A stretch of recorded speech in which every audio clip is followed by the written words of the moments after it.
Good morning, Hokage-sama. Good morning, Shikamaru, is there any news? No, 7th, I just wanted to see you. There's no one here, you can call me by my name. Okay, Naruto, maybe you should rest a little, you're taking on too much.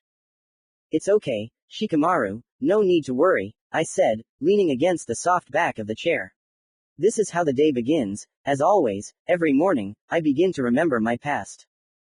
Many years have passed since the Fourth Great Shinobi War. There were great losses, the wounds on my heart have not healed to this day. 2 years later, I became an Anbu captain, got married, and 4 years later, when I turned 23, I became a father. I had a boy. 3 years later, I became a daddy again, I had a daughter. Today, Boruto is 13. He has blonde hair, blue eyes, 2 horizontal lines on his cheeks and a mischievous character.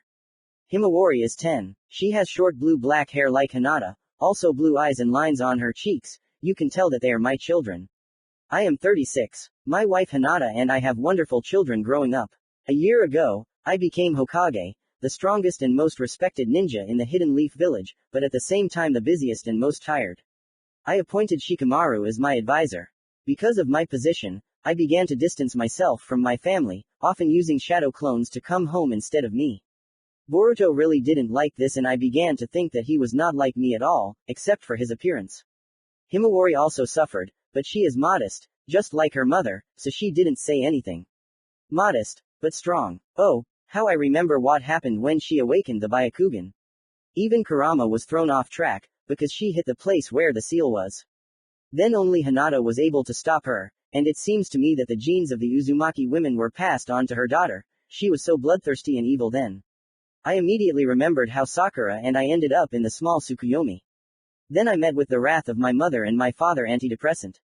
It was a pleasant story, I wanted to stay there, but it was just an illusion. After the attack of Lord Momoshi from another planet, my relationship with my family improved. Now Boruto has his own purpose in life, the 5 great countries have become even more friendly, everything has settled down and the paperwork has increased again. Hinata and I weren't the only ones who had children. Most of my friends' children are Boruto's age. Ino and Sai have Inojin, a nice guy, just like his father, only his hair, eyes, and mental abilities came from his mother. Choji married Karuya from the Hidden Cloud Village. Yes, the same one who beat me half to death back then, now she lives in Konoha, and they have a daughter, Choji and Karuya mixed together. Shikamaru married Tamari. Oh, what love. They dated a long time ago, and I knew, but they didn't admit it. They had a son, Shikadai, who is very smart, and has a sharp tongue like his mother, the signature hairstyle of the Nara clan, and Temari's eyes. Here is the new generation of Ino Shika-cho. Sakura married Sasuke, and they had a daughter, also the same age as Boruto. Like all Uchiha, she had black hair and eyes of the same color, of course, she awakened the Sharingan, a true Uchiha. Well, almost. Arrogant and proud, but at the same time very hot-tempered, smart and noisy. Her character is like Sakura's, and the strength of her punch is the same. In general, we have a strong generation growing up, the main thing is that they are happy. In these thoughts I completely lost touch with reality. Shikamaru brought me to my senses, there was a knock on the door. Come in, I ordered the man who was knocking. A man who looked like a monk entered the office. His face was hidden under the hood of a black cloak, but his gray beard and a pendant on his chest hanging on a silver chain were clearly visible. No energy or chakra emanated from him, I didn't even feel any anger or hatred from him, only sadness and weakness. Lord 7th Hokage, you must help me. Only you can change history. What story? I asked, leaning my elbows on the table and making a lock with my fingers at chin level. Suddenly the old man started making some seals with his hands. Shikamaru started to react to protect me, but before he could do anything, he froze like a statue. What did you do? I asked, still standing there, and looked seriously at the monk. Stop time, the stranger said evenly and clearly. I looked out the window in the same position I was sitting in. There was a blue bird outside the window. It was frozen in flight. It didn't fall or twitch. What are you planning? The old man took off his hood. Gray hair, the same gray beard, wrinkled face and bright blue eyes. I looked closely. The old man had 3 stripes on his cheeks, just like me. I had a bad feeling. Even Kurama grimaced with displeasure. My name is Naruto Namikaze, I am you, only from another world. Why did you come? To ask you for help. Why me? Because you are Naruto, and you have a similar situation, only in this world you are strong and were able to change history, freeing the world from the eternal Tsukuyomi. Do you mean to say that in your world everything is in eternal sleep? Yes. Everyone is now under the influence of the tree, 73 years have passed since then. Only I, somehow, did not fall for this technique. How did it all start? When I was 16, a masked man came to Konoha. He told me that he knew a way to make everyone happy and told me that if I helped him, he would use a technique. I and the Akatsuki organization were gathering tailed beasts from all over the shinobi world, but I didn't know that my mother was the Jinjuriku of the 9 tails. He tricked me, killed my mother, and I couldn't save her. Then he used a technique. Why did you agree with the man in the mask? I was born very weak, my central nervous system is poorly developed. Everyone in the village despised me, including my father. Your father didn't die on your birthday? I asked in surprise. No, the Biju attack on Konoha took place without the death of parents. In many ways our worlds are different. Go on, I ordered. I was becoming more and more distant from my family. I didn't train, I didn't take care of myself, but I really wanted to become a shinobi and for people to be happy. That's why the offer from the stranger in the mask seemed like salvation to me. Only I could somehow calm the Jinjuriku. When they saw me, the tailed beasts inside fell fast asleep and didn't try to capture the host. Then Akatsuki easily took the Biju and the hosts died. And Kushina, I didn't want to kill my mother, but I couldn't protect her either, I'm too weak. And I only found out that my mother was the host of the Kyuubi when it was time to seal him, and the statue of Jade. What do you want from me? This Namikaze is telling the truth, I can feel it. The fox growled. Only you can help me, I have been collecting chakra for this journey for the last 70 years, you must help me. I beg you. The old man had tears in his eyes, he began to fold the seals, and I glowed with a bright yellow light. What are you doing? Don't worry, in this world I will stop, that is, I have already stopped time until your return. When you return, everything will fall into place. The 9-tailed fox that lives inside you will move with you. Thank you in advance. Save my world, instead of me. And also, I don't know at what time exactly I will send you, but you will be in my body. I wanted to run up to the old man and strangle him, but a bright yellow light blinded me and I lost consciousness. Chapter 1. My New Home. Wow. I was afraid to open my eyes, I didn't want to be disappointed. I felt like I was lying in a soft bed. My internal clock was telling me it was about 6 in the morning, birds were singing and something was rustling outside the window, but I didn't pay attention to it. I hoped that when I opened my eyes, I would find myself in my house and that what had happened yesterday was just a dream or delirium from my fatigue at work, but I felt like I was not in my body. I was somehow small, a child, probably. Somewhere in another room, not far away, I could hear a fork or spoon being knocked on a plate. This was not something supernatural for me. I had long been accustomed to living in a family. I reluctantly opened my eyes and quickly looked under the blanket. As my butt had expected, I had become a boy. Fortunately, there was a mirror in the room. A small one, but enough. I got out of bed, there was a soft, dark green rug under my feet. The room itself was not so great. I wouldn't say it was very gray and gloomy, but there were few bright things, which I didn't really like. Maybe it was a bit dark here because the sun hadn't risen yet. Then it's too early to say that I didn't like it. Maybe it would be lighter during the day. My reflection in the mirror only made me sure that I was about 8 years old now. I probably hadn't even entered the academy yet. I looked the same at 8, only my pajamas were completely different, without my favorite hat, but at least they were blue. Judging by his things in the closet, this was his only bright thing. Unlike me, the old man cleaned his closet and the room was clean, which, of course, made me happy, but I already lived here and it would soon be a mess. I was fine with this image, if not for one, but horrible. No, that's not it. Horrible physical training in the SCCH. Since I have to save this world, I need to train. I touched the door handle and sighed heavily. I needed to mentally prepare myself to meet my parents. I saw my dad twice, the second time was during the war, and my mom only once, but I clearly and forever remembered her face and radiant smile. Well, and also in Little Tsukuyomi, but that doesn't count, they weren't my parents. Kurama, wish me luck. Good luck to you, but don't distract me anymore. I'm very tired, I want to sleep, and I also need to hide my chakra. Kushina is the Jinjuriku here, not you. Fine. I stuck my head out of the room. About 5 meters away, Parallel to mine, there were doors. Then, on the same side, a little further, there were two more doors, and the distance between them was large, and the corridor between the walls was not small. There were some pictures and photographs hanging on the walls, but I did not even look at them, because I thought that it would be me, my dad and my mom. I looked to the left. On my side, almost at the end of the corridor, there was a room without doors, in which the light was on, most likely the kitchen. I could hear the sounds of cutlery, and I smelled a delicious smell. At the right end of the corridor there was a large, probably heavy, door to the street. Of course, after examining it, I went to the kitchen, trembling and barely restraining myself. I crossed the threshold. "Good morning," I said as calmly as possible. The kitchen was large and bright, unlike my room. In the middle there was a table and several chairs. On one of them my father was sitting and reading a newspaper. I looked to the right. There were many cabinets hanging on the walls and a refrigerator at the edge. My mother was standing near the stove and stirring something. They both looked at me. "Good," they answered in unison. "Why did you get up so early?" the father drawled. "I just felt hungry." "Ah, well, sit down, I'll give you some pancakes now," Mom smiled.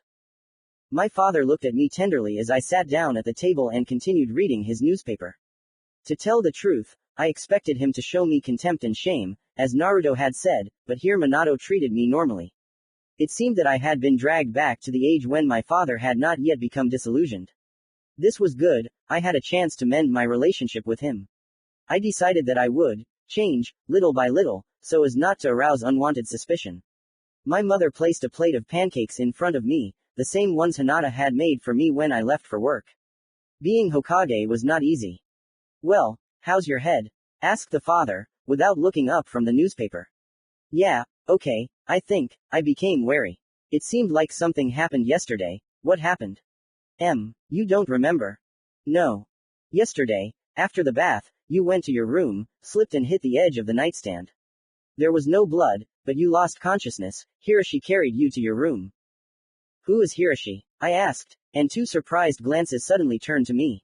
"You don't remember?" Minato asked with the same expression. I shook my head. Mom let out a small gasp and covered her mouth with her hand. Dad folded his hands into a lock. "I'll ask you questions, and you answer them, okay?" "Yes, I'm ready." "What is your name?" "Naruto Yu Namikaze." I almost got caught, but it seems like Dad didn't notice. "Okay, do you remember us?" I nodded. "How old are you?" 8. "That's right. Do you remember Inko?" "Inko." Maybe he wanted to say Anko. Then what does Mitarashi have to do with it? How complicated. "No, who is it?" Mom gasped again at these words, only this time she looked at me with fear. Dad visibly tensed up, and I just made a puzzled, childish face. "Naruto," Mom said. She wanted to say something, when suddenly a crash was heard from the next room. "I'm alive," a girl shouted from the same room. Then I heard her open her door and a moment later the stranger appeared in the kitchen.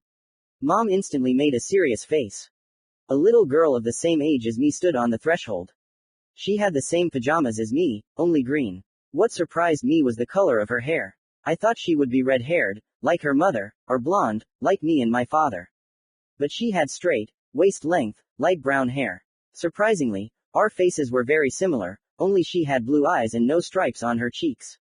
In general, she looked like a light-haired Kushina at 8 years old. "What's that noise?" Mom barked, and I flinched slightly. I fell out of bed. Inko giggled nervously and scratched the back of her head. She had made so much noise in just a couple of minutes. It reminds me of something. The girl looked at me in bewilderment. "Ni-san, why did you get up so early?" Well, I was really hungry."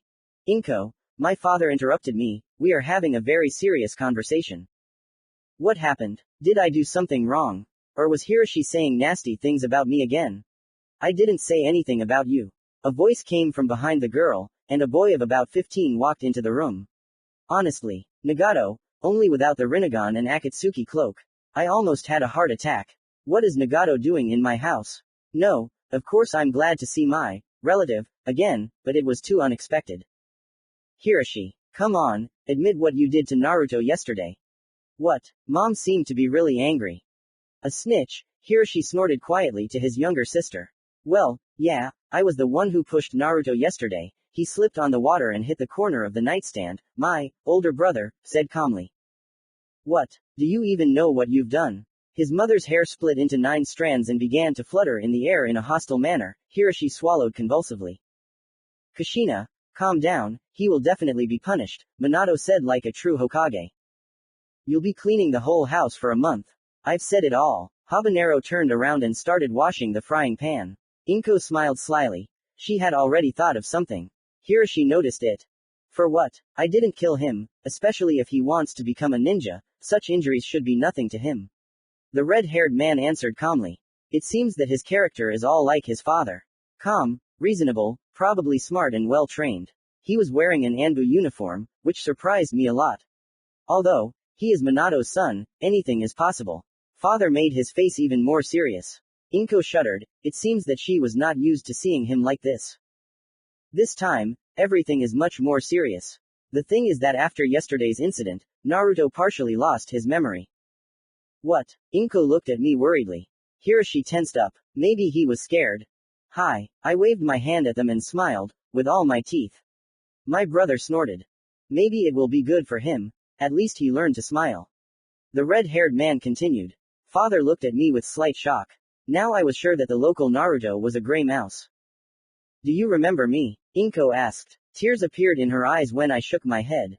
Then she pulled herself together. It was obvious that she was from the Uzumaki clan. Wiped her eyes with the sleeve of her pajamas and smiled at me just like I had smiled at them a minute ago. Then let's get acquainted. Dad nodded approvingly. Something rang near the window. We all turned our heads in unison towards the sound. Oh, it's already 7 o'clock. I have to go to the residence, the Hokage quickly said and put on his cloak. He and Hiroshi hurried to the exit. Inko, here's your brother. Yes, Daddy. Inko sat down at the table, next to me. Mom put a portion of pancakes in front of her, then opened a jar of raspberry jam. The girl quickly ate everything and looked at me. Well, let's start with the fact that we are twins, and then I finally understood why we are so similar. Not even in our faces, but in our characters. I even wondered, is she a hooligan or not? I somehow didn't even think that I would have an Imouto, younger sister, and a Nisan older brother. I don't even know how to feel about them. I'm your younger sister, but there are a few minutes between us. In 2 months we will enter the academy, can you imagine? In a couple of years we will become ninja. Imouto was very happy. I understand, at her age I also already wanted to become a ninja as soon as possible. I thought that at the academy they would teach me cool techniques. Soon, Inko will be disappointed.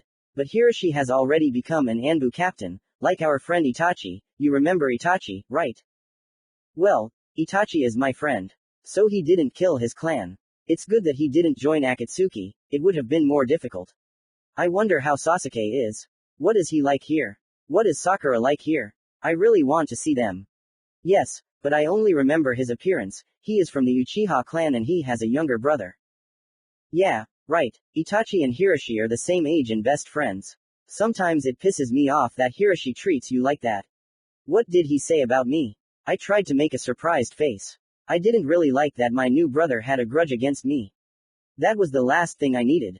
He said that you would never become a shinobi because you have a bad SCS and a weak character. Inko hesitated, then smiled and hugged me, but I think that you will become the best.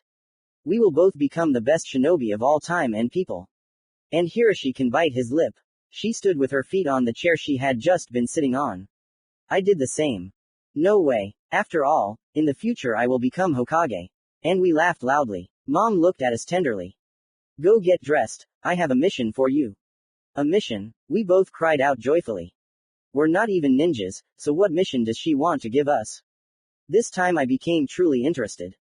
This is a D rank mission, Mom grinned, you have to take a basket of pie to Uncle Mirochi. Yes. Inko screamed and ran to her room. I went to mine too, and only one question tormented me. Who is Mirochi? To be continued. Commentary on Chapter 1, My New Home. For convenience. Imoto is the younger sister. Ni-san is the older brother.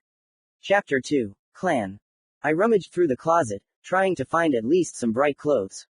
All the gray and dull things had long been lying around on the floor. When the sun came out, the room really became brighter. Now I could see beige wallpaper, a bookcase with various books on the art of shinobi, and a wooden table on which stood a neat stack of papers and office supplies. I searched for about 10 minutes until I found a cardboard box in the very back of an old closet.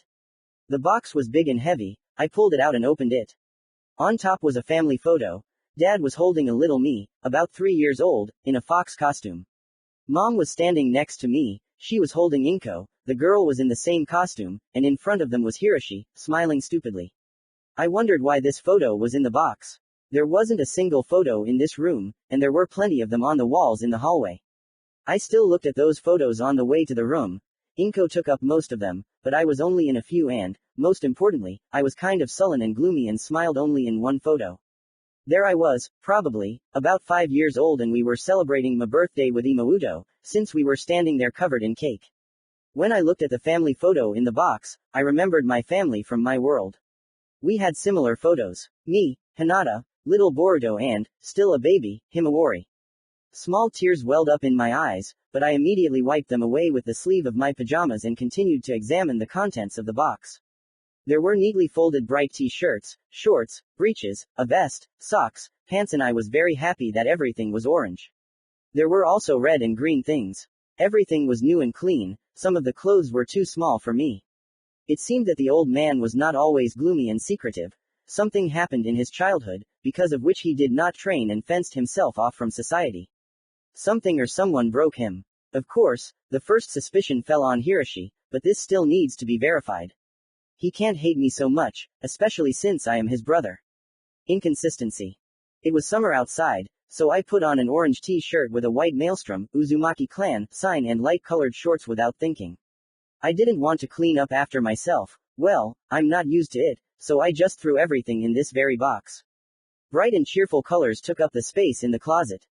Imaudo's room was opposite mine. While I was cleaning up, everything was quiet, but a minute later a crash was heard from my sister's room.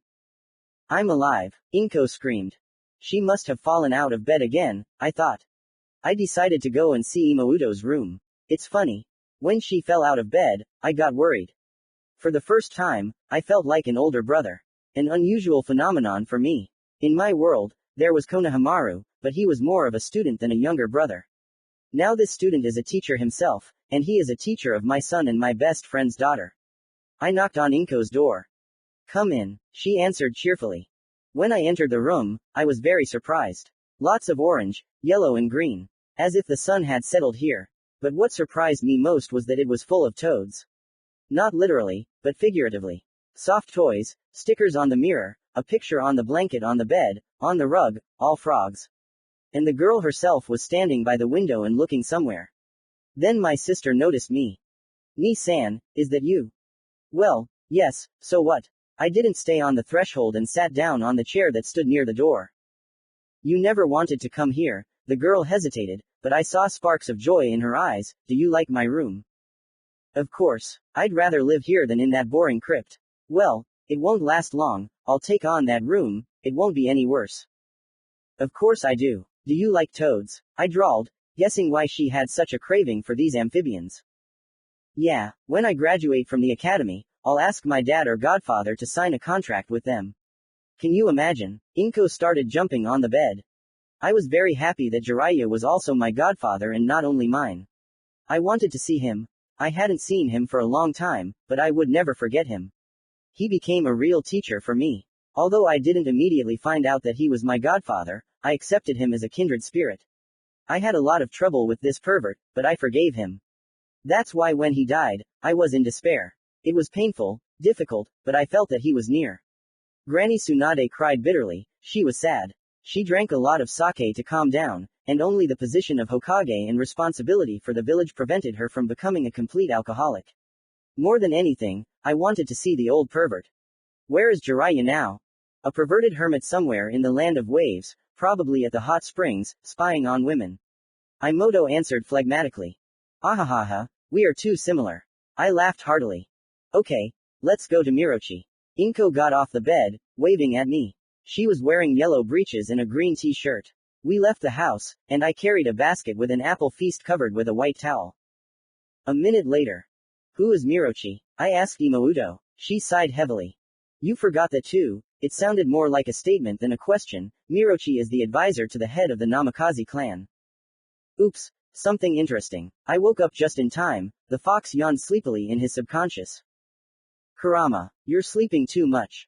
Yeah, that's the word, Kyuubi yawned again. I want to sleep next to you so much that it's annoying. It's probably because of that Naruto's ability. He said that the tailed beasts fall fast asleep near him. In our case, I must have been sleeping very soundly. Maybe it's because you're not the Kyuubi here. Maybe you'd better listen to what your new sister has to say. Hey, Ni-san, did you hear me? Asked Imouto.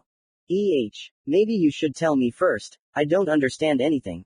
He looked at Inko more or less innocently. Why have you become so inattentive? I shrugged my shoulders. In general, I don't like Mirochi very much. He has been the clan head's advisor for a long time. Smart and strict. Although we are not from the main branch of the Namikaze clan, we are also respected. This is probably most likely due to the fact that Dad is Hokage. We do not have the same rules as the Hyuga clan. We were walking towards where in my world there was training ground number 2. There were houses and people walking around. Most of them were blondes, like me, but there was no hedgehog, and the shade of yellow hair was different. Some were darker or lighter. Some had long hair, some were short, straight, curly. The eyes were different. Blue, light blue, green, black, purple, etc. On the backs of the clothes of the blondes was the sign of the Namikaze clan, which reminded me of the clan technique of Menma from Lesser Tsukuyomi. Summoning Kumenju. I remember when we were fighting, he summoned 9 weirdos in masks. I wondered if these people could use that technique. Almost every person had a hidden leaf forehead protector, which means they are ninja. I have never seen so many blondes in one place in my life. They were dressed only in dark colors. Blue, black, dark purple. I dubbed this street, Namikaze Quarter. An interesting place. I felt in my element, but what surprised me most was that people smiled at me and said hello, but tried to ignore Inko. It seemed that Imouto herself did not bother with this. We reached, as my sister said, Mirochi's house. The estate was large and luxurious. Not inferior to the Hyugas. There was a garden near the house. My sister told me that peaches, apricots and a couple of sakura trees grow there, which, by the way, I noticed. She also said that there was a poultry yard nearby. They raise special messenger hawks and falcons there. I didn't see any servants. Maybe they were resting or there weren't any at all. Then who looks after all this farm? Inko knocked on the wooden doors. A tall, middle-aged blonde man with straight, long hair opened the door. He was dressed in a white kimono. He had blue eyes and a large scar across his entire left cheek. Twins. Why did you come? He began in a not very hospitable manner. I handed him a basket with a pie. Ah, I already forgot that I asked Kushina to bake my favorite pie. The blonde looked at me kindly. It seems he treats me well. How are you, Naruto? This is the first time I've seen the Namikaze clan, especially this weirdo, Kurama drawled. I don't like him, I thought, trying to smile and answer normally. The silence, oddly enough, was broken by Imouto. Mirochi-san, he doesn't remember you. What are you talking about? He looked at my sister skeptically. He has a head injury, the girl said unfriendly, crossing her arms over her chest and closing her eyes. Ni-san doesn't remember the entire Namikaze clan, you too, and even me and Hiroshi. It seemed to me that she was barely holding back from being rude to her relative. I see, Mirochi said indifferently, acting as if Inko wasn't there. Well, you've probably already been told about me. It's good that we haven't started training you yet. I have a lot to do. We'll talk later. The man muttered something under his breath and unceremoniously slammed the door. Teach. What is he talking about? Intrigue, said the fox after my thoughts. You're a pain in the ass. The blonde snorted after him. Let's go, Naruto. I nodded and we headed in a direction unknown to me. If you don't like Mirochi so much, why were you so happy when Mom gave us this mission? I asked. I was happy because I would see Aunt Karakuya again. Don't you remember her either? I nodded. Oh, Ni-san, she is the kindest aunt in the world. Nice, smart, beautiful. We rarely see each other. She is always on missions. Mom said yesterday that she had a day off today, so we are going to her, and Mirochi really loves Mom's apple pies and Mom asked me to take them. To tell the truth, I was very surprised that you agreed to go with me. Usually you sit at home. I decided to get some fresh air. Tell me more about Karakuya. She's an interesting person, and Inko loves and respects her very much. I think we'll need another blonde. I'll go crazy. You and Minato are enough for me, Kyuubi whined in his subconscious. Quiet, my head is splitting. The main thing now is to get information. Yes, Hokage-sama, the fox smiled sarcastically. Are you doing this on purpose? In short, you just need to listen to your sister. Do you already consider her your own? Well, yes, how else? She's not exactly your sister, Kurama asserted. You are not related to me by blood either, but you are like a brother to me, I said, but there was silence in response.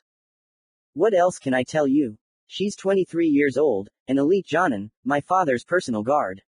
She's cheerful, she'll always help and cheer you up and... The girl became noticeably sad. She's the only one in the clan who thinks that I'm also a namikaze. What do you mean? I asked. Inko suddenly became serious and looked ahead. I would never mistake that expression for anything else.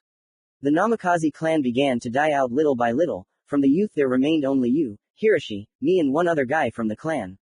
Our leader is not old, but just in case, we decided to choose an heir. We wanted to take that guy from the clan, but he betrayed the village and became a missing nin. Father said that he is now about 17. We didn't even think about Hiroshi. He looks more like Uzumaki, his hair is red. Therefore, if something happens to the leader, then in 10-15 years you will become this post, because, after the academy, your clanmates will take you for training. Wow, you're our prince, Kurama cried. I'm shocked myself. And you, can't you become the head? You are also a namikaze, you are also the youth of the clan. Firstly, you, of the three of us, have a distinctive appearance. Secondly, I can't. Why? I am neutral. To be continued. Commentary on Chapter 2, Clan. Sign of the Namikaze Clan. Chapter 3, Neutral. And you, can't you become the head? You are also a namikaze, you are also the youth of the clan. Firstly, you are the only one of the three of us with a distinctive appearance. Secondly, I can't. Why? I am neutral. Neutrals have no power in the clan and should not be in it at all. Neutral. I don't understand anything. Inko still didn't change her terribly serious expression. Neutrals are people who were born into great clans but did not inherit special genomes. For example, Shikango, Shikamaru's older brother. He was born neutral. He did not become super smart and did not receive the characteristic appearance of the Nara clan. Wow, Shikamaru has an older brother, he's a neutral like Imouto. Kurama, there's never been a neutral in our world. I know a lot of things, but this is the first time I've heard of this, the fox said thoughtfully. And are there many neutrals? No, it's a rarity, which in the shinobi world is considered a disgrace for the clan. Usually, such children are expelled from the clan, and the especially cruel ones are killed. It's a pity about the girl, it looks like she didn't inherit either the namikaze or Uzumaki genes. You really have become inattentive, the fox shook his head.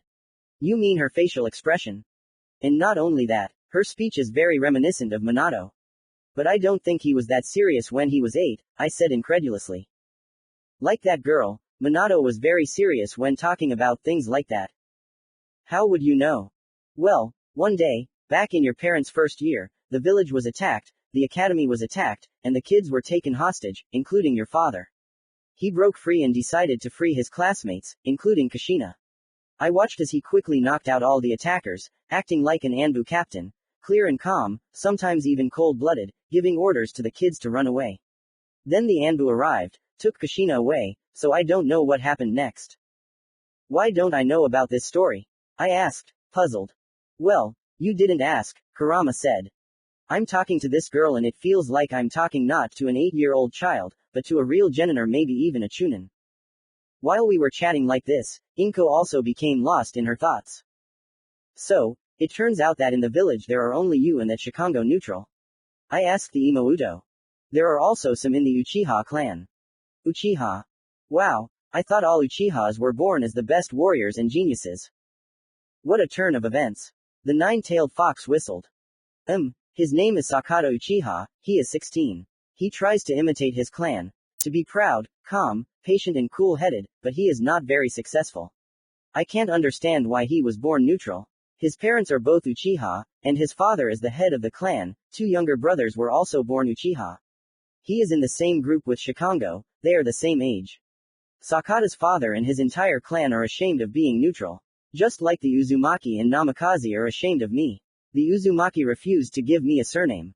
The Namikaze also refused, but at the request of my father and Aunt Karakuya, they finally agreed, although they did not change their attitude towards me as trash. And how do you know all this? Mom and Dad told me, she said more softly. A minute later she was an ordinary child again. What? Just telling me. Wasn't that supposed to be a secret? I asked. Inko smiled slyly, like a fox. And it was a secret until I interrogated my parents. Interrogation? How? Father is the Hokage, he won't just tell you like that.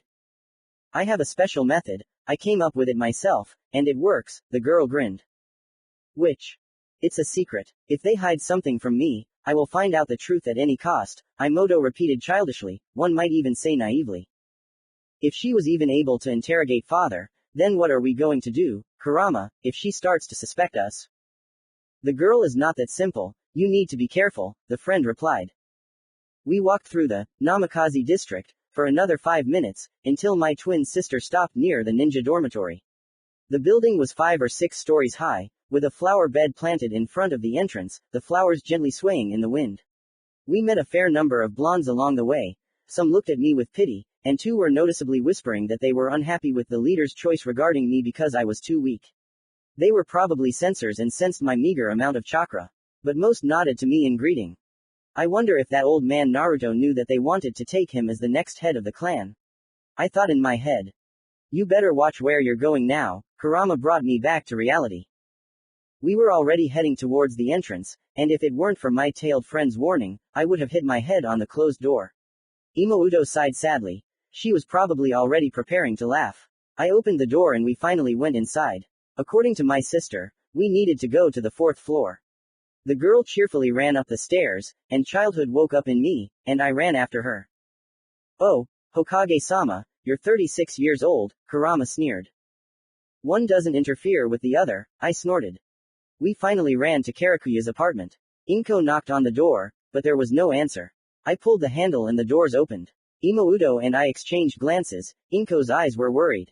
We ran inside. Our aunt was lying on the small sofa in the living room, snoring loudly.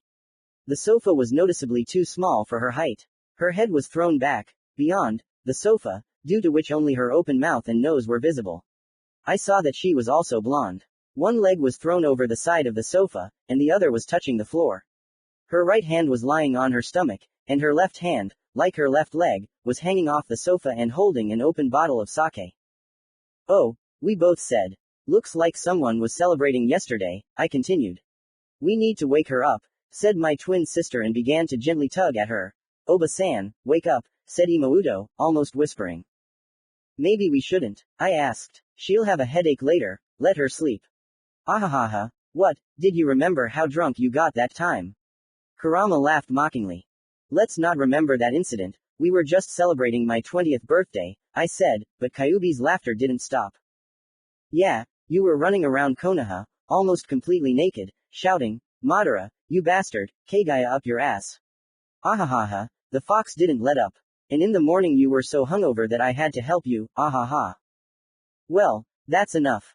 No, my sister interrupted my conversation with Kyuubi. I waited a long time to see my aunt again. I don't want to wait for her for another couple of months, Inko told me and continued to wake up the woman.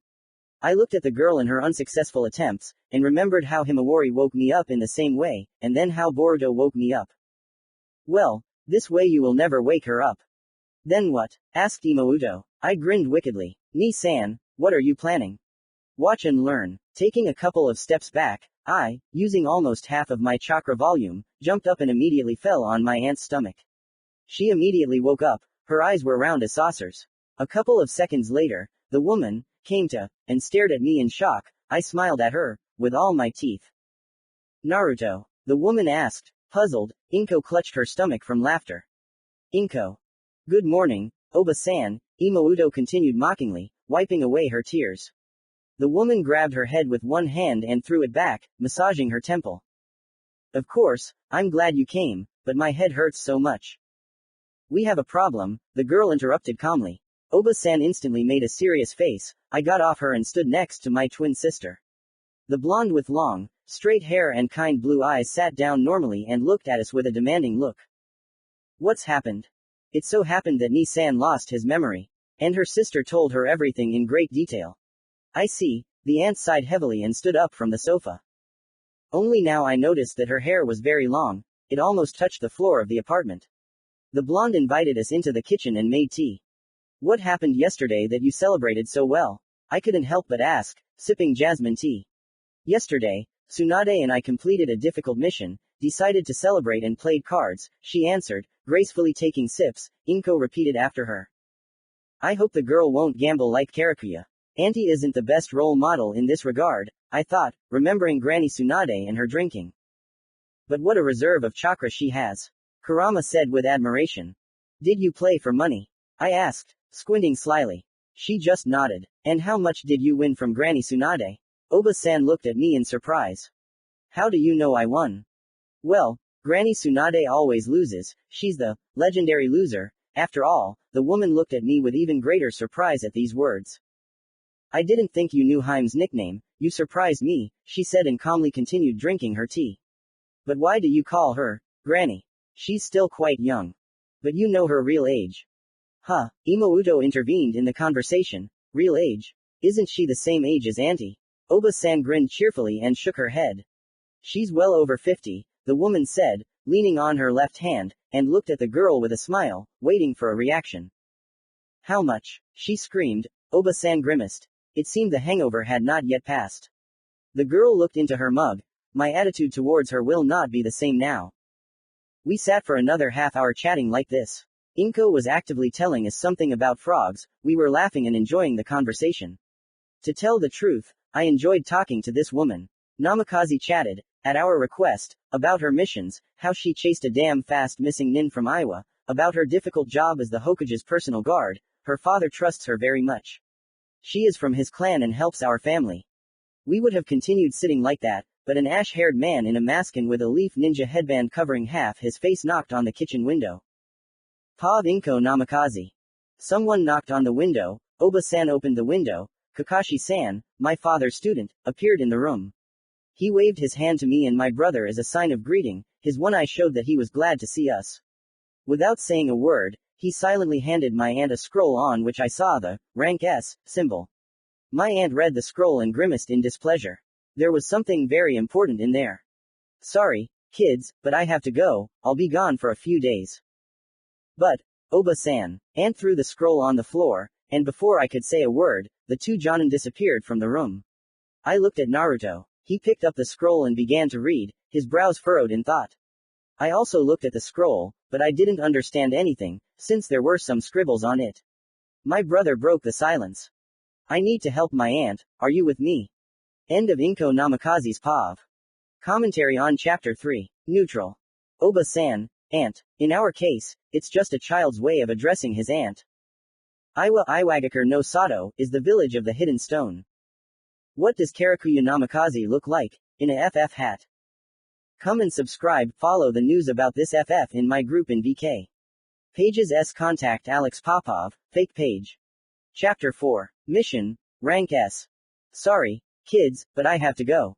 I'll be gone for a few days. But, Oba-san, Imouto sadly wanted to say something, but her aunt threw the scroll on the floor and disappeared. I picked it up and started reading the order. As I thought, it was in Anbu code, but I could read it easily. First of all, I was an Anbu captain, and secondly, I was the 7th Hokage, after all. I had given orders like that before too.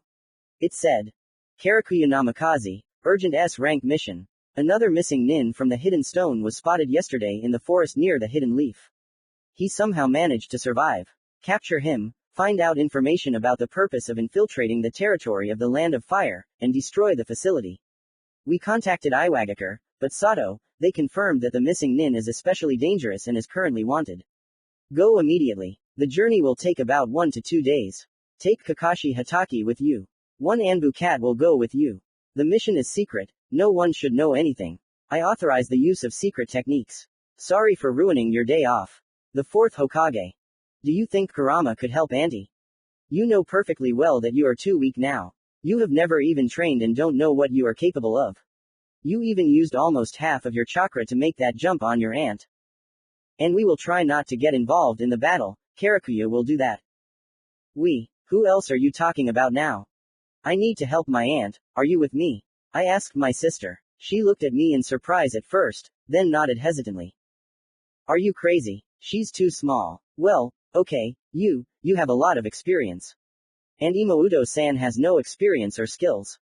Calm down, she will help me a lot. Ni-san, you understand that we are very weak.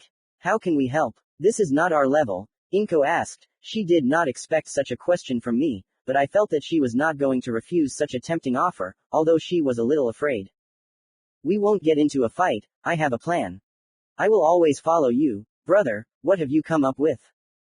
I smiled at her. It was nice to care about someone in this world. I was glad that I got to the time when that Naruto's family had not yet turned away from me. Even that same Hiroshi, I know what he really wants from me. I wondered if Inko was devoted to that Naruto to the end. To the eternal Tsukuyomi. I saw that Imouto believed in me, that's why she agreed to such a risky mission, even though she understood that my chakra was even weaker than hers. I sat down at the kitchen table where we had been drinking tea a couple of minutes ago, my brows furrowed in thought and my fingers folded into a lock. We need kunai, shurikens wouldn't hurt either, we also need a long, hard-to-see fishing line, explosive seals, just in case, a metal mesh and a battery with a huge electric charge. We also need scrolls for sealing weapons to carry cargo, I said after about 3 minutes of thinking, but where can we get all this? They won't let us into the weapons storage. I know such a place, said Inko, run after me. I told you she would be very useful, I said to Kurama with some arrogance, but I didn't hear an answer. In a couple of minutes, we ran through the Namikaze quarter, like crazy. My twin sister runs well. The girl became serious again, thinking about something. I didn't ask where we were running. Let her get ready for the upcoming meeting. Meanwhile, I was already thinking about what I would say to our aunt. I was surprised when we quietly ran into the house. There was a delicious smell in the hallway. Mom was cooking something. We tried not to pay attention to the fact that a few hours ago it was lunch and we were very hungry, because we had just had tea, we had more important things to do. Why she dragged me here, I didn't know yet. We need to go to our parents' bedroom, Imouto said in a whisper, but we need to do it in such a way that Mom can't see us from the kitchen. Since there were no doors at the entrance to the kitchen and the corridor was clearly visible from the side of the stove, where my mother was standing and cooking something, it was difficult to pass unnoticed. Therefore, as soon as my mother turned away, we immediately ran to the other side and sighed with relief. Next we had to go through the older brother's room, but it was easy, since there were doors there and my brother was currently on a mission. We quietly entered our parents' bedroom. Parallel to the bedroom, across the corridor, according to my sister, was my father's study. The bedroom was clean and tidy. It was obvious that there was a mistress in the house. A double bed stood against the wall, as well as a large wooden wardrobe and a full-length mirror. Beautiful wallpaper, and on the floor, a large brown rug that took up almost the entire room. Inko moved this rug. At first I saw just an empty floor, but looking closer, I noticed that there was a door there, most likely to some kind of storage room. What is this? I asked, whispering. This is the parents' weapons depot, even Hiroshi doesn't know about it, the girl answered in the same tone. She again looked like an ordinary child who was playing. She took off her mask. Then how do you know? One day, by chance, when my parents, you and Hiroshi were not at home, I, left alone, decided to explore the house from corner to corner. Hiroshi's was nothing special, yours was locked, and here I found this door, Inko said. I touched the door, and a seal of protection appeared on it. And how do we open it? Easy, the girl answered and quietly walked to the nightstand that was near the bed.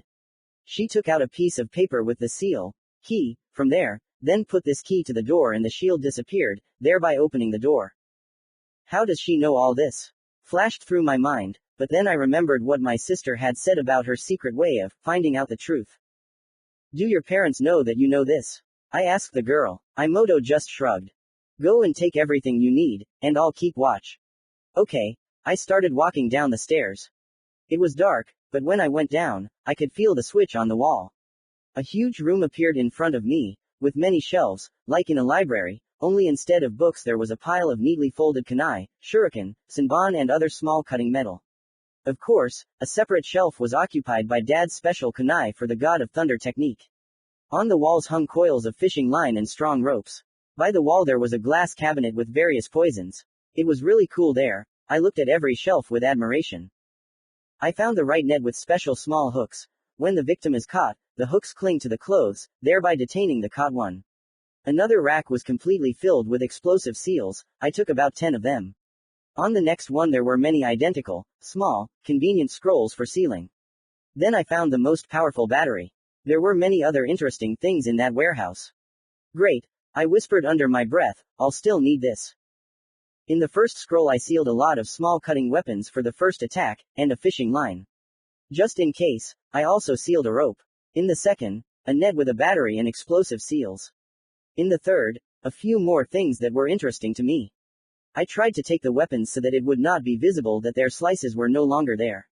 If you look at how much was there, you can say that I took very little. It's good that these scrolls did not require much chakra to seal. I had already spent almost all of it. I, exhausted and tired, quickly ran to the stairs, not forgetting to turn off the light. Inko, in a hurry, closed the storage, the shield appeared again, and Imouto covered it with a carpet. Now we had to somehow get out of the room. The easiest way would be to escape through the window, but I no longer had the strength, and the girl probably does not know how to do that yet. Therefore, we had to slip through the kitchen again so that mom would not see. After that, we went into my sister's room. The girl closed the door and sighed with relief. It seemed she was really afraid of being caught by her mom or dad. I, exhausted and breathing heavily, brazenly lay down on the big bed. After resting a little, I was just sitting on the bed. Inko was also sitting next to me. I took out 2 small scrolls. So, our actions. Karakuya Namikaze's POV. I'm so tired of running after these Nukenin. Where did so many of them come from? And also, I have such a strange premonition, as if I'm about to be very shocked, I thought, heading north of the land of fire. The journey was short, but finding the criminal was much more difficult. He somehow managed to hide his chakra from us, albeit not for long. I felt a slight surge of chakra ahead, he was already close. Finally, in the morning of the second day of searching, we attacked the trail of the missing nin, thanks to Kakashi's summoned ninja dogs. I almost caught up with him, when suddenly the man turned around and ran towards Konoha, but at a faster speed. I had to use the lightning element to speed up, leave Kakashi and Kota Anbu far behind and catch up with the bastard who took my long-awaited day off. He ran and managed to create stone barriers for me, but the lightning element is stronger than the earth element, so it was not difficult for me to destroy them. The Nukenin ran and kept turning around to see where I was. Konoha was very close. If he had hit there, he would have destroyed a couple of houses or more with his element, and then I would have been held responsible for it. The hidden stone trader was too careless and did not notice some kind of net in front of him. In any case, he would not have noticed it, given his high speed. The net was attached to 2 trees with kunai. The Nukenin caught on a hard-to-see fishing line and fell into an unknown trap. The net covered him completely, he twitched and fell to the ground. There was a smell of smoke. What the hell? Where did this trap come from? I thought, stopping near the net near the tree where the trap was fixed. The device beeped, which, as I understood, was a battery. Dead, I said after examining the corpse. Suddenly, a sound came from behind the bushes. Come out, I know you're there. I ordered, feeling 2 weak chakras watching me. 2 people with hidden leaf ninja headbands on their foreheads came out of the bushes. Didn't understand. End of Karakuya Namikaze's POV. We sat in the bushes for about 4 hours, and it took us 5 hours to get here, and it took half an hour to set the trap. With the help of Kurama, who was a very powerful sensor, I knew where to go. Sitting in ambush quietly for so long turned out to be a difficult task for the girl. She was patient, but sometimes hinted that the net should not have been set here. But, nevertheless, my expectations were confirmed. The Nukenin fell into the trap, but because the current was too strong, the man died. The plan was that when the Nukenin fell into the trap, the current from the battery was supposed to pass through the metal net and kill the victim. I tried to mentally prepare Inko. This was her first kill, and I know from my own experience how hard it is. Dead, said Auntie. Inko couldn't help but gasp in fear. Karakuya noticed and ordered us to get out. S0 Ister looked at me guiltily, but I smiled at her. It's okay. To be continued. Commentary on Chapter 4. Mission, Rank S, Imoto is my sister. Imoto-san is someone else's sister. Chapter 5. Explanations for Aunt. News from the Hokage. We came out of the bushes. Inko looked at the man's corpse with fear and immediately turned away. Karakuya looked at us with surprised eyes. Of all people, she didn't expect to see us. Twins. What are you doing here? What's going on here? Auntie said, dumbfounded. Oba-san, I began, we wanted to help you, so we created this trap. How? Why? The blonde had the same expression on her face. If he had gotten to Konoha, he would have done some damage there, I continued. Auntie had recovered a little from the shock and was already a little more serious. Why are you wearing ninja protectors? Well, we were going on a mission, that's why we put it on, Inko intervened. Flashback. Imoto, it's time to go, I whispered, putting the necessary scrolls in my pockets. I put on a black jacket with a lock and black pants. It was summer outside, but the night was a bit chilly. It was about 1 in the morning then. I really wanted to sleep, but we held on, we had a mission. Yes, Ni-san, but there's one more thing, my sister, who had already gotten ready and was waiting for me, said in the same tone, I need to get into my parents' bedroom again and get something. What, have you forgotten something? No, I need to get to the nightstand next to the bed. Won't mom notice? Inko just shrugged her shoulders in response to my question. I didn't resist. I have an interesting twin sister. We had only 1 day to prepare before the sortie. We trained all day. There was too little time, but we more or less learned how to throw kunai. And yet, the result of 3 out of 10 did not satisfy me. We trained on an abandoned training ground so that no one would see us. I did not need unnecessary questions and suspicions.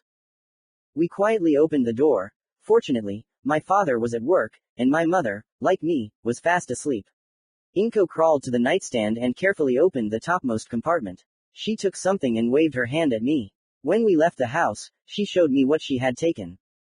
Here, take this, said Imouto, handing me a hidden leaf ninja protector. Then she quickly put the same one on her forehead. This is Dad's spare bandage, I'll put on Mom's. For what? Well, we are going on a mission, after all. The fair-haired girl smiled. We reached the gate, but it was locked and guarded. Izuma and Katetsu, I knew from experience how difficult it was to get through them unnoticed. There was only one way out of the village. I nodded to my sister to follow me. We went north of the village, where Kurama had said we were headed. I remembered that passage and hoped that there was one in this world too. In my world, some boys, including Kiba, had dug a passage under the fence and then camouflaged it well with boxes and branches. I was very happy when I found this pile there. I cleared it. It was dark outside, but there was a lamppost nearby. What is this? Inko asked quietly, looking at the small tunnel. The exit from the village. Go first. I'll hide the passage behind me, I answered. Imouto nodded uncertainly. How do you know about him? I don't remember, he got out. A minute later we were in the forest, which was already very close to the village. End of flashback. So, how did you know where I was? Ant asked us. We were still standing in the forest. Inko shrugged. It's a secret, I said, realizing that Karakui would have even more questions. And who came up with the trap? I wanted to answer that we came up with it together, but the fair-haired girl got there first. Ni-san, Imouto said smiling. Auntie looked at me in surprise. I understood that this way the girl would remain in the shadows, but she helped me in many ways. Thanks to my sister, we were able to find the necessary things and literally save a part of Konoha from this madman, I said proudly, crossing my arms at chest level. Inko began to hug me tightly, the two of us grinning, from ear to ear. Meanwhile, Karakuya had already sealed the corpse in a special scroll that she had with her. Having finished this not very pleasant task, Oba-san smiled affectionately at us and ruffled our hair. It seems like you've grown a lot while I was gone. You really did save a part of Konoha, in a way, and my skin and reputation too. You guys are great, real teamwork. Minato will be stunned when I tell him. Don't tell your father, we shouted in unison. Why? Auntie didn't expect such a violent reaction. Well, if father finds out that we went into the family storage without asking, took weapons from there and left the village without permission, and then made this trap ourselves, I don't know what will happen. Let it remain our secret, I suggested calmly. And nodded. Good. Kakashi and Kot are very close. Run home, I'll hold them off, the woman said and disappeared. I grinned with satisfaction and extended my fist to Imouto. Punch. The girl didn't understand at first, but then she punched. Now it was our gesture when we successfully did something together. It's done. It's good that Oba-san didn't ask unnecessary questions. I had no doubt. 7th, you are no worse a strategist than Shikamaru, a voice was heard from my subconscious. Thank you, I chuckled, for me this mission is no higher than rank C. But, don't be arrogant. It was already morning outside, we hid the projectors in our pockets. The gates of Konoha had already been opened, but we returned the same way we had left. My sister and I wanted to get into the house like mice, but it didn't work. When I accidentally slammed the door loudly, my mother came out of the kitchen at that very second. A very angry mother. Where have you been, Dadbani? I went into your rooms, and you are not there. We swallowed convulsively. She smelled of a very scary key, and her hair was floating in the air like an enemy. What should I think of? What should I think of? What should I think of? I've never felt such a terrifying key even from Ibiki. Moms are scary when they're angry. Except Hinata, my red-haired friend corrected me. Yeah, I agreed. Hinata tries to find a common language with the children, and not yell and beat all the nonsense out of them. I really like this about my wife. She is a kind and caring mother, the best wife. We decided to run around the training ground. Mom, I said the first thing that came to mind. Go to the bathroom and have breakfast. Habanero barked. We flinched slightly. We understand, Captain, we said at the same time and ran to our rooms to change. I hoped that my mother hadn't had time to tell my father that we weren't home. In the 2 days since I'd been here, I'd barely seen my father. He spent the night at work and only ran home once to pick up some document from his office. If I were a child, I'd be angry with my father for not spending enough time with us. But I'm the Hokage myself and I understand what it's like to be torn between family and work, so I didn't blame my father. My twin sister also tried to ignore it, but she's still a child, and it's hard for her. I thought that everything would work out soon, like with me and Boruto. We quickly dressed in what I considered normal clothes and ran into the kitchen. To say that we were hungry was to say nothing. We quickly devoured the rice casserole and washed it down with orange juice. Inko deliberately spilled some juice on the table, as a gift for Hiroshi. He was cleaning the house because of punishment. Most of all, we wanted to sleep. Mom, Inko yawned, we really want to sleep. Let's go, Naruto. We were about to get up, but Mom stopped us. Why didn't you say you were leaving? She said excitedly. We didn't want to wake you up. Firstly, this is not an excuse. Secondly, Dad will come now and tell you some news. I exchanged glances with my sister. We were very interested, but we were terribly sleepy. I have a child's body after all. We sat in the kitchen and waited. And when will he come? Imoto said tiredly and nodded off. I'm here. Dad walked into the kitchen. We instantly perked up and rushed to hug Dad. I wanted to be a child and always dreamed of hugging him like that. Well, my dream came true. Dad looked at me in surprise at first, but then he broke into a gentle smile. I didn't expect you twins to greet me like this. Especially you, Naruto. And what about me? I asked childishly, feigning. Mom was also smiling happily. You finally opened up to us. I am very, very happy about this. I feel that Inko tried hard here, said the father and looked tenderly at his daughter. You could say that. I winked at my sister. Mom said you wanted to tell us some news. Imoto couldn't resist and asked Dad first. We let go of Dad in anticipation. Oh yeah, I almost forgot. He took out 2 pieces of paper from his vest, on which was the Hokage's seal. I would recognize it anywhere. Congratulations. You have been accepted into the Ninja Academy. The village chief said with a big smile, showing 2 pieces of paper. Inko looked at her mother and then her father with disbelieving eyes. I believe that you will become the best ninja, Dadbane. Mom ruffled our hair. Yes, I will prove that the neutrals are no worse than the clan shinobi, Dadbano. Imoto screamed and looked at me, as if to say, your turn. Of course. After all, when I become Hokage, everything will change, Dadbao. I cried out in the same tone and took a heroic pose. My father looked at me in shock, and my mother immediately began to hug and squeeze me with tears of joy in her eyes. Dadbao, what a strange word. In the true spirit of Uzumaki, said Mom, holding the ladle in her hands the whole time. Hokage, huh, smiling and squatting at my height, my father asked, I believe that you will realize your dream. Of course, I grinned. Then my sister and I yawned in unison. What? Didn't you get enough sleep? Asked the father. Of course, we didn't get enough sleep, Mom began discontentedly. You see, they started running in the mornings. And they didn't say a word to me. Mother's key began to become more and more frightened, but we, already standing, fell asleep, leaning on each other. That's how I fell asleep, only at the end I felt that my father carried me to my room and put me to bed. A few hours later, I woke up when it was already lunchtime. My stomach growled treacherously. The first thing I did was go and check on my sister. The girl was sleeping soundly and slowly ran out of bed. Now I understand how she falls like that, I grinned. Wake up, it's time for lunch and training, I yelled. Imoto woke up in an instant and, nevertheless, fell out of bed. I'm alive, Inko said, already out of habit. Ni-san, are we going to train? Yeah, there are only 2 months left until the academy. I want to improve my physical fitness and learn to control my chakra at least a little. To become Hokage, I have to be an excellent student.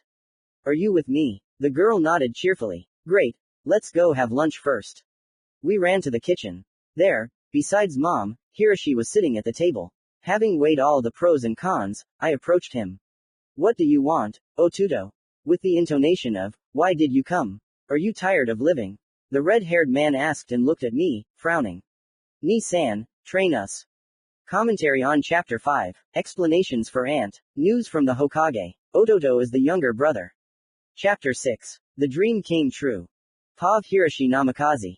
This morning, as always, I was waiting at the Uchiha house for Itachi to get ready. My friend always takes a long time to get ready, so Makoto-san, his mother, invited me for tea to somehow wait for this slug. Itachi can sometimes get on my nerves like that, talent. The Uchiha clan leader's house is large. Many rooms, but everything is too serious. There are no bright things. Basically, everything is blue and black, with a glimpse of red, and only on the clan sign. Here, children are trained from the age of 5, so the Uchiha are the best warriors, but, in addition to training, talent is needed. The clan children's intensive, but moderate, classes are very different from studying at the academy. There is more practice than theory here. In the courtyard of the Uchiha clan leader's estate, there was a small garden. And behind the house there was a mini training ground for training. I had been waiting for Itachi for about half an hour. Makoto-san had asked me about everything a long time ago and was now standing and preparing something. I was already bored. I almost lay down on the table until an ash-haired guy with green sleepy eyes, a year older than me and Itachi, entered the room. He was dressed in a black cape with sandals, it looked like a kimono, and something like a protective white vest on his chest with the Uchiha clan sign. His favorite weapon was on his back. A metal katana with unusual capabilities, according to him, was hidden in a beautiful sheath, the hilt was black. The guy waved his hand at me in greeting and yawned loudly. What, are you waiting for my Otudo? Asked the green-eyed man. Makoto-san placed a plate of food for her eldest son and ruffled his ash-blonde hair. Well, yes, I'm tired of it already. It's always like this. And what about you, Sakata? And who am I? Sakata said, food in his mouth. This guy loves to eat. He's not like his clanmates at all, neutral, like my sister. I don't have a bad attitude towards neutrals, but as I watch my Imouto, I realize more and more that she's neither a Namikaze nor an Uzumaki. Or am I missing something? Like my sister, Sakata tries to imitate his clan, but he is different, cheerful, inquisitive and believes in the power of friendship and family ties. His younger brothers, Itachi and Sasuke, treat him normally, unlike the rest of his clan and even their father. Neutral, like Jinchuriku, but without any special power. The ash-haired one always makes fun of his younger brothers, sometimes even raising Itachi. Sakata finally swallowed that piece, washing it down with tomato juice. Shikango and I almost burned down some barn yesterday. Orochimaru-sensei took the rap for us again. But other than that, nothing special. Although, we were punished later. Sensei is some kind of monster. The guy made a martyr's face and changed the subject. And how are you? How are the twins? I heard from Itachi that Naruto got injured. They're all fine. But Naruto has changed a lot since the injury. And, Hiroshi, don't drag it out, he looked at me with anticipation. I learned to smile, and often. Of course, I was on a mission and didn't see it, but my mother told me. You can trust her. Wow, progress. And how is Inko? As usual, always cheerful and constantly falling out of bed, Sakata just smiled, continuing to destroy breakfast. Why do you always ask about her? Well, she and Shikango are like a sister to me. All three of us, neutrals, are the only ones in Konoha. Sakata's mother involuntarily lowered her head and continued cutting vegetables. She loves all her children, and it hurts her to realize the bitter fate of her eldest son. From my point of view, this Uchiha is strong, it's just that the clan does not want to admit it. Once I got a mission with Orochimaru's team, and I saw how professionally Sakata wields a katana, what he really is. Although he is only a year older, I respect him in a way. Orochimaru is very pleased with him, as well as with his eldest son Shikaku. There is something in the neutrals, some kind of zest that the snake Sani noticed. As far as I know, Orochimaru asked my father to take my sister under his care later. Father said he would think about it. On one hand, there will be a neutral team, the third ninja who is part of the Sanin's team has long been a chunin, so there is room for an imouto. But on the other hand, there is a big age difference between them. Inko is 8 years younger than Sakata and Shikango. I see, I said, already quite tired of waiting for Itachi. Only Sakata dispelled my boredom. In front of Itachi and his older brother, I was not afraid to open up, to throw off the mask of discontent. That's why I like to sit in the Uchiha house. Listen, you haven't given up on your dream, have you? To tell the truth, I had already given up, but when my Otudo began to change, I began to have hope. The green-eyed man only shrugged his shoulders at my words and continued to eat breakfast. Itachi came into the kitchen where we were sitting. Well, finally, otherwise I would have already put down roots in the sofa. I grinned, but ignored the slug. Someone else came into the kitchen. Sakata, Itachi, train me. The youngest son of the clan leader shouted throughout the house. The brothers threw their heads back and sighed painfully in unison.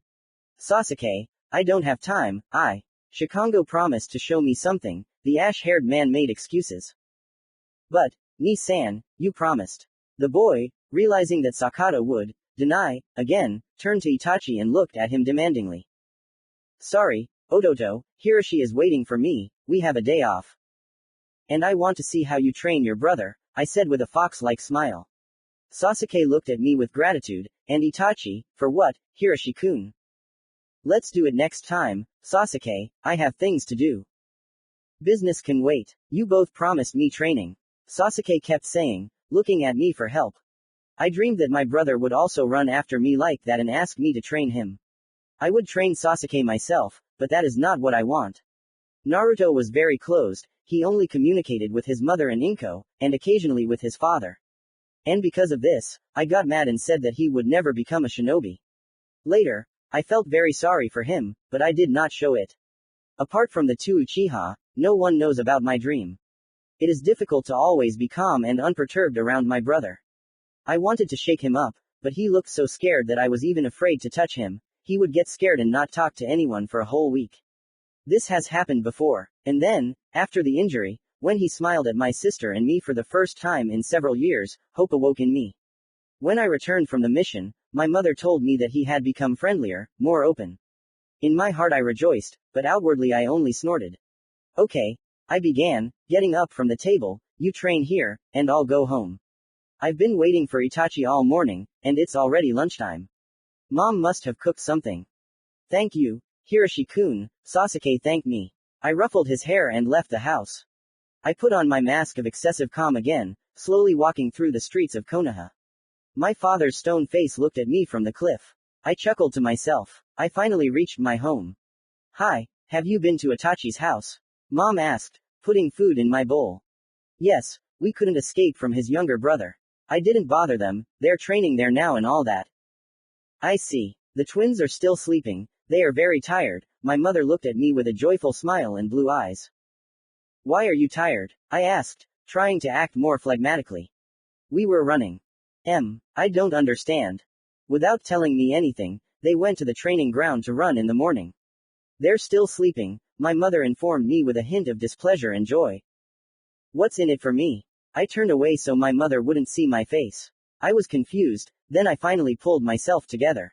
I heard the Otudo doors open and close, then the Imouto doors opened. There was a shout. Wake up, it's time for lunch and training. It was Naruto's voice, but I couldn't believe that Ototo could make such a noise. The scream was followed by a dull rumble. I'm alive, Imoto shouted. Over the years, we've all gotten used to this phrase. Naruto was the first to enter the kitchen. I was still sitting at the table, unperturbed, trying not to look at my brother. He and his sister were already standing by the door. I noticed that Ototo was thinking about something. Then he suddenly came up to me. Ni-san, train us. Naruto shouted throughout the house, with a slight smile on his face. Mom, Inko, and I flinched slightly. What? I asked incredulously. Train us, brother, we'll soon be going to the academy, and we have no preparation. If for a couple of seconds I had a surprised face, now I was trying my best to hide my joy behind artificial composure. To my surprise, Inko was silent, did not get indignant and was no less surprised. I expected something else. Why should I waste my time on you? Well, you have a day off. And in order to become Hokage, I have to train a lot and be very strong. No. Ni-san. A small copy of my father looked at me with puppy eyes. This is it, exactly what I wanted. I sighed with feigned irritation. Well, okay, you have lunch, and I'll be back soon. There's one thing to do, my brother nodded. I left the house. At first I walked slowly along the streets of Konoha, heading towards the Uchiha house. Then I began to pick up speed and started running. I ran as fast as I could, without using chakra. So, out of breath, I ran to the Uchiha quarter, to my friend's house. Makoto-san was standing in the yard with some kind of bag in her hands. Makoto-san, where are Sakata and Itachi? I asked, leaning on my knees and out of breath. For some reason, I didn't want to use chakra at that moment. The woman looked at me in surprise. They're in the backyard, training Sasuke. I nodded to her in gratitude and ran behind the clan leader's estate. Itachi and Sasuke were fighting in close combat, and Sakata was simply watching them, leaning against a tree trunk. All three of them turned their attention to me. Got 5 minutes? I asked my friends, hinting that the conversation should take place without the younger one. The middle brother told him to go out for 5 minutes and not eavesdrop. What happened if you're so happy? The ash-haired man began. I looked at my friends, not hiding the smile on my face. They were very surprised. Can you imagine? When I came home, the children were still sleeping, and it was already lunchtime. Mom said that they were running around. So what? There is nothing supernatural here, Itachi interrupted me. No, that's not the point. When they woke up, they went into the kitchen. Naruto was thinking about something, and then he came up to me and started asking me to train them. Wow, the brothers whistled, see, and you were about to give up. The elder one smiled, with all his teeth, while Itachi simply grinned contentedly, closing his eyes. Well, what are you waiting for? Go train your twins already. Just don't whine later that they're annoying you. Thank you. You're welcome, little brother, said the Uchiha brothers. I ran home in a good mood. Then I put on my mask of seriousness and imperturbability again. End of Hiroshi Namikaze's POV. To be continued. Commentary on Chapter 6. A Dream Come True. This chapter turned out to be a little shorter than the others. I hope you liked it. Write comments. Sakata Uchiha. Chapter 7. Training. The dinner was really delicious. Mom knows how to cook. It was funny to watch Hiroshi's reaction when he heard my request. I understood what he was dreaming about when I first looked into his blue eyes. At first there were ice flows in them, but when I smiled at him, hope, surprise and a glimpse of joy appeared in my older brother's eyes. I realized then that the local Naruto hadn't communicated with him at all, and if Itachi was our mutual friend, he must have seen his relationship with Sasuke. I'm more than sure that Sasuke constantly asked Itachi to train him. My brother also wants such a relationship between us. Personally, I understand what it's like when your student runs after you and constantly asks to teach you a cool technique. It's cute, of course, but I was getting pretty tired of Konohamaru running after me and challenging me to sparring. I came up with a plan to get to my brother, but not to worsen our relationship, but to make Hiroshi feel that his family needs him. The only thing I couldn't understand was where Hiroshi went, but I was sure that he would come soon. Kurama, Kurama, Kurama, I screamed in my subconscious. I sat at the table and watched as Imouto screwed up his brother again, spilling soy sauce on the table, but in such a way that Mom wouldn't notice. Otherwise, she would have cleaned it up herself. I, like a real older brother, didn't rat her out. What do you want, Naruto? The fox growled sleepily. Are you aware that you've been sleeping too long again? I know. This was my initiative. Phew, and here I thought that old man Naruto's strange power was affecting you again. I hope that with that Naruto, his power hasn't completely disappeared. Since you've already woken me up, tell me what's going on in this world. Now we're waiting for my older brother, he'll be chasing me and Inko around the training ground. It's so wild when I realize that Kushina has other children besides you. I'm trying to get used to it. Listen, why did you decide to train with them? You can do it yourself. Let the guy have fun, he'll be training me for the first time. It turns out that Naruto didn't communicate with him at all. What a drama. Kurama feigned admiration. I didn't answer. Hiroshi entered the room. He was calm and feigned annoyance at wasting his free time on me and my sister. Oh, how joyful. His aura is so bright, said my insightful friend. I noticed the same thing. I'm here, said the red-haired man and pointed to the exit of the house. My sister looked at me. She was probably still surprised that I asked Hiroshi for training. It was strange that she had been silent all this time and was thinking about something without a face of terrible seriousness. Mom gave us packages with onigiri to take with us and wished us luck. I became interested in how Hiroshi would train us. I was already prepared for anything, but Imoto would probably have to suffer. We arrived at training ground number 5, which was not far from our house. I realized that my brother was already impatient to begin, at least somewhere in him, besides his appearance, there were Uzumaki genes bubbling. I tried not to imagine what would happen if I really angered Hiroshi. So, little ones, I warn you right away, don't expect mercy from me. Training is a serious matter. If you don't train, you won't become the best shinobi. And will you make the best of us? Inko asked with some joy. I made the same face. My brother looked at both of us. He was confused. He was not used to me talking to him, and Inko did not grumble. Of course, it would be a shame for me if I couldn't prepare the little ones for the academy, Hiroshi replied, folding his arms at chest level.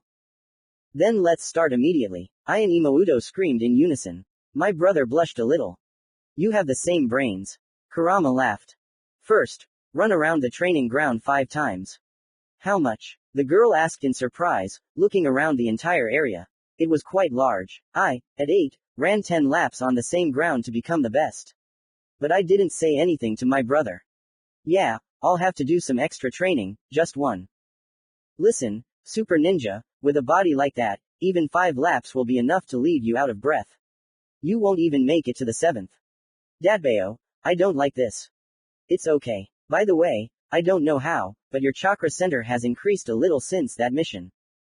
Excellent. If the focus continues to grow, then soon I will have a normal supply of chakra. Naruto, what are you thinking about? Run, now. Yes, Ni-san, I said and ran after my sister. The guy chuckled approvingly and smiled imperceptibly. Having finally run these 5 laps around the training ground, we stood in front of my brother, out of breath.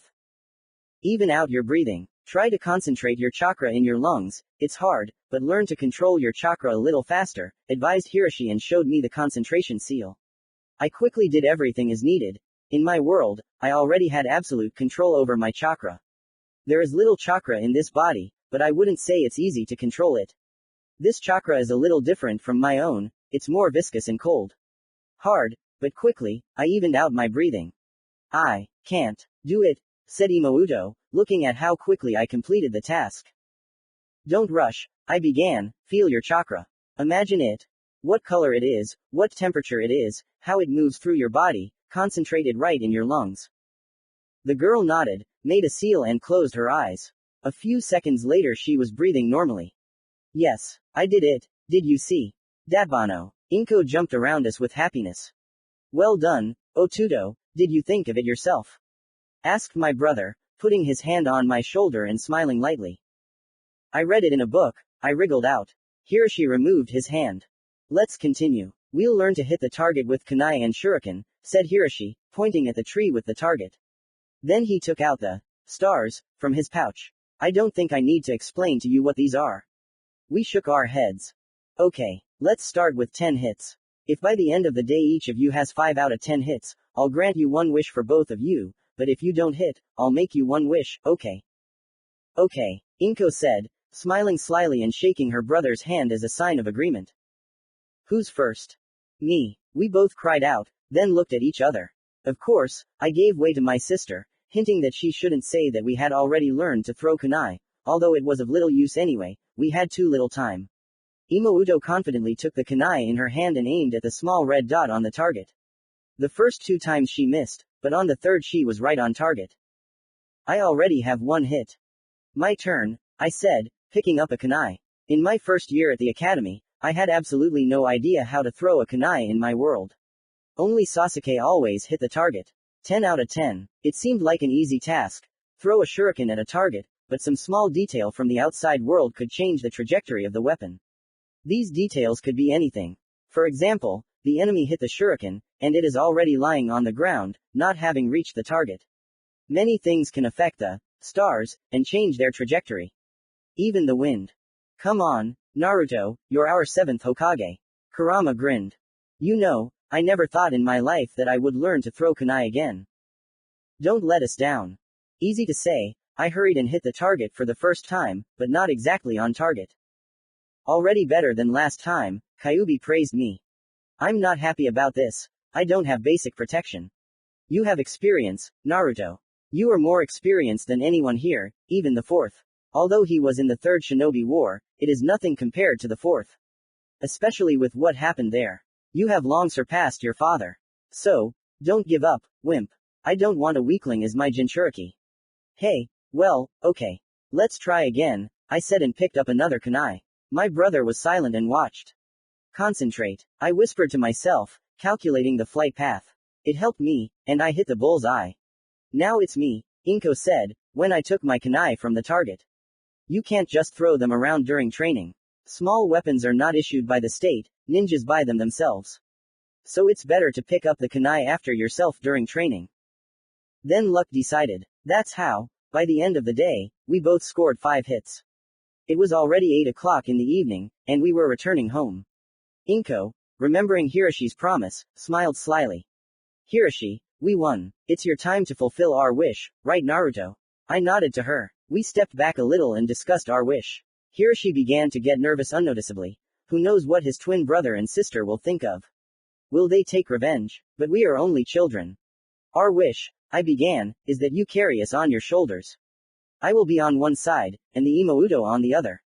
To our rooms, I informed my brother with a childish smile.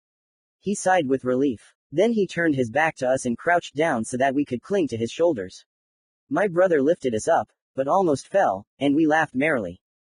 You're heavy, I'll have to add chakra to carry you home, Hiroshi said, and I felt chakra spreading through his body, strengthening him and allowing him to lift the weight. I strengthened my body with Sen chakra in roughly the same way, although the effect was many times greater. Only with the help of Sendi Utsu could I create Rasen shuriken so that I wouldn't be torn apart. Now Hiroshi uses only his chakra. Sakura and Tsunade use the same principle, which is why they had such monstrous strength. But I'm not sure that he can do the same. Aren't you having a hard time, brother? Inko said, and Hiroshi winced, stopping. At first, I didn't understand what had happened. You called me brother? Hiroshi asked again. The girl just remained silent. No, it's not hard for me, the red-haired man answered the previous question completely calmly. It was necessary to defuse the situation, I didn't like this. Faster, faster, I shouted cheerfully. Imouto supported my idea and started shouting along with me. Faster. Well, then hold on, said the brother. He started running. People on the street looked at us in surprise, and we laughed merrily. Except for Hiroshi. He only smiled. We finally ran home. Are you getting off? Hiroshi asked. We were near the front door. No, take us to the kitchen, we're hungry. The girl shouted in disagreement. You told me to take you to your rooms. We'll leave the kitchen ourselves, I repeated. Hiroshi just nodded his head in agreement. We laughed again. As always, the kitchen smelled delicious. When Hiroshi entered, I noticed that we were met with 2 surprised looks. The ladle she had been holding a second ago fell out of my mother's hands, and my father was still holding his newspaper and looking at us in shock. My brother disguised his joy as seriousness and sat down so that we could safely get off. Hi, Mom. Hi, Dad, I started. We are very tired and hungry. I looked at them with a smile. Inko hurried to hug her father. Dad, are you staying home tonight? Yeah, what happened? The father asked with the same look, looking at Hiroshi, waiting for an answer. Nisan promised to prepare us for the academy, I grinned, crossing my arms at chest level. Hiroshi nodded. They asked me themselves. Really? Father asked incredulously, but there was a note of joy in his voice. Then Dad smiled sincerely. I'm glad that you all have become real relatives. I have a surprise for you. Commentary on Chapter 7, Training. Write comments and put, plus. Chapter 8, At the end of the day. Minato Namikaze's Pav. I spent the day at work, as always. I became the 4th Hokage, the most respected ninja in Konohagakure, but Sato. I am a hero, everyone loves me, except for my enemies, of course. My face is depicted on the Hokage mountain. They called me the Yellow Lightning of Konoha, because I am the fastest of all ninja, a legend of the hidden leaf. As arrogant as it may sound now, it is true. I am responsible for the lives of Konoha residents, civilians and ninjas who carry out various missions of various ranks. I give orders and accept already completed missions in the form of paperwork. Stacks, no, mountains of white sheets lay on my desk and waited for me to put the Hokage seal. This is a sign that the mission is completed and the executor can be given money. After that, all the signed sheets are sent to the archive. But, besides work, I have a family that I rarely see, because of this very work. I have a daughter and 2 sons. I had a rather strained relationship with the youngest. He only communicated with his mother and sister, with me, only sometimes, and did not talk to his brother at all. From birth, Naruto had very weak chakra. The doctors explained that this was because his twin sister, my daughter, is neutral. Being in the same womb, the boy's chakra passed to the girl. Although, when they were born, I felt a normal chakra focus in Inko, not exceeding the norm. Later it turned out that she was neutral. This explained a lot. For example, the fact that she was fair-haired. Not a blonde like me, and not red-haired like Kushina. And the oval of her face and blue eyes reminds her of her mother. Naruto also has such an oval face, although in hair and eyes he is my little copy. Only his unusual horizontal stripes on his cheeks remained a mystery to me. I thought he would become a mischievous boy, maybe even a hooligan, but my son grew up differently. At least he smiled until he was 5, but then he closed himself off completely. Inko was different, just the way I wanted, cheerful and inquisitive, trying to attract my attention and the attention of my clan. Only with the help of my relative, Karakuya, was I able to give my daughter my last name. I wasn't going to tell her anything, but when she interrogated me, I had to. I don't understand why I fell for her way of finding out information. She made me really nervous back then. I also have an older son, with whom Inko was constantly arguing. My daughter doesn't consider Hiroshi her brother, she snaps and does all sorts of nasty things. Hiroshi himself tolerates her and tries to ignore her. He takes after me in character and Kushina in appearance. He is strong, the captain of one of the Anbu squads, a good role model for the younger ones, but the twins didn't pay attention to him. Only Inko. And then, when she wanted to do something to him, I had to calm my daughter down, but she acted like she didn't hear and continued. Hiroshi often visited his friends, the Uchiha brothers, one of whom was also a neutral. I allow them to communicate and do not consider neutrals to be spoiled fruits of the apple tree, as most people think. Fugaku was always ashamed of his eldest son. This guy is the first of the Uchiha clan who did not even inherit the appearance. All my thoughts about neutrals were limited to my daughter. Sometimes I cursed fate for the fact that my Inko cannot be a normal child and will have to go through a difficult path, similar to the path of a Jinchuriku. My wife is a Jinchuriku, and I understood how she felt. After Naruto received what seemed like a minor injury, he began to change little by little. This was proven when I saw him smiling, from ear to ear, for the first time in several years, including Hiroshi. He began to wear bright clothes that Kushina had once bought him, but which he folded into a box. Then, when I brought the news of his enrollment in the academy, he even hugged me. I was very happy then. I hadn't had such attention from my son for a long time. Kushina came to me, told me that Naruto began to smile more often, communicate and joke. He and his sister disappeared somewhere for the whole day, but returned in the evening. In my soul, I rejoiced. Is my son becoming a normal child? Maybe he'll make friends. Did that little trauma change his outlook on the world? At 7 o'clock in the evening, having finished all my paperwork, I went home for a well-deserved rest. The sun was setting behind the horizon of the forest surrounding Konoha. It was still light outside, but people were already preparing to turn on their flashlights. Soon all of Konoha was lit up. On the way home, people greeted me, as always. Finally, I reached home. I went into the hallway. It was quiet. Usually, at this moment I hear fiery speeches and conversations between Inko and Kushina. I went into the kitchen. My wife was sitting at the table and reading a book. What are you reading? I asked. Kushina perked up and immediately sighed with relief. Yes, here is Jiraiya's book. We took the names of our children from this book, answered the wife. I went up to her, hugged her and we began to read the book together. The Tale of the Great Hero. I read the first pages of the sensei's book. My wife flipped through several chapters. A brave and kind boy, whose name was Hiroshi, saved the village, despite numerous wounds and fractures. Only those who were not afraid to die shamefully at the hands of a young boy came out to fight against him. Kushina read and again turned over several pages. The village's strongest ninja stood over his dying enemy. He was moaning pitifully, clinging to his life. There is only one hatred in the world. You will not be able to overcome it.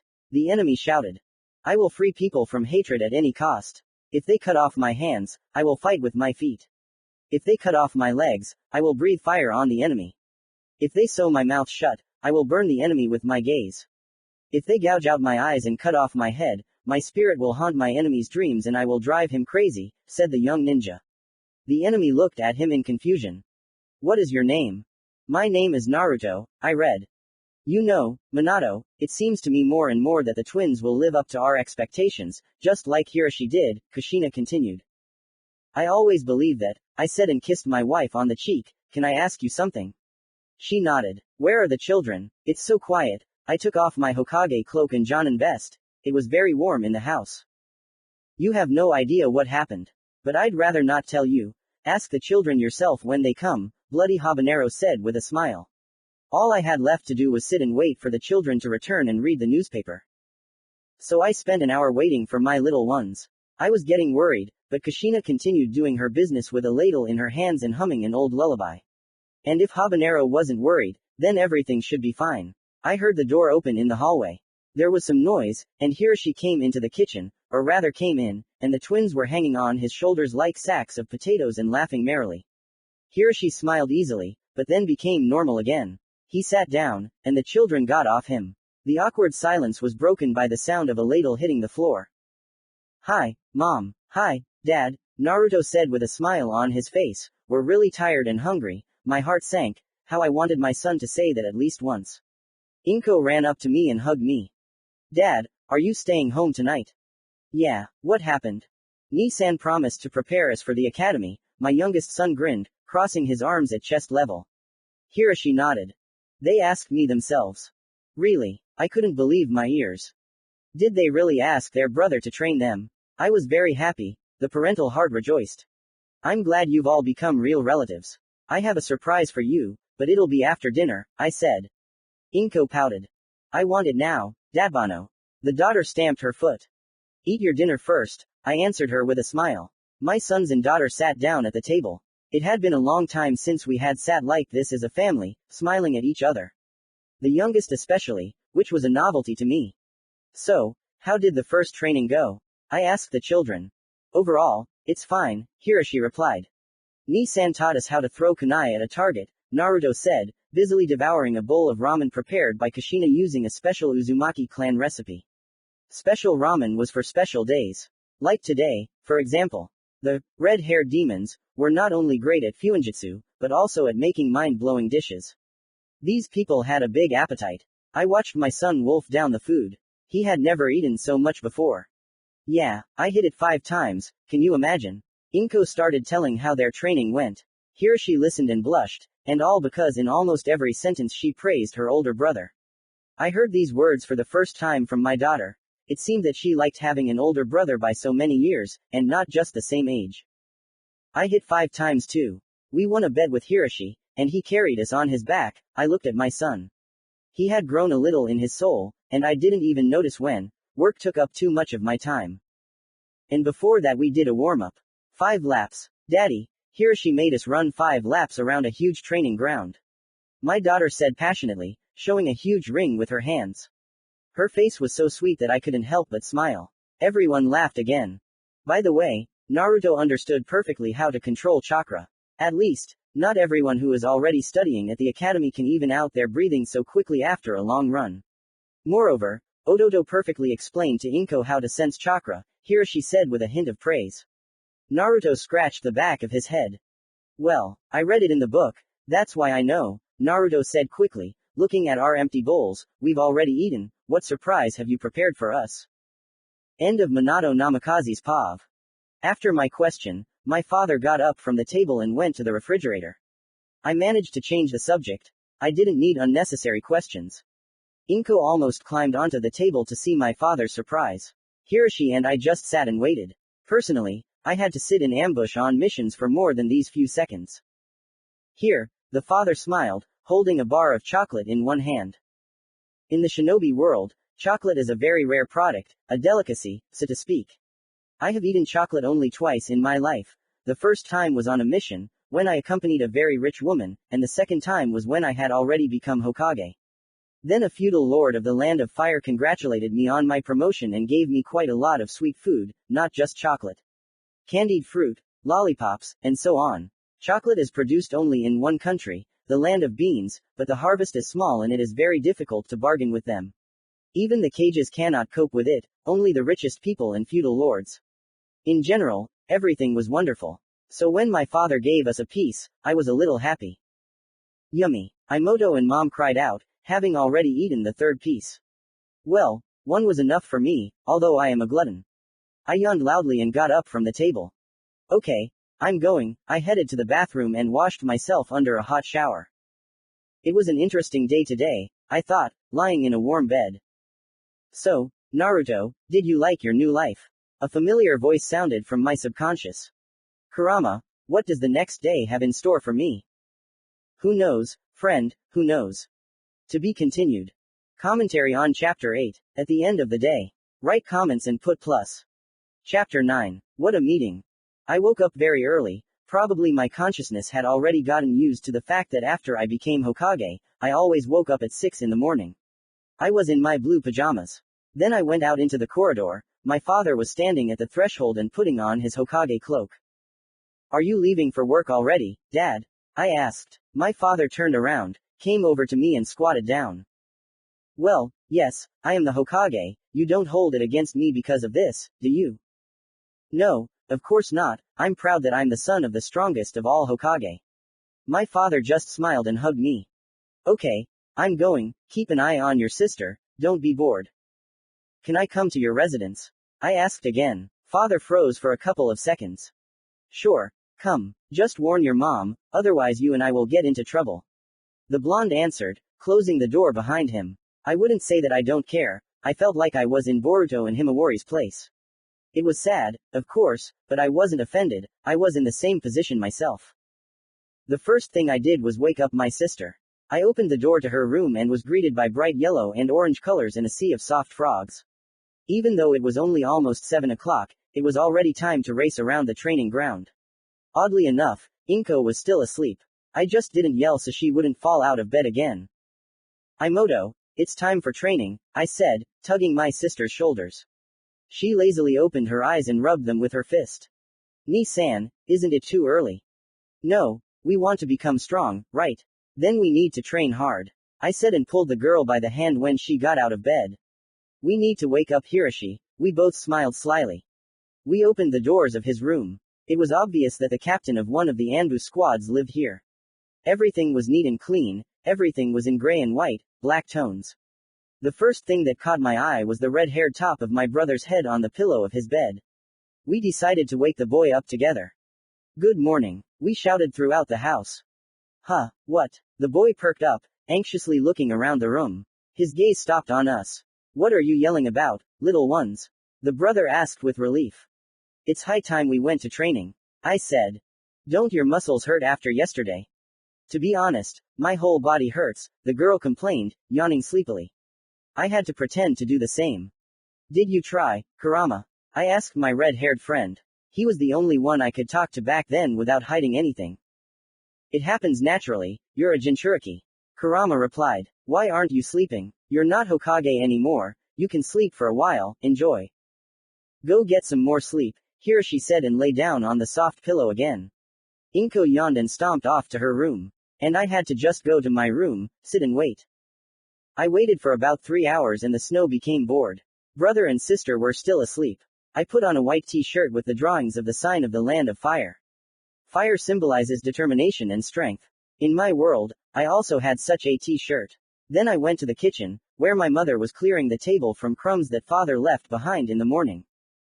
Mom, I'm going for a walk, I said to my mother. She just nodded and I walked out onto the streets of Konoha with a clear conscience. It was unusual for me to see Konoha so old. In my world, I, having become Hokage, began to provide people with conveniences. Good roads, TVs were in every house, on the street too. Thanks to me, anyone can rise into the sky with the help of an airship created by our scientists. I also opened the first train in the shinobi world, but only between Sand and Leaf. Soon it will be between other countries too. Thanks to the train, people do not have to hire ninja for protection, but pay for the ride. The way to Suna is long and the train is still accompanied by ninja. Therefore, they also earn money. I tried to give everyone a job, many ninja have their own families. Konoha is a new century. Phones, game consoles, computers and so on. Here, this did not exist yet, so it was unusual for me. This village looked like it did before Pain's attack. I couldn't help but remember my childhood. A childhood without family, without love, in the contempt and hatred of those around me. Everything was different here, although there were people who didn't like me, but not the whole village. There were already quite a lot of people on the street, everyone was doing their own thing. I wasn't used to people not saying, "Good morning Hokage-sama," but what could I do? I walked in the middle of the street, not knowing where to go next, until I heard loud footsteps, like running, and a small cloud of dust rose behind the people. People ran to let someone pass, but I stayed where I was. Two guys appeared from the cloud, they ran quickly, leaving behind that same dust cloud. They had scared faces, as if they saw my mother in anger. It looked funny. The guys ran closer and closer to me. "Oh, Naruto, hello," both guys said, grabbing me by the armpits. On each side, they ran even faster and hid behind the houses. I wanted to say something, but the ash-haired guy covered my mouth with his hand. "Quiet," whispered another guy. The brown-haired man with brown eyes began to look around. We were hiding between two houses, then I noticed that one of the legendary Sannin was running along the main street, in a Jonin Chunin vest and with a bandage on his forehead. He had black, long hair and he was very irritated and angry. Orochimaru, I asked myself. Now it's clear who they were running from. The snake Sannin stood there for a while and disappeared. The boys sighed with relief. The ash-haired man took his hand back. "Hello again. We haven't met yet, but Hiroshi has told me a lot about you." The same guy continued. His green eyes sparkled like emeralds, and on his protective, white vest was the Uchiha clan symbol. "Are you my brother's friends?" I asked, and the boys nodded. "I am Sakata Uchiha, and this," he pointed at the brown-haired man, "is Shikango Nara." The brown-eyed man's green clothes had the Nara clan sign embroidered on them. He had a funny fringe and a small tuft of hair on the back of his head. "Are you neutral?" I asked them.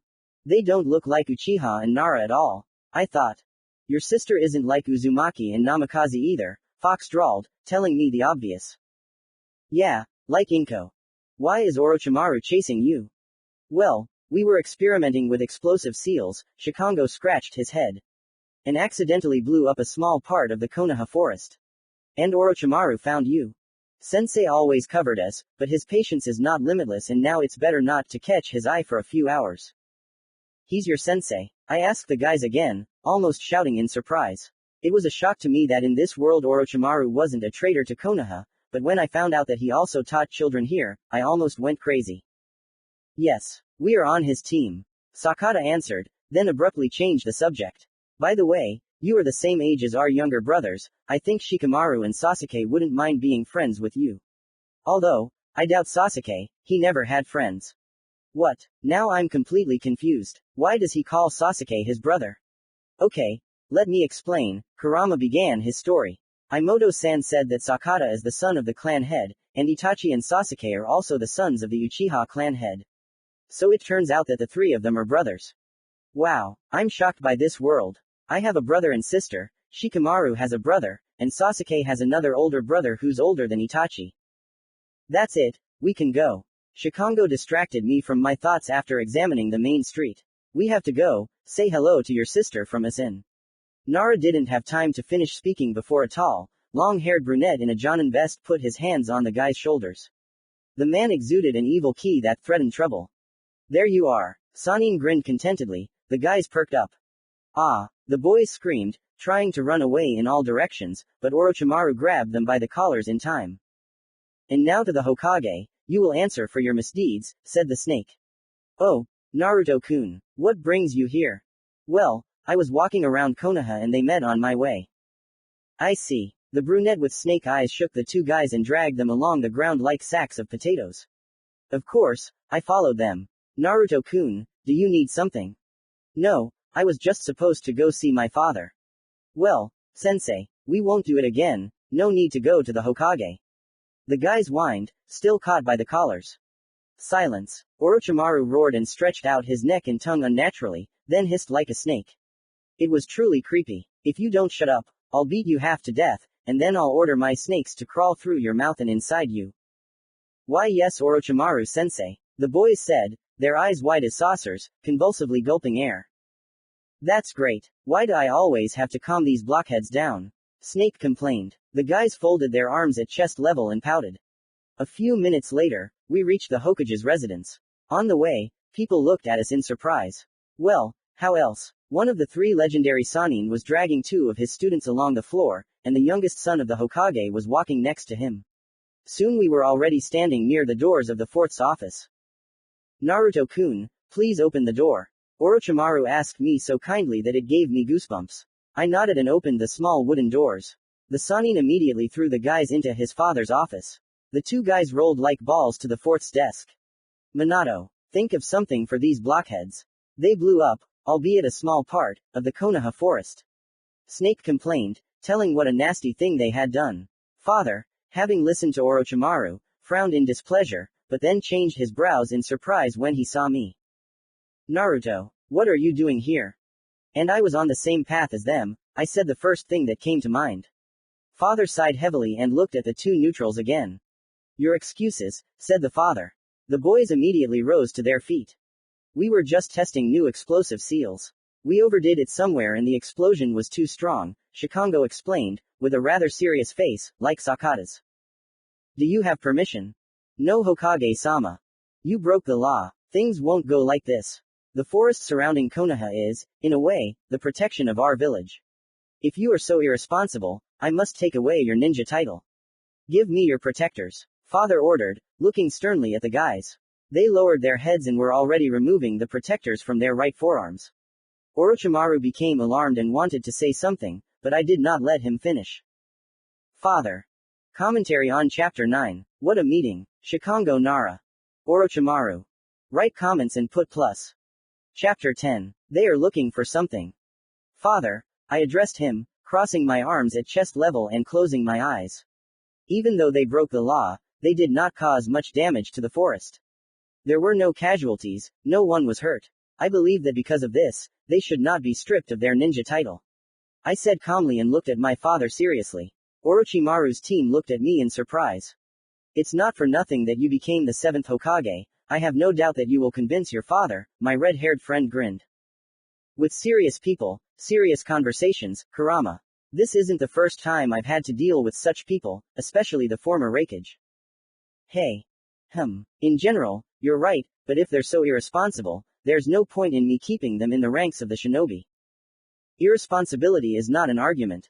I said sharply. On dangerous missions, any shinobi, be he a Jonin, Chunin or Genin, in a difficult situation will defend his own, crossing out stereotypes about weakness and fear. We still don't know anything about the real strength of these two. We need to give them a chance to develop further, suddenly they will surprise us all. And even an animal can become responsible, if necessary.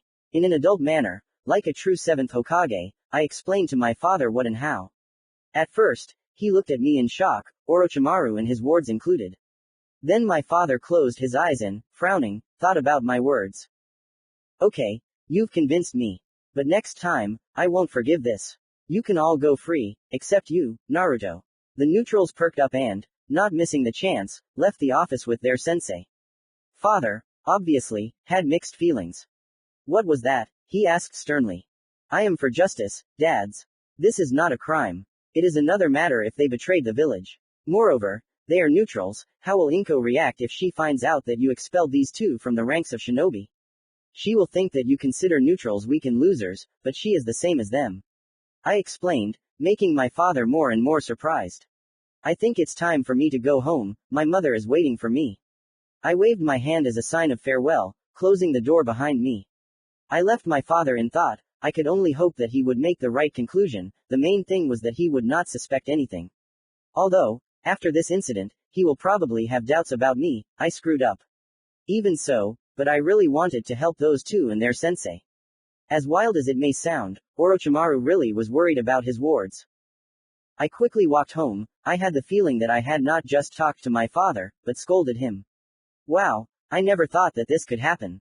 My thoughts were all mixed up in my head. I began to worry that he would misunderstand something. Maybe I shouldn't have said anything about my sister. Don't worry, let him suffer a little, it will be better for him. He will be closer to his family. Hey, well, yeah, I'm really ashamed of myself for not spending enough time with my children after my promotion. It's good that Boruto understood everything. While I was recalling the recent events with Lord Momoshi in my world, walking along the main street of Konoha, someone approached me. Hey, 7th. They've come to see you. Kurama lowered me to the ground. Hello again, kid, said a familiar voice. I turned around. As I thought, there were two neutrals standing in front of me. The guy with green, emerald-like eyes came closer to me. Naruto, you're cool. Thank you very much. We are in your debt, the Nara clan representative said with his hands in his pockets and a grateful smile. We thought that even Orochimaru-sensei wouldn't be able to save us. Uchiha continued. I smiled at them and scratched the back of my head. Well, we are friends, and I always want to protect my friends. I tried to portray, it just happened by accident, as convincingly as possible. Well, you'll be people. Okay, it's time for us to go. Tell Hiroshi that Itachi and I are waiting for him at the Uchiha estate. Sakata waved his hand. I just nodded. I went home. I was given an assignment, albeit a small one, but it's nice that I can be useful. Honestly, I was happy like a child. Being Hokage, I began to miss missions and battles with excitement in my blood. I just sat in one place and looked through a lot of documents and sent other ninja on missions of different ranks. It's not easy to be one of the 5 Kage, especially the strongest hidden village in the shinobi world. I opened the front doors. It seems that my mother is not mad. I do not feel evil chi, and I walked for a long time. Then why is it so quiet? I asked myself. I looked around the whole house. All 3 of my relatives were lying on the floor in the living room with their eyes closed. I carefully approached them and sighed with relief. They were alive. What happened? I thought, until I noticed that there were white, fluffy feathers lying near them. I see. They are under genjutsu. This is a weak genjutsu, it can be easily cancelled. Kurama said. If I inject chakra into them, I won't have any left. You know what kind of hearth I have now. Who used the technique? Kurama. Scan the house, the whole village wouldn't hurt either. Good. Kurama sat in the lotus position, folding his palms to better concentrate his demonic chakra. Scanning the entire village, it's not like chewing on the original. Bad news. While you were here, someone used that very technique on the entire village. All of Konoha is under genjutsu. This is bad. It looks like there is no point in hoping for help. Kurama, is father also under the technique? Yes. Even worse, he was probably put under a special genjutsu, including the Uchiha. The Uchiha have the Sharingan, they are masters of illusions. The enemy did a good job. I thought until I started to feel very sleepy. Kurama, will you help? Easy. My red-haired friend grinned, and after a couple of seconds the technique no longer worked on me. Naruto, there are 2 approaching. I lay down on the floor, pretending to be asleep too. 2 men in black clothes appeared in the room. They checked each of the sleeping people, including me. It was no problem for me to hide in this way. I am not an 8-year-old boy, but the Hokage. The men, with a crossed-out hidden stone ninja projector, began to inspect the entire room. Eva's missing Nin again. Why are they interfering with Konoha? So where is this 4th's vault? Said one. How would I know? Somewhere in this house. The other one answered. I felt that he used chakra to scan the house. But they couldn't see the basement with the parents' weapons, since there was an Uzumaki seal at the entrance, which Inko opened with a special key seal last time. They are looking for something in the warehouse. There must be something very important hidden there, I thought. The Nukenans continued their conversation. We need to wake one of them up. The Nukenan pointed at his sleeping mother. Maybe the Hokage's wife. She probably knows where the vault is. No, if we awaken her she will easily kill us. We need someone weaker. Maybe this red-haired guy. He's wearing an Anbu uniform. He has a very large chakra source. No need. There's no point in waking the girl. She most likely doesn't know anything. Said the second one. I didn't see, but it seemed to me that he looked at me. But the blonde one might know. What makes you think that? Firstly, I have a premonition that he knows something. My 6th sense has never let me down. Secondly, he is a little boy. People like him just can't wait to climb somewhere and find something interesting. Well, Akiru, you know everything. Okay, let's try. The stranger began to pour some of his chakra into me. Kurama, you know what to do, I said to my red-haired friend, who smiled contentedly and began to quickly drain all of the Nukenan's chakra. What the hell? The man jumped away from me, breathing heavily. I opened my eyes and stood in a taijutsu stance. Even though I had poor, or rather no, physical training back then, I am a ninja and I know how to make my body stronger and more durable, even if I have 1,000 injuries and wounds. What happened? Asked the Nukenan, who I remembered as Akiru. This guy took all my chakra in an instant. the first one answered with the same breathlessness. Damn, we shouldn't have woken him up. I wasn't sleeping, your technique didn't work on me, I said, not pretending to be a child, but I was hiding my identity. The technique should have worked on everyone. How did you free yourself from illusions? I have my own trump cards. Who are you and why did you come to my house? I continued the conversation with a threatening intonation, radiating an evil, dark key, with a lust for blood. I learned from Kurama, he knows how to scare people. Run and show me where the storage is. I don't know what you're looking for there, but I won't say anything, don't even dream about it, I said, still standing in the taijutsu stance. Listen, Hokage's son, let's make a deal. The same Ichiru smiled like a fox, spreading his arms to the sides. You take us to your daddy's storage, and we calmly take what we need and leave the village forever, okay? I'm not a little child, I don't believe in fairy tales. I offer you my contract. You both tell me what you're looking for, and I'll let you live. I said coldly. The Nukenans, feeling my ki, grimaced with displeasure, but they didn't feel any fear. You're quite an interesting guy, our boss would like you, Ichiru grinned. Miyosamashi, let's go, he said to his partner, and they instantly disappeared. What was that? Kurama asked. Mom, brother and sister began to wake up. What happened? Mom asked, getting up from the floor and holding her head. I helped her up. Ni-san, I had a strange dream, said Imouto. I hugged her and whispered in her ear that everything would be fine. The girl was scared. It looks like we've been put under genjutsu. My father's voice was heard, he had instantly teleported here using the flying thunder god technique. I had long noticed that behind the cabinet in the living room was his special beacon, in the form of a three-pronged kunai. The same was hidden in my room. Is everything okay? My father asked, he was thinking about something. Dad, Imoto screamed and ran to her father, she was really scared. Father hugged her and started to calm her down just like I did a minute ago. I saw pictures in my head, what was that? I tried to portray fear and interest, to be a child. It's okay, it was just a genjutsu, my father said, smiling softly at me. My mother looked around thoughtfully. Someone was here, there are small traces of chakra, Mom said. Dad thoughtfully rubbed his chin. I have to go, a lot of things have piled up. Father drawled and ruffled Inko's hair. Hiroshi, keep an eye on your sister and brother, help them recover. He just nodded and the blonde seemed to disappear. I stood and hugged my sister, it seemed she saw something scary, she didn't even want to talk about it. Mom went to the kitchen, cooked dinner, she was unhappy about something. Hiroshi was also silent, he was sitting on the sofa and looked at me strangely. Mom called to eat, Inko immediately went, and my brother and I stayed in the room. My brother got up from the sofa, still looking at me strangely. You know, I didn't sleep then either. To be continued. Commentary on Chapter 10. They are looking for something. Write comments and put plus, follow the news in my VK group. Chapter 11. Why wasn't Hiroshi sleeping? Pav Hiroshi Namikaze. My Otudo has become strange. Very strange. More serious, smiles often, started communicating with his father more often and finally pays attention to me. In general, my brother has almost completely changed after that seemingly minor injury. Why almost? Because he is still sometimes secretive, tries to be alone more, although Inko always keeps him company. At our first training session, he impressed me with his knowledge, but it remains a mystery to me when he managed to read some book. Well, I sat and looked at my brother, who was carefully calming his twin sister, and before that he had never cared about anyone. I was a little worried about his behavior. Did he grow up too fast morally or not? I mean, what happened when everyone was under genjutsu except me?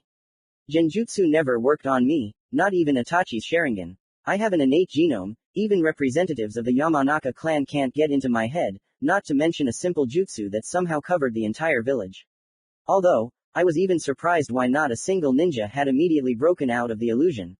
I don't know what they saw there, but it was definitely something unusual, if even my father was caught.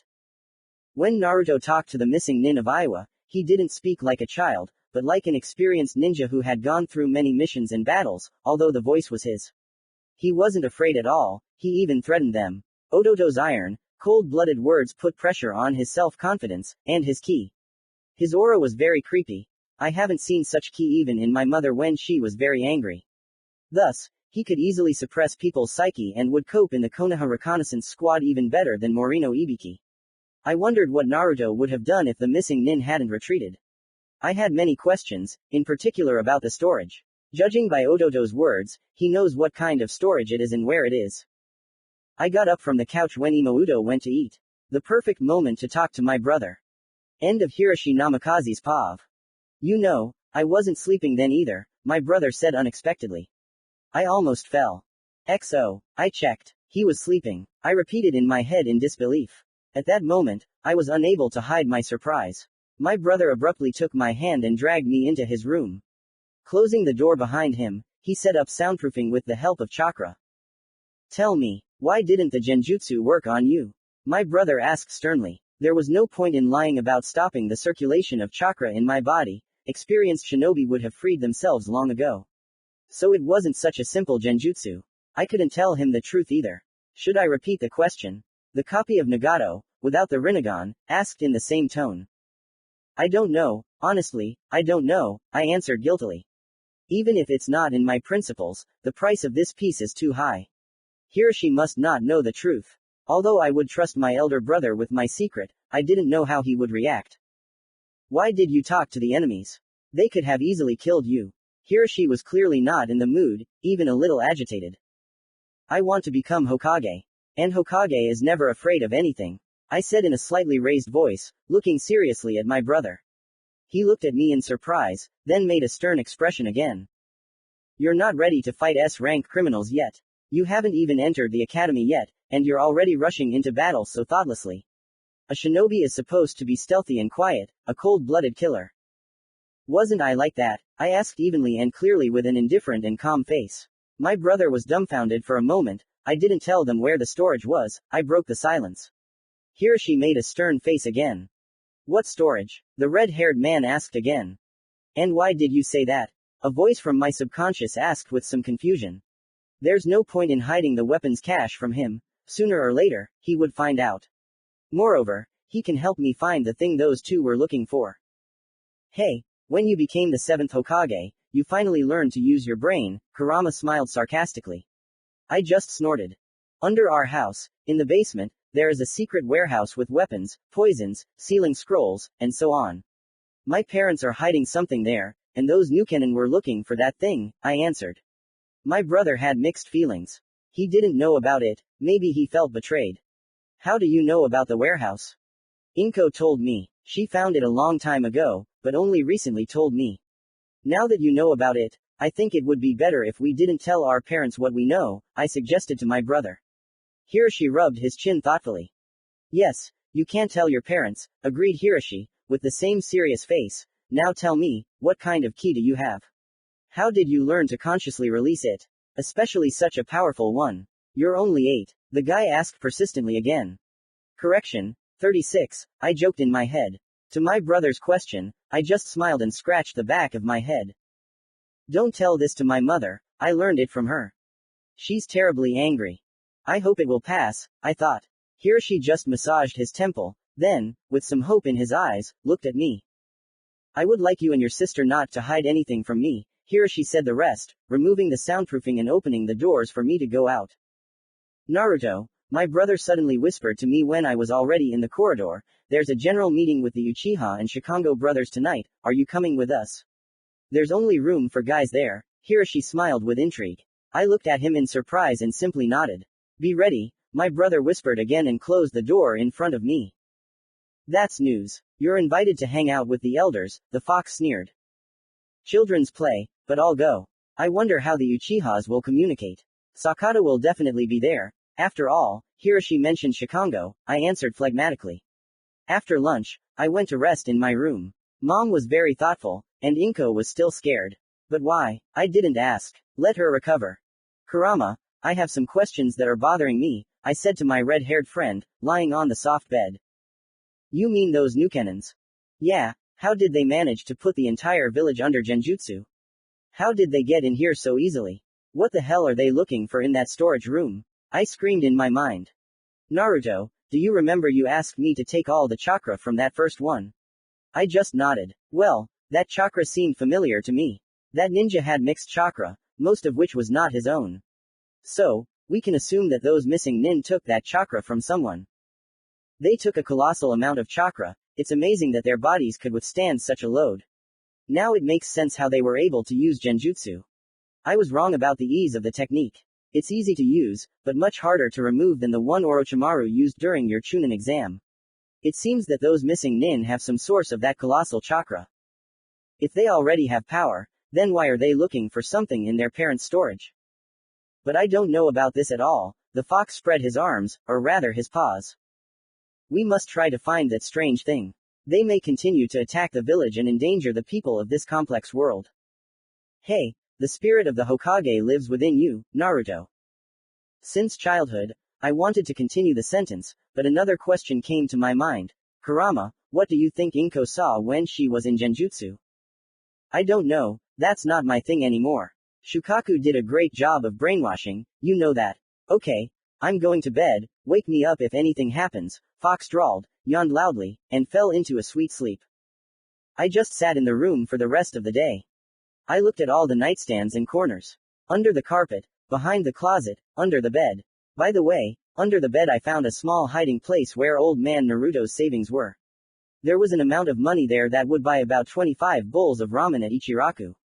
I was satisfied with the find, but I decided not to spend the money now, but to add my own. It would be for the future. There was a box with some papers hidden behind the nightstand. There was some kind of code, but I wasn't particularly interested in it. Probably something personal. Maybe love letters. Hee hee, funny. It was already about 8 o'clock in the evening. The sun had just begun to set behind the mountain with the images of the Hokage's faces. It was getting a little chilly, although it was only the beginning of summer. Just in case, I put on some dull clothes. I wanted to go to my brother, ask when exactly we were leaving and where, but before I left the room, someone knocked on the door. Come in, I said out of habit. Ni-san, Imouto quietly entered the room. Can I talk to you? The girl was no longer so scared, but sad. Of course, I nodded. Imouto sat down on my bed. Let's talk. When I was under Genjutsu, I had a strange, or rather, scary dream. What did you dream about? I asked solicitously. I dreamed of people's gazes. They looked at me with hatred and contempt, whispering that they wanted to kill me, that it would be better if I didn't exist. They said that I was worthless, a disgrace to my famous clans, that there was no place for me here. Everyone said that. Dad, Mom, Hiroshi, even you, brother. The girl sobbed. I hugged her. Imoto, I will never hurt you. What kind of older brother am I if I talk like that? Don't worry, it was just an illusion. I calmed my sister down in a gentle tone until she fell asleep. I carried the girl to her room. I sat like that in the room for a few more hours. It struck midnight. Exactly 12. I waited, but in the end my patience gave out. I decided to go to Hiroshi myself. I quietly went out into the hallway. The light was on in the kitchen. So how do I get through now? I asked myself, because to get to my brother's door, I had to go past the kitchen, where there are no doors. I felt my mother's and father's chakra. Even better. I wanted to quickly jump over, but I heard my parents talking. Minato, Mom began, almost whispering, why are you keeping that artifact in our house? Why don't you put it in Konoha's secret storage? Understand, dear, Minato said, trying not to anger his mother, this is a very valuable thing that can be used to protect the village. Our children are in danger because of this. Have you seen your daughter? She is so scared, she can't even say anything. I won't let the artifact be left in our house. Don't worry, dear, I'll think of something. Inko will recover soon. Something like this won't happen again, the father said firmly and hugged his wife. Wow, damn, if Dad moves the artifact, it will be harder to find it, I thought, and while my parents were hugging each other, I managed to slip through the kitchen. I don't know if they noticed me or not. When I got closer to Hiroshi's room, my brother just opened the door. I didn't understand why then, but he made Anbu gestures. What? Can't wait, Otudo. I thought I'd have to go wake you up. I feigned an I don't understand you face. Then the red-haired man realized what he was doing and lightly hit himself on the forehead. Oh, sorry, habit. So, brother, are you ready to go to the general meeting? To be continued. Commentary on Chapter 11. Why wasn't Hiroshi sleeping? The long-awaited continuation. Sorry for the delay. Visit the VK group, check the news and don't forget to vote. Voting is anonymous. Write comments and don't forget to put plus. You don't have to report any errors, I know them myself. The main beta will check everything again soon. I wanted to post the chapter as soon as possible so as not to torment you. If the sale is delayed, Don't think that I've abandoned the fanfic. Note. Betas. Already checked _0. Chapter 12. We take revenge, and our revenge is terrible. Oh, sorry, habit. Well, Otuto, are you ready to go to the general meeting? My brother asked me, whispering. I just nodded. There was a window in the corridor near Hiroshi's room. The blue-eyed man carefully opened it and nodded his head for me to climb first. After we found ourselves in the courtyard, we went to the main street of Konoha. People had long since fallen asleep, only a few houses had lights on. Aren't you scared? Hiroshi asked me. I just shook my head. Where are we going now? To the Uchiha estate. They're already waiting for us there, said my brother. Then we turned towards the Uchiha quarter. As I expected, there was a guard in front of the block, but it seemed that the guy didn't care. I don't understand how, but we passed unnoticed. I didn't feel my brother using chakra. There were no people on the main street of the block either. Everyone was sleeping. Wherever I looked, there was the Uchiha clan symbol. A red fan, which amplifies fire. Fire is the main element of the Uchiha. It was unusual for me to see these whole houses full of people. Even though in my world, when I finally asked Sasuke for this plot of land, in addition to the estate where Sasuke lived, I built residential buildings for civilians, but I will never forget what those houses were like. We passed 2 or 3 houses. My brother asked me to try to be quiet. I know without him. Hiroshi went to the window of one of the houses and knocked twice. Someone opened the window, but I couldn't see him yet. We entered the building and followed the stranger, although, why a stranger? Familiar chakra. We quietly came to one of the rooms. It was already completely dark there. The windows were covered with curtains. I didn't expect, Hiroshi, that you would bring your younger brother, said the same stranger, but I recognized Sakata Uchiha by his voice. He lit a candle and now his face, ash blonde hair and green eyes were visible. Naruto has probably already become a real ninja, although, why, probably. You saved our skins, a sign of strength. Sakata smiled at me in the soft light of the candle. Oh, Naruto. Shikango jumped out of the darkness. Sakata picked up a candle and placed it on the floor in the middle of the room. It became brighter. And then I briefly lost the power of speech. From the soft light of the candle, several very familiar faces appeared. There was Itachi and 2 boys, the same age as me, who looked at me with a searching gaze. Really? You took your younger brothers too? Hiroshi asked, but now expressing his emotions more openly. Shikango and the 2 older Uchiha nodded. Is this your first time at a general meeting, too? I nodded to the boy who had just asked me so kindly. You are the Hokage's son, right? My name is Sasuke Uchiha, the boy continued. Here Sasuke is more open than in my world. There was no malice or hatred in his eyes, no excessive pride that he had in my world at that age. I'm Shikamaru Nara, the other boy introduced himself, no less affably, even a little lazily. Shikamaru looked exactly like he did in my world, only he was 8 years old. Naruto you, Namikaze, almost got caught again. Habit is habit. Well, we've met. Sakata smiled. It's time for fun. The green-eyed man continued mischievously. Since this is your first time going on a sortie with us, boys, you'll just be watching. If you're not noticed, then next time we'll allow you to participate, Itachi said, looking at Sasuke and Shikamaru's upset faces. Okay, let's go. Itachi waved his hand, pointing towards the door. What are you going to do? I asked my new friends. Sakata and Shikango smiled like foxes. Let's take revenge on our dear Orochimaru-sensei, Sakata grinned maliciously. I'm just with Itachi, for company, Hiroshi added in a tone of, we have nothing to do with it. A little later. Ah, let's run. The neutrals cried out at the same time. We were running away from Orochimaru's house like crazy. Hiroshi had to take me on his back, Shikango took Shikamaru, and Itachi took Sasuke to speed up. On the way, the older ones managed to laugh like horses, even Hiroshi and Itachi, although not as loudly, also laughed. Sakata even had tears in his eyes. To be honest, I was also having a lot of fun. We, the younger ones, were laughing too. I couldn't hold back. A very angry Orochimaru was chasing us, in black pajamas and with wet hair. Oh, you little ones. The Sannin shouted throughout the village, because we were already running along the main street of Konoha. The elders had really irritated the snake, they knew what they were doing.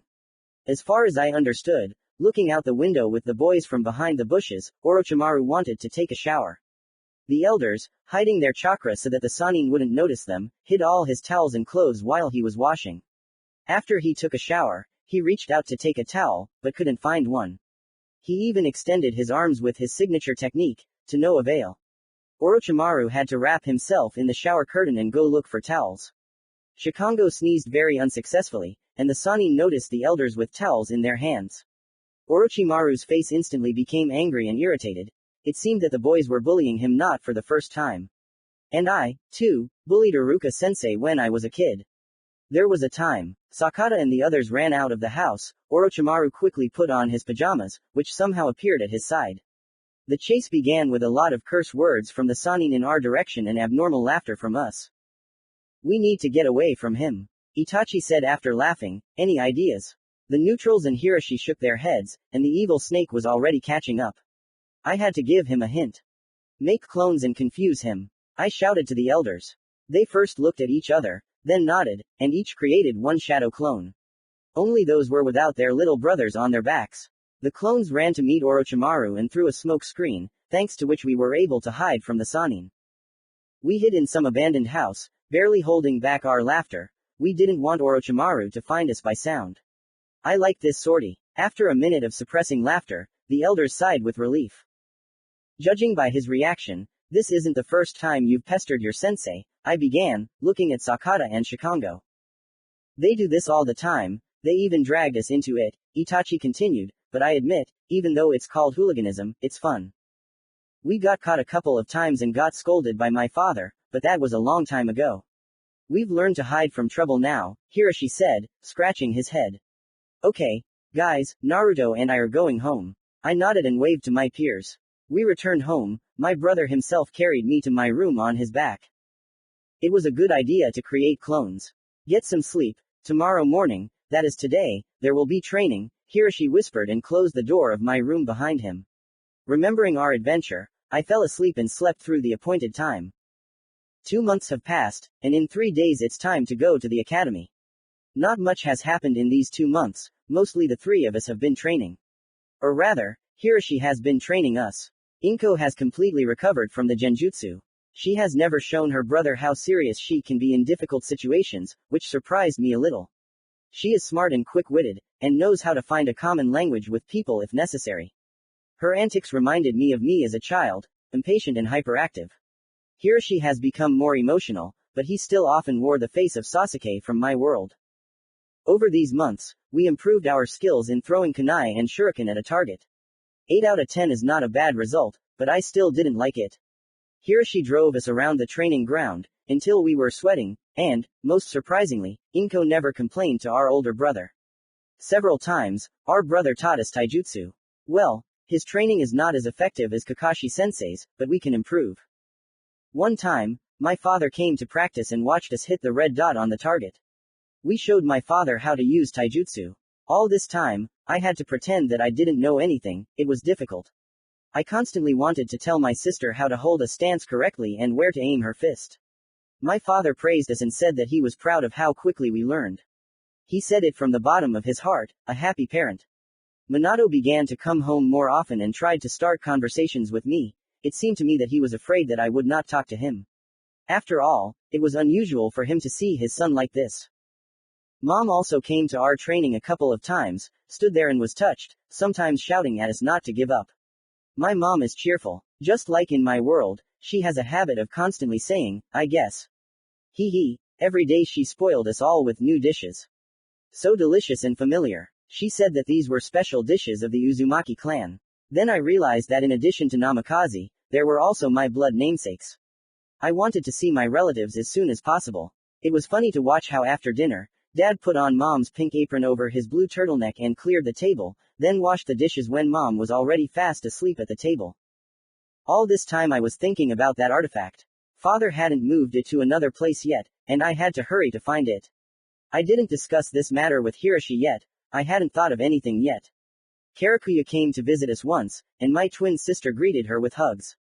Karakuya chatted with Mom for hours like a woman, and Inko sat and listened.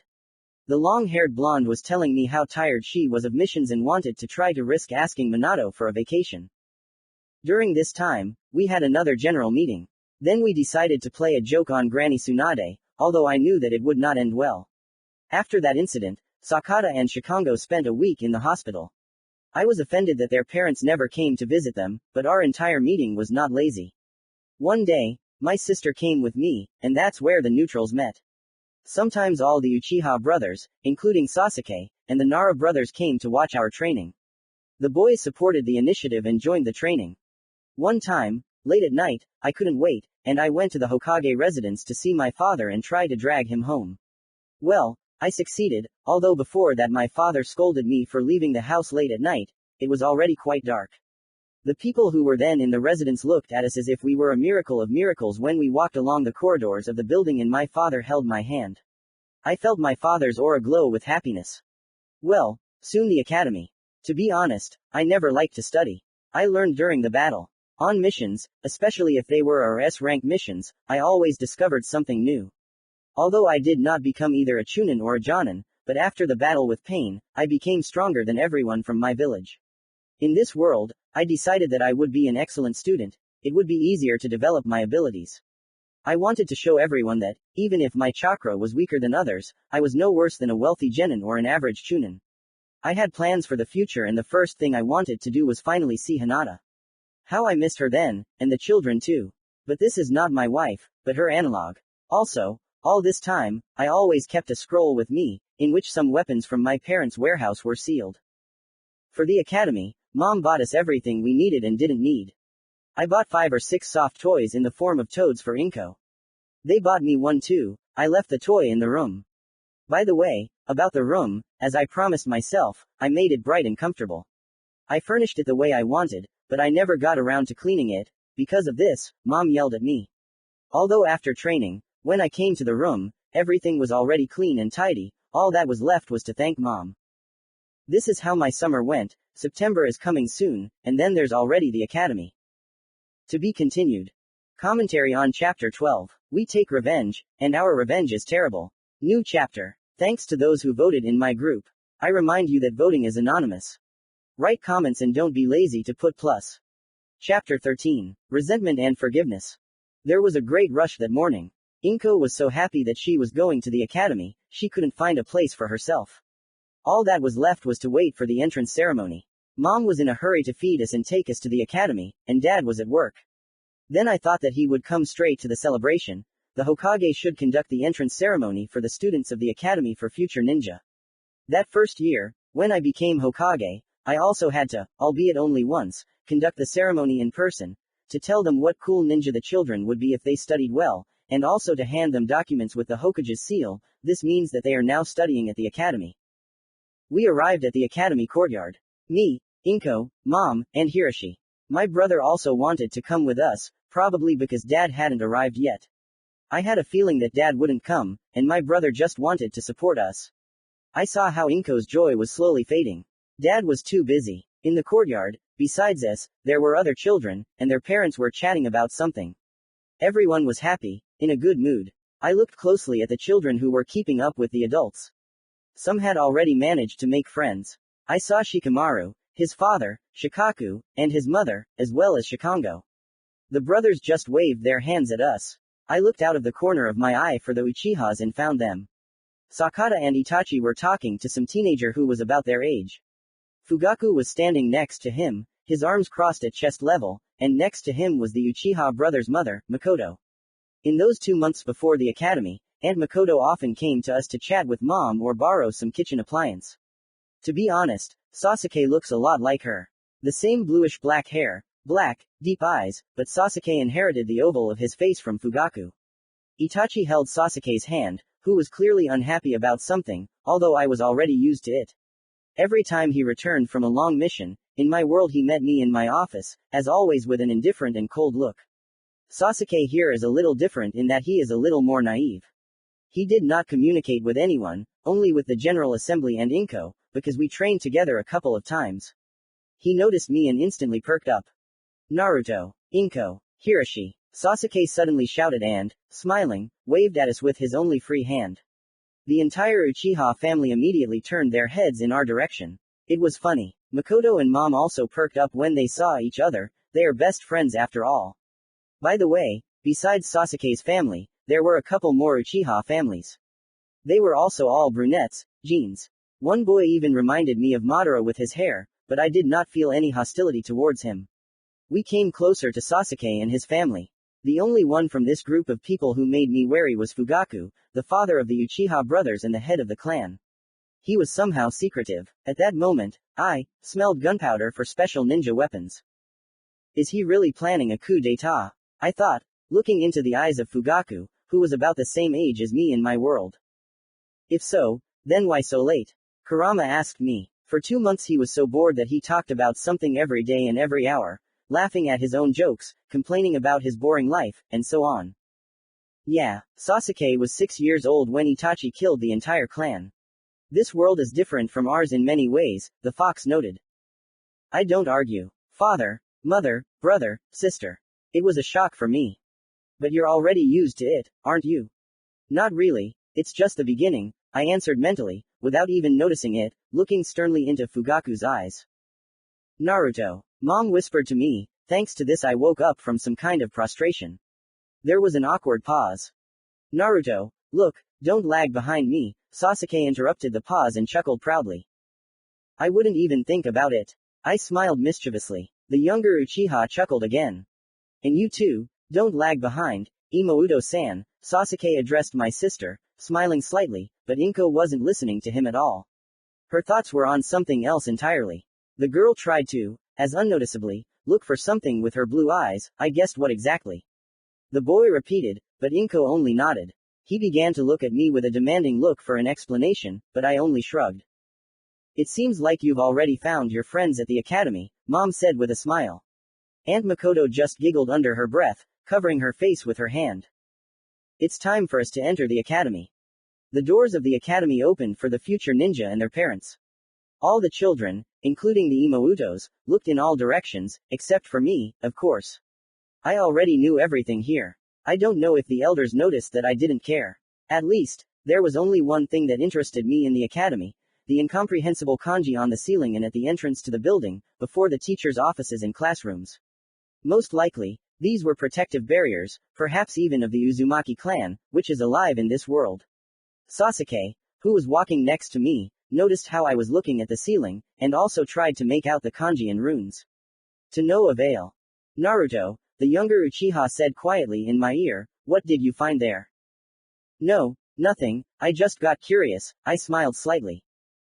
Namikaze, you're strange, the boy said jokingly, and we laughed quietly together. As I thought, we entered the main, large office, where events and general meetings of all the students of the academy were usually held. Hiruzen Sarutobi, the third Hokage, greeted us with a smile, only without the hat that denotes his position. My father was not there. There was no trace left of my twin sister's good mood. She did not start crying and whining into her mother's dress, although I had never seen my sister do that. She became terribly serious again. This state of Imouto sometimes scared me. Now Hiroshi noticed this phase of her mood for the first time and frowned in misunderstanding. A little later. After the entrance ceremony and receiving the documents, we quietly walked home. Classes were supposed to start tomorrow. On the way, everyone was silent, thinking about something and waiting. Inko was constantly silent and held my mother's left hand, and I held her right. We entered my family home. The atmosphere was a little tense. No one wanted to raise the topic of their father. I even felt like my son when I didn't come to Himawari's birthday party myself, but sent a shadow clone. The feeling that haunted me until I became friends with my teammates from Team 7 appeared again. But I understood my father. I give myself to the village with all my heart and try to please everyone, just like Minato. Perhaps in my world this would not have happened, but still. Inko, are you going to eat? The mother asked her daughter as tenderly as possible. The girl couldn't hold back her tears. Why does he never come to our parties? Why can't he spend his time not on work, but on us? On me. Every time, work comes first for him. The girl screamed and quickly ran to her room, loudly closing the door. I just looked at her sadly. I think I'll go to my room too, I said quietly, closing the door to my room behind me. I was in a bad mood. Pav Minato Namikaze. I've messed everything up again, I said, sadly looking at the pile of papers and scrolls that I had signed and checked during the ceremony. It hurt me to imagine how my children would react. I hadn't kept my promise to come to the celebration. I couldn't leave work and I couldn't let someone else review the documents either. I would have given them to Shikaku, my advisor, but he also had to be at the ceremony. After much thought, which lasted until the evening, I took the risk of going home. It was better to talk to the children quickly than to put off the conversation for later. I knew that Inko would forgive me. She was not capable of being offended for a long time and senselessly, which was good for me, but that was not the only reason I loved my daughter. She was positive, sweet and similar to Kushina. Hiroshi had been trying to live his own life for a long time, and I was glad that he was becoming independent and supporting his family. He never held a grudge against people and his character was very similar to mine. Naruto was another matter. He had changed, fortunately for the better, but he still tried not to get attached to Kushina, his brother, sister and me. I did not understand why at all. Before the injury, I sometimes tried to start conversations with my son, but he was very withdrawn and immediately went to his room. But recently I was able to get to know Naruto better. He is my little copy and after these 2 months, somewhere deep in my soul I began to be proud that he looks so much like me, even if only in appearance. In the Namikaze clan, everyone is blonde, but no one has ever had brighter hair than me and my son. I opened the massive front doors. It was quiet. I thought the children had fallen asleep, but Kushina came out of the kitchen with a stern face. I got the hint when she turned her head toward her daughter's door. I sighed and, pulling myself together, opened Inko's door. It was dark there and only the night light was on. She was sitting on a soft chair and hugging the soft toy frog I had given her for her 6th birthday. What do you want? My daughter interrupted the silence and looked at me with displeasure. We are adults, right? I began carefully. Inko became interested and nodded hesitantly. You will forgive me for what happened today, right? I continued. Inko threw herself into my arms. Daddy, don't do that again. The girl whispered quietly and instantly fell asleep on my shoulders. I put her on the bed. Her face was so sweet, so carefree, that I would have continued to sit next to her, but in addition to my daughter, I also have a younger son. He was probably offended too. I felt very guilty, although this was not the first time. I was afraid that I would not be able to find a common language with him. I myself did not understand what I was afraid of. Like a cold-blooded ninja who kills people when necessary. Even became the 4th Hokage, the strongest and bravest in Konoha, and still was afraid. I opened the door. The room was dark, but even in the darkness you could see his golden hair. The boy was looking out the window, beyond which nothing could be seen anyway, leaning on the windowsill. Father, Naruto asked calmly, I knew you would come to apologize, the son said in the same tone, without turning away from the window. Here I no longer knew how to start the conversation. My thoughts had disappeared somewhere into the distance and I felt a little awkward. Son, I began and noticed Naruto flinch at the word. I know what I did was wrong, but I won't make excuses. You know what my reasons were, I said seriously, still standing at the threshold. The boy turned to me and smiled lightly in response. I understand what it's like to be Hokage. You try hard for the village, you're responsible for the lives of civilians and ninja, you hold many of Konoha's secrets. Inko is still little, she doesn't understand yet, that's why she's offended. I'm still little, too, but I'm supposed to be Hokage in the future, Dadbeo. My son smiled again, only more cheerfully. I was a little shocked by what he heard. He described the essence of this position so well, as if he himself had once been Hokage. My heart rejoiced, I was overcome with pride, but I didn't show it. Naruto is the only one of our children who carries within himself the dream that once belonged to me and Kushina. I'm very glad you understood everything. Congratulations on entering the academy. Thank you, Dad. I smiled, I was pleased. When I talk to my youngest son, I can magically distract myself from the problems that have been brewing. Father, Naruto turned to me, can I ask you something? The son asked unexpectedly. I'm listening, I nodded. Can you help me do something? To be continued. Commentary on Chapter 13, Resentment and Forgiveness. Hi, I apologize for such a long delay, only the first days of school, and the workload is already heavy. Many will understand me. Let me remind you, there is my group in VK, in the description, follow the news and vote. Voting is anonymous. And one more thing, let's get +200, I'll be very pleased, write comments, because I myself didn't really like the chapter, especially after I read, Red and Black, for homework, _. Chapter 14, Academy and New Meetings. Author's note. Beta will check tomorrow. And now, just read note. Beta. Already checked. Reserves of forces have opened up, so to speak X. Can you help me do something? My son asked me. I was curious. Naruto had never asked me for anything. Not even something small and meaningless. At first, I thought he would ask to spend more time with the family, but then his request confused me. Father, help me increase the chakra focus and chakra channels. This request excited me a little. No, don't you know that you might not be able to withstand this process? I asked Naruto sternly. It really is very painful. Sometimes those who had a small chakra center or narrow chakra channels tried to increase them. But for the process to go correctly, the person who pours in the chakra needs at least almost absolute control of his own chakra. It is very difficult and most people died from such a procedure. That is why I could not agree to my son's request. Do I still doubt whether I can completely control my chakra? Dad, I understand everything perfectly, but you know yourself that with such a tiny hearth I won't be able to create even an illusory clone or use reincarnation. I need to increase the hearth, Naruto continued with an equally serious tone. He was right. He had too little chakra to create even the simplest technique. No, I continued more calmly, it's very painful, you won't be able to stand it. I won't risk you, I firmly insisted. You want me to become a normal ninja, right? I'm not asking you to increase my hearth to the level of a high chunin or jonin, I need the hearth that I should have had at this age. Moreover, I believe in you, said the son and smiled easily. In his eyes I read steel determination and firm faith. For several seconds I could not say a word. Such a tenacious look and confidence moved my decision to hold on to the last, no matter how much he begged. Now I understood that I could not refuse. On the one hand, it looked like weakness and defeat, but on the other, I could at least somehow help my youngest son. I really appreciate you asking for everything within your means, but why are you asking me in particular? I can trust you, because you are very strong and, for sure, you have a technique that requires almost absolute control of chakra. After all, you are the Hokage. And you are the only one who can help me. Will you help? The boy answered. I was a little shocked. Was he talking about rasengan?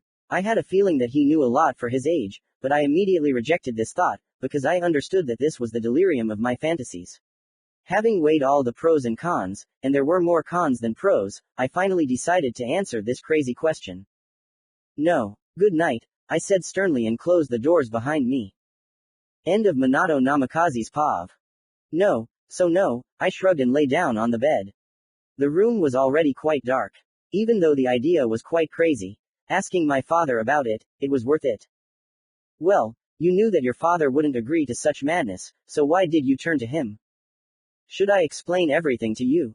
He asked phlegmatically in response to his red-haired friend's question. No, I know what abilities your daddy has, but tell me, a poor thing, why did you ask Minato to increase the hearth so early? Kurama asked. Because I don't want to be the weakest among those children. What kind of nonsense are you talking about? Are you that upset about your father? No, of course not, he will still offer me his help later. If not today, then tomorrow. That's why I'm even happy with this conversation, my father will rethink a lot about me. All that's left is to wait. How cunning you are, 7th.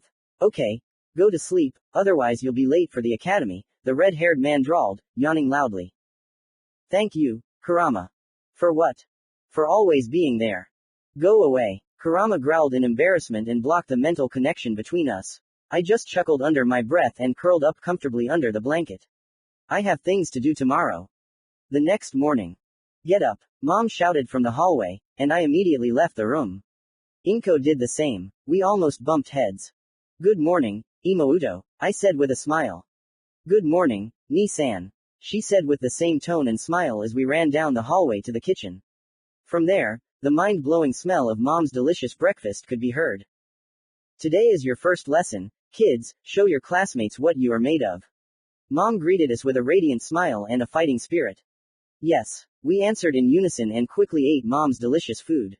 After breakfast we did some water procedures, washed our faces and brushed our teeth, played a little, splashing each other with cold water, and laughed loudly throughout Konoha. Mom told us to hurry up and hit the road. I was wearing a bright orange t-shirt with the Namikaze clan sign on the back and blue shorts, and Imouto was wearing her usual dark green t-shirt, also with the Namikaze clan sign on the back, but it was hidden by her hair. She was also wearing very bright yellow breeches. Mom walked us home then, although Inko kept saying that we were already adults and could walk on our own. Personally, I didn't mind. When I, in my world, went to the academy, I always dreamed of my mom walking me home. I felt very happy and warm in my heart. Well, now it's up to you, Mom began, Get good grades and don't be rude to teachers, don't be late for classes after breaks and don't misbehave. Don't get into fights. Learn to seek compromise and not give in to provocations, don't pay attention to those who offend you. Don't be afraid to raise your hand if you know the answer to sensei's question, and try to help your classmates. Always think about what will be best in a difficult situation and keep your bad mood to yourself. Try to listen to what sensei says, this information will be very useful during exams and missions. I myself wasn't a very good student, but now I'm a Jonin, thanks to the knowledge from the academy. Well, I think I've said everything. Good luck to you, Mom said and kissed us on the foreheads when we were already near the doors of the academy. Well, Mom, we said in unison, discontentedly, and she just giggled. My internal clock and instincts were telling me that there were only 5 minutes left until class. Hey, your mother, as always, talks a lot. Well, just like you. The fox smiled sarcastically. Good morning to you too, Kurama.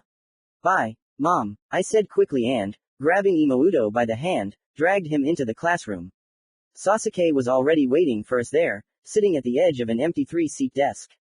We, of course, headed that way. The desk was in the middle row, just like in my world.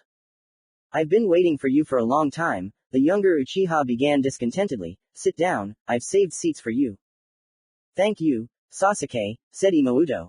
Uchiha just chuckled under his breath. Before we could sit down, a girl very familiar to me ran into the office. Sasuke-kun, she cried out happily, waving her hand to her beloved, and ran up to our desk. Can I sit next to you? Asked a girl with short pink hair and a red bow on her head. Yes, it was Sakura. Small and gentle, like Sakura flowers, who, like in my world, tried to attract Sasuke's attention since kindergarten. My first love in my world. Here, she was already indifferent to me, as a girl, but dear, as a friend. Thinking about love, I remembered my wife and started looking for Hinata. She was sitting at her desk, which was close to mine, in the 3rd row. A girl with short blue-black hair was drawing something on a small piece of paper, dreamily propping her head up with her left hand. I was very happy when I saw her and wanted to go up to Hinata, hug her. I missed her so much, but I remembered that this was not my Hinata, but her analog in this world. Although, I was sure that she was the same here. Sighing heavily, I turned my attention to Sasuke, who was trying his best not to be rude to the pink-haired girl. Can I sit next to you? Said another girl. The blonde, also with short hair and a clip on her bangs, looked at Sasuke with the same loving eyes. I asked Sasuke-kun first, Ino pork. Sakura shouted, pushing the Yamanaka clan representative back a little. She was very indignant. I don't care, big-headed one. Ino shouted back. Oh, Ino, if only Sai had noticed you then. Sasuke only sighed pitifully, and I looked at him with understanding. After the war, I had many fans from different corners of the shinobi world, and everyone tried to get my attention. I, out of habit, tried to please everyone. I still blame myself for that blindness when I didn't see how sincerely Hinata loved me. No, you can't sit next to me, Sasuke calmly interrupted the fight between his two fans. The Namikaze twins are already sitting next to me. What? The girls said in unison, looking at me and my sister with surprised eyes. Are you the Hokage's children? Sakura asked. We looked at each other and then nodded in unison. Ah, well then, sit wherever you want, Ino said politely. I hope we'll become friends, she continued hastily and, taking Sakura by the hand, dragged her to the top row, to the desk behind us, where Shikamaru was already sitting at the edge.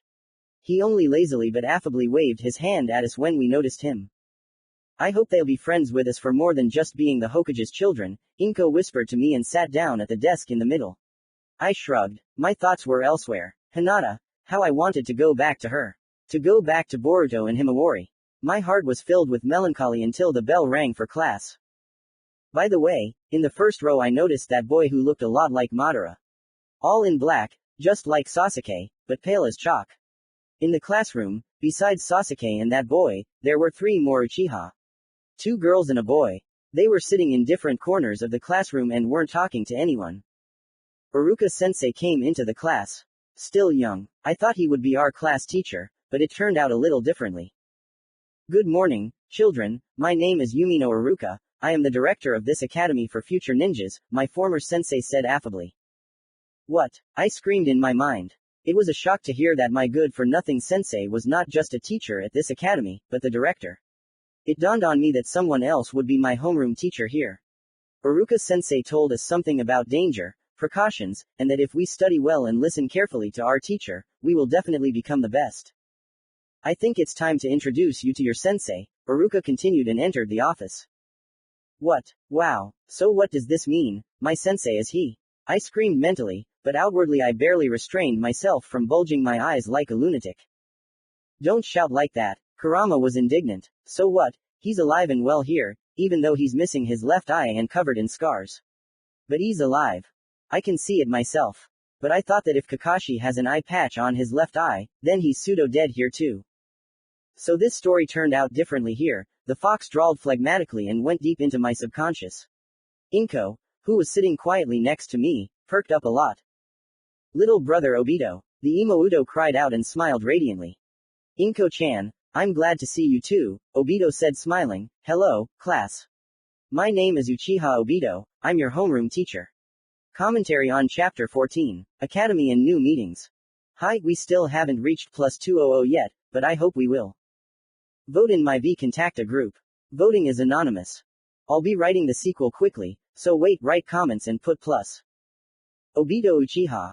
Chapter 15. R-Sensei. He. Author's note. Beta will check soon. Note. Betas. Already. Hello, class. My name is Uchiha Obito, I am your homeroom teacher, said a black-haired, tall guy with a bandage on the left side of his face. The right half of his face was covered in terrible scars, but the guy's smile drove away the fear from the children. It's only my first year as a teacher, so try to be careful with me. Smiling, Uchiha scratched the back of his head. The children only nodded in response. It's clear where the little brother disappeared to all summer. He was probably preparing, Imouto whispered to me. It seems that the girl is friends with Obito, and that's not strange. We are very similar in character and principles. He had the same dream as me. I respected him very much. Although he committed many sins in my world, but at the end of his life, he repented and even sacrificed his life to save me and Sasuke. Madara, the bastard, used him as a pawn in his plan to take over the shinobi world.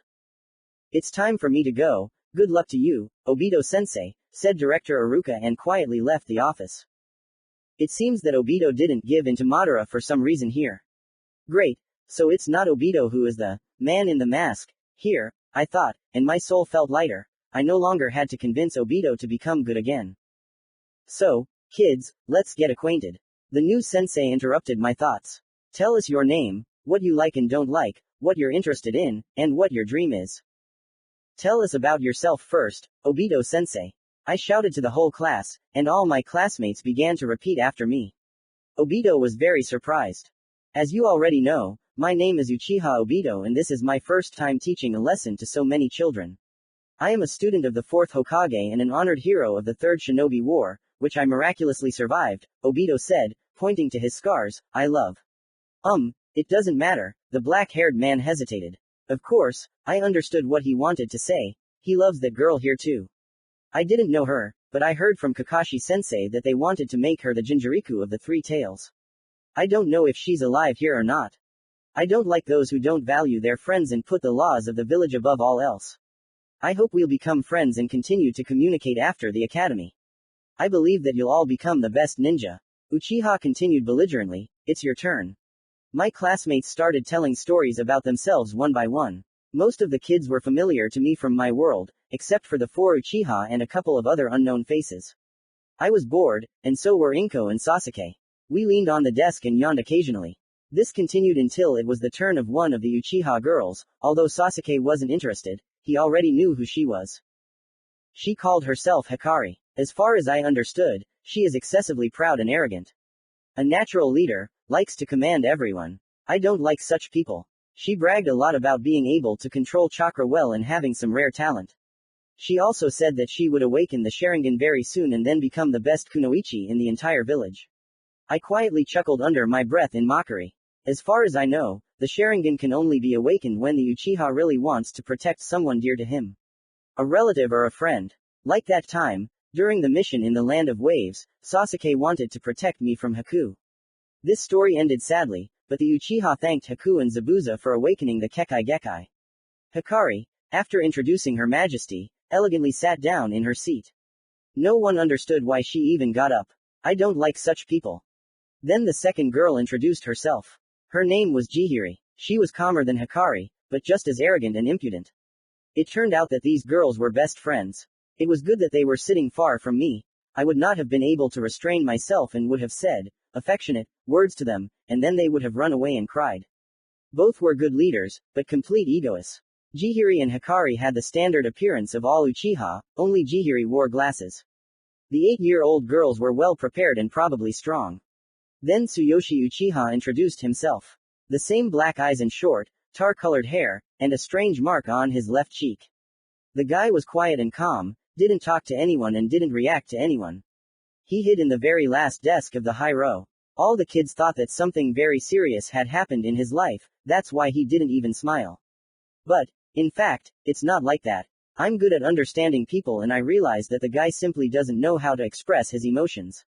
Sai was the same. I shook him up and hoped that I could unfreeze this guy too. Tsuyoshi said that he doesn't like anything and doesn't love anything, which, of course, I expected from an Uchiha.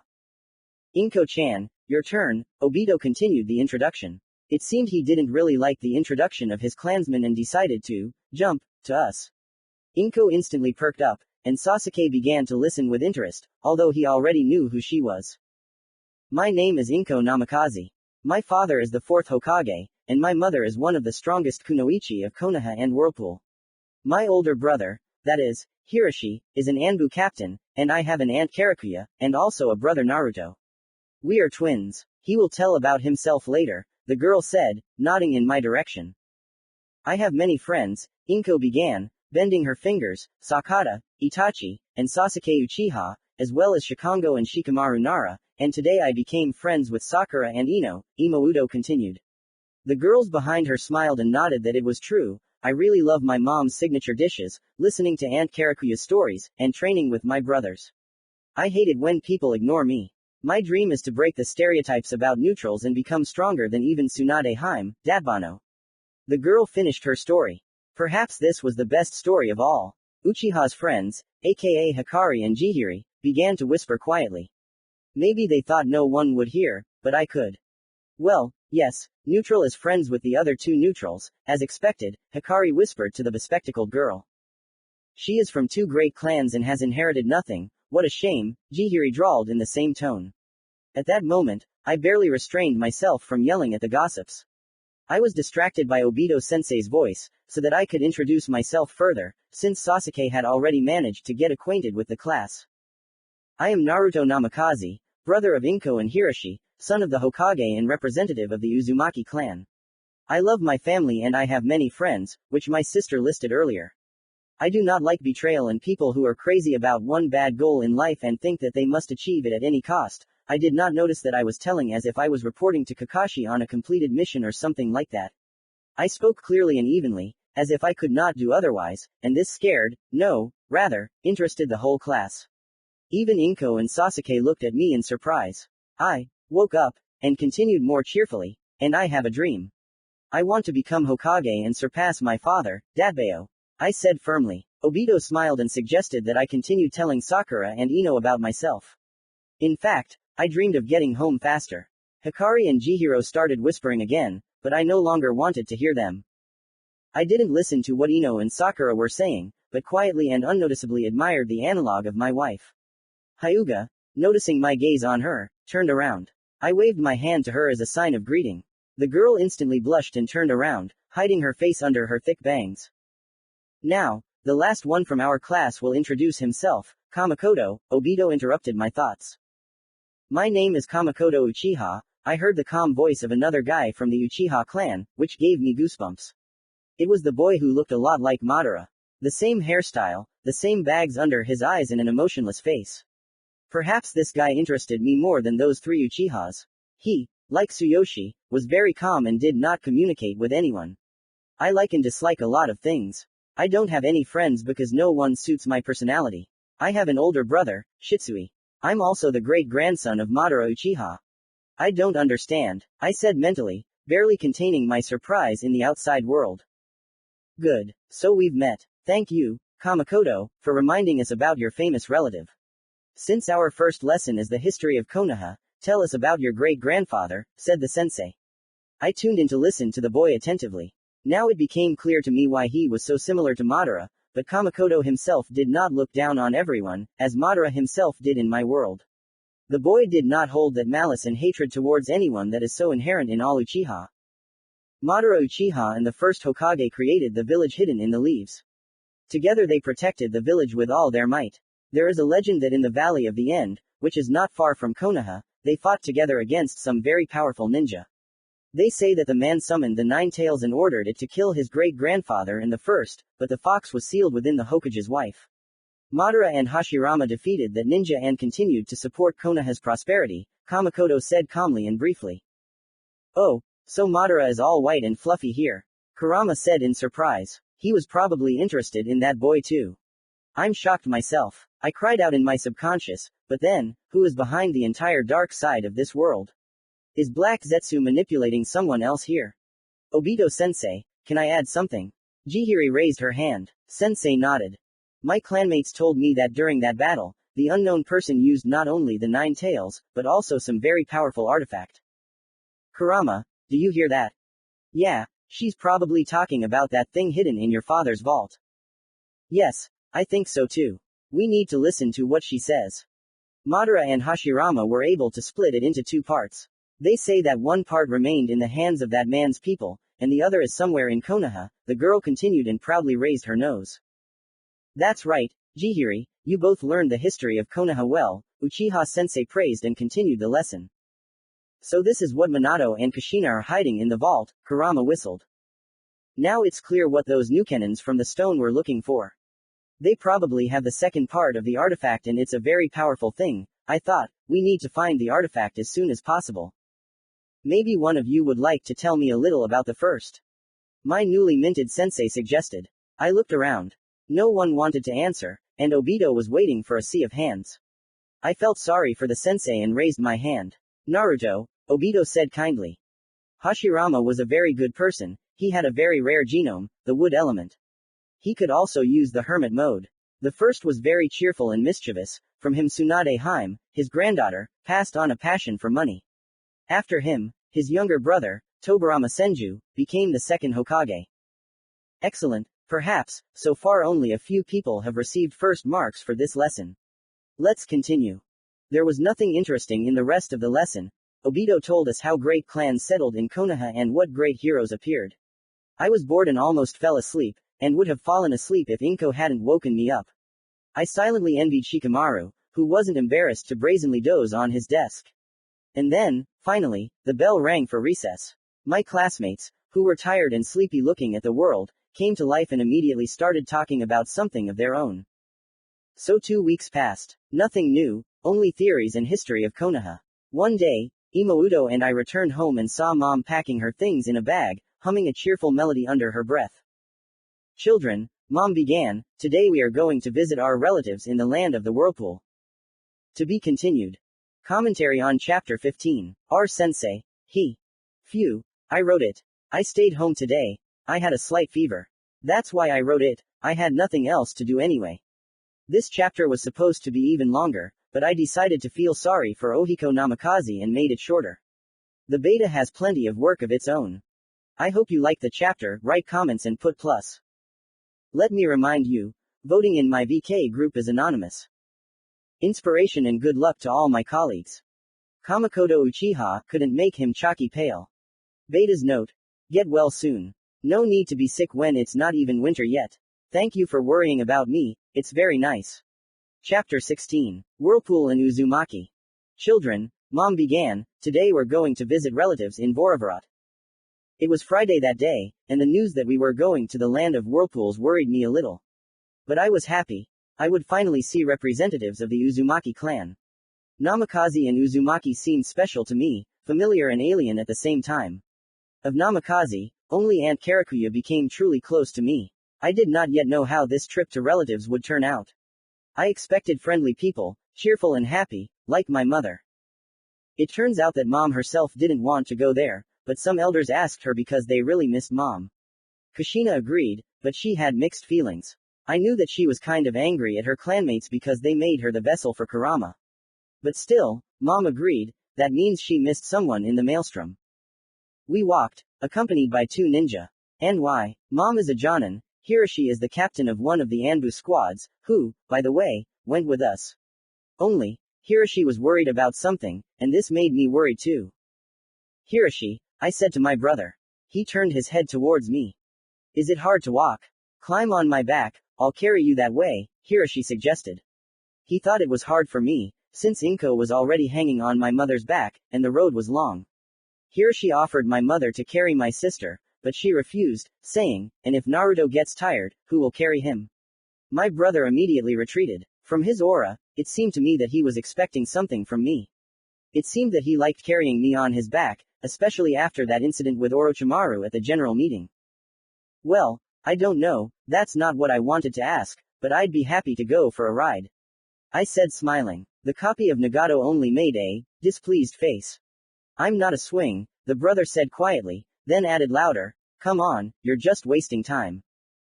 Brother sat down and I hurried to climb in. I noticed how my mother smiled when she looked at her eldest son's face. Perhaps she saw a smile.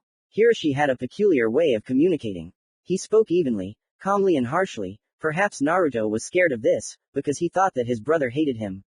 In fact, this is not true.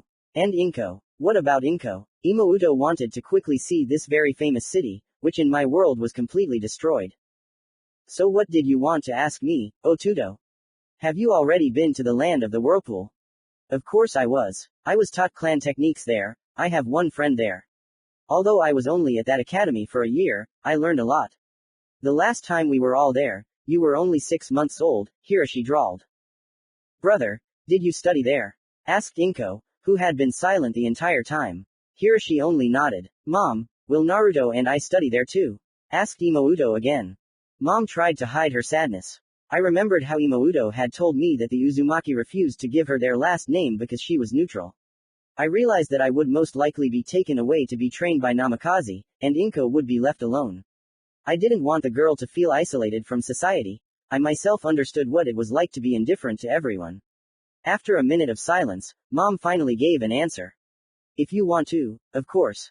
You probably already have friends in Konoha. I think it would be better if you stayed close to me and Dad. Dad will do everything in his power to make you educated ninja. We won't let Dad down. We'll show him what kind of ninja we can be. I said loudly and inspiringly, dispelling the sadness and heavy thoughts of my family. Mom looked at me tenderly. Gratitude was visible in her eyes.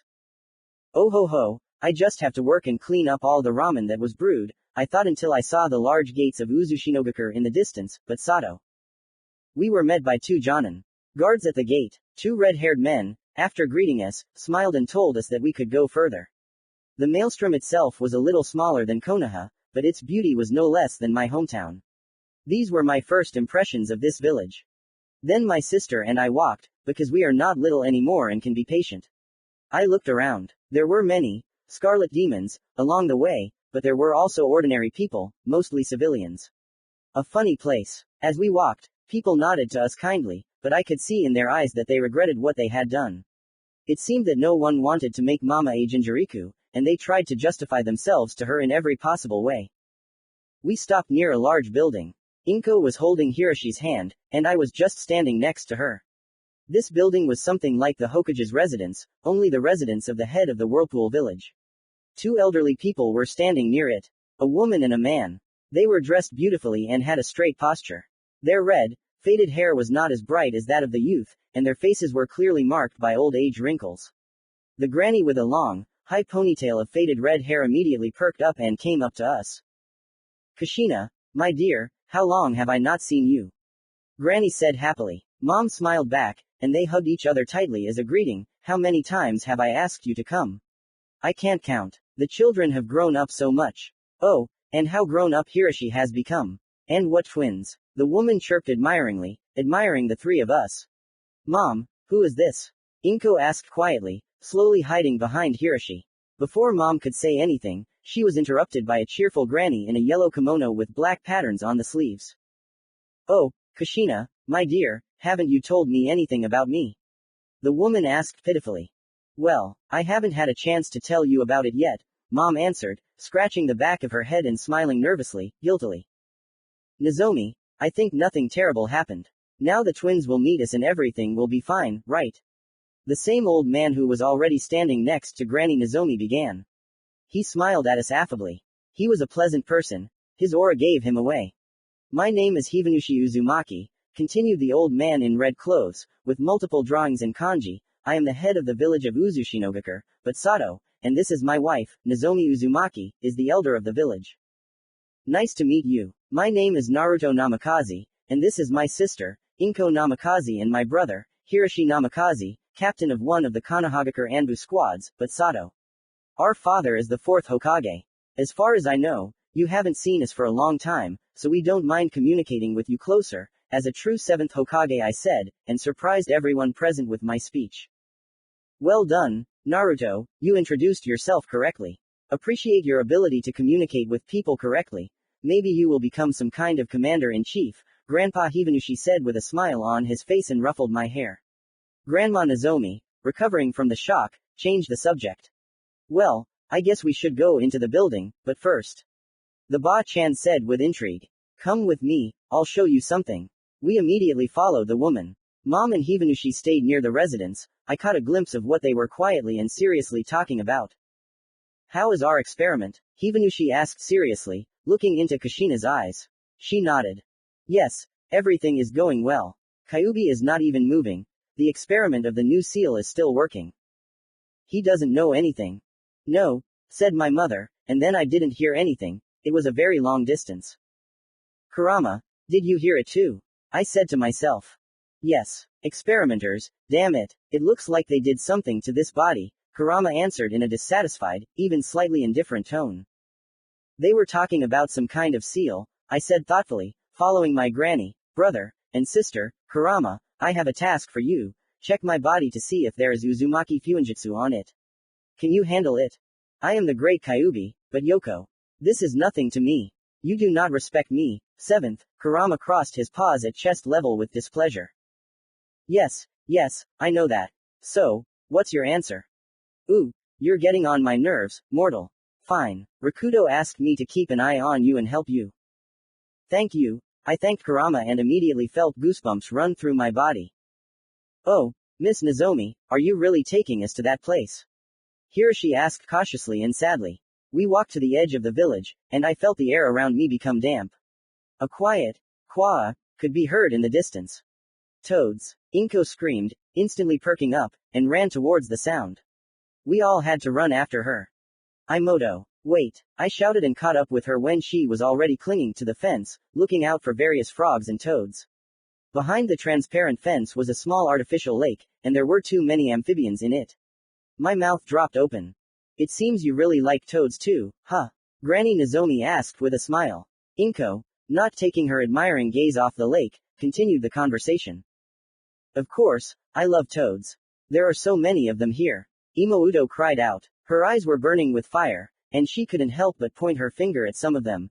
This one is a lake toad, and this one is a midwife toad, and there is a horned toad, and this one is a regular gray toad. This continued until the girl noticed another strange frog. Her sister jumped up on the spot. It can't be. It's the blue-eyed poison dart frog. The rarest frog in the shinobi world. Oh, you even know her. Yes, she is the blue-eyed tree frog. You won't find one like her anywhere else. Ba-chan bragged. Her aura became even brighter and warmer. I don't know how, but I felt that a friendly bond had formed between the Imouto and the granny. The same as between the local Sasuke, Shikamaru, their older brothers and some of their classmates from our academy. I love toads and frogs very much. I collect the rarest and most exotic specimens. I have almost 100 species of toads in my lake, Granny Nozomi continued. This is just amazing, Inko cried out, and Nozomi blushed a little. Can I come and look at the toads? Can I? Of course, honey, we wouldn't mind, the woman smiled softly. Inko, this is heaven for you, Hiroshi said, smiling nastily. I just chuckled quietly. The last time I was here, your collection was much smaller. Beta's note. Oh, this chapter is my heaven too. I love tree frogs __. I'm not going to stop, Nozomi said and also smiled nastily. Uzumaki, well, let's look at my collection and then go back to the residence. Hibanushi is probably already waiting for us. In a couple of minutes. Well, where have you been? Mom asked loudly and discontentedly when we returned to the building of the head of the maelstrom. We walked along long corridors and entered the office. A spacious, bright room, with a wooden table and many scrolls on it. The cabinets along the walls were completely filled with documents, and on the ceiling I noticed elements of fuinjutsu. Hibanushi was sitting at the table, reading a scroll with the rank C sign. Did you look at Grandma's toads? Did you like them? First of all, I'm not a grandmother to them yet. Secondly, you should have seen Inko's face. Nozomi began, and Imouto added her own. So, after 5 minutes of chirping between the two personalities, Hibanushi's face stretched out in surprise. I'm very glad that you like that zoo. My grandson should be coming here soon. He's about your age, Naruto, Inko, the old man said, and as if by prophecy, a small 8-year-old boy opened the office door. I came, Grandpa, why did you call me? The red-haired boy asked quietly. His forehead was bandaged, but as far as I could tell, it was for beauty. Deep brown eyes looked at me with interest. Yukio, meet our relatives from Konoha, the village head introduced us. Yukio Uzumaki, the boy began.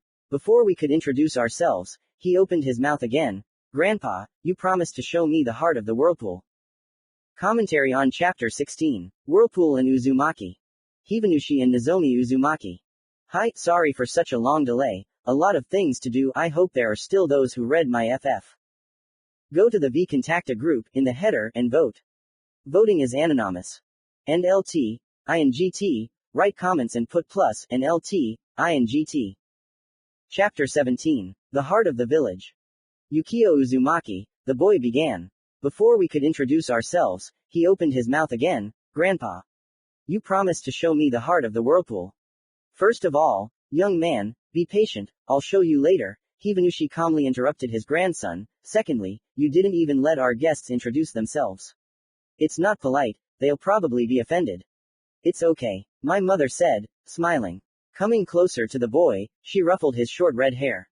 He blushed a little, but immediately began to apologize. I told you, everything is fine. Bloody Habanero said with some irritation. Brown-eyed, probably sensing his mother's angry key, swallowed convulsively and hurried to nod. I decided to start the conversation first. My name is Naruto Namikaze, I began. To be honest, I had gotten used to saying it, it was ingrained in my subconscious. I hope we can become friends, I continued and extended my hand to him with a smile. Yukio looked at my hand for a couple of seconds, then extended his. He looked into my eyes, and only then did I notice that he was hiding something. Something very important, complex, and probably dangerous. Fear and despair were visible in his eyes. I involuntarily changed my expression very seriously. The boy tolerated my scrutinizing gaze until I came to my senses, and smiled at him affably. Inko, it's your turn, I said, and Yukio turned his gaze to my twin sister. You are somewhat similar, the boy said, looking from me to her. Of course we do, Imouto cried out happily. To be honest, this boy was the first one who said that we were at least somewhat alike. It was nice. My name is Inko Namikaze, Naruto and I are twins. That's why we look alike. And this, Imouto said, pointing at her older brother, is Hiroshi Namikaze, our older brother. Then the girl ran up to her mother and began to introduce her with some pride. And this is my mother, Kushina Namikaze. You can call me Kushina Uzumaki, Mom continued affectionately. The boy stood still for a while, and then suddenly turned his head towards me. Everyone heard my stomach rumble. I blushed like a tomato. It was so awkward that I would have gladly fallen through the ground at that very second. It seems our guests are hungry. Let's go have lunch, said the head of the maelstrom, and we all followed him as he stood up from his desk. Grandpa Hibanushi took us to another building, which was not far from the residence. The local cafe smelled of all sorts of delicious things and spices. The place itself was warm and cozy. It turned out that they only serve home-cooked food here. I noticed dishes that my mother cooked for us on the neighboring tables. We sat at the most beautiful table. I felt awkward in front of other people. Not being equal to them is not in my principles. Having overcome myself, I finally decided to sit at the rich table. A pleasant-looking young blonde girl approached us. Hibanushi and Nozomi ordered rather expensive treats for us, explaining that they didn't mind for the guests. Naruto, you look so much like Minato, like two peas in a pod, Hibanushi began affectionately, taking the first onigiri ball into his mouth, although your face is different, but it's still clear that you're Namikaze. Well, I drawled, the Namikaze are all so serious, gloomy, calm. You can't say that about me, I continued and scratched the back of my head guiltily. Are you saying that you're more of an Uzumaki? Hibanushi said with a sly smile, and at that moment I thought that he wanted to test me.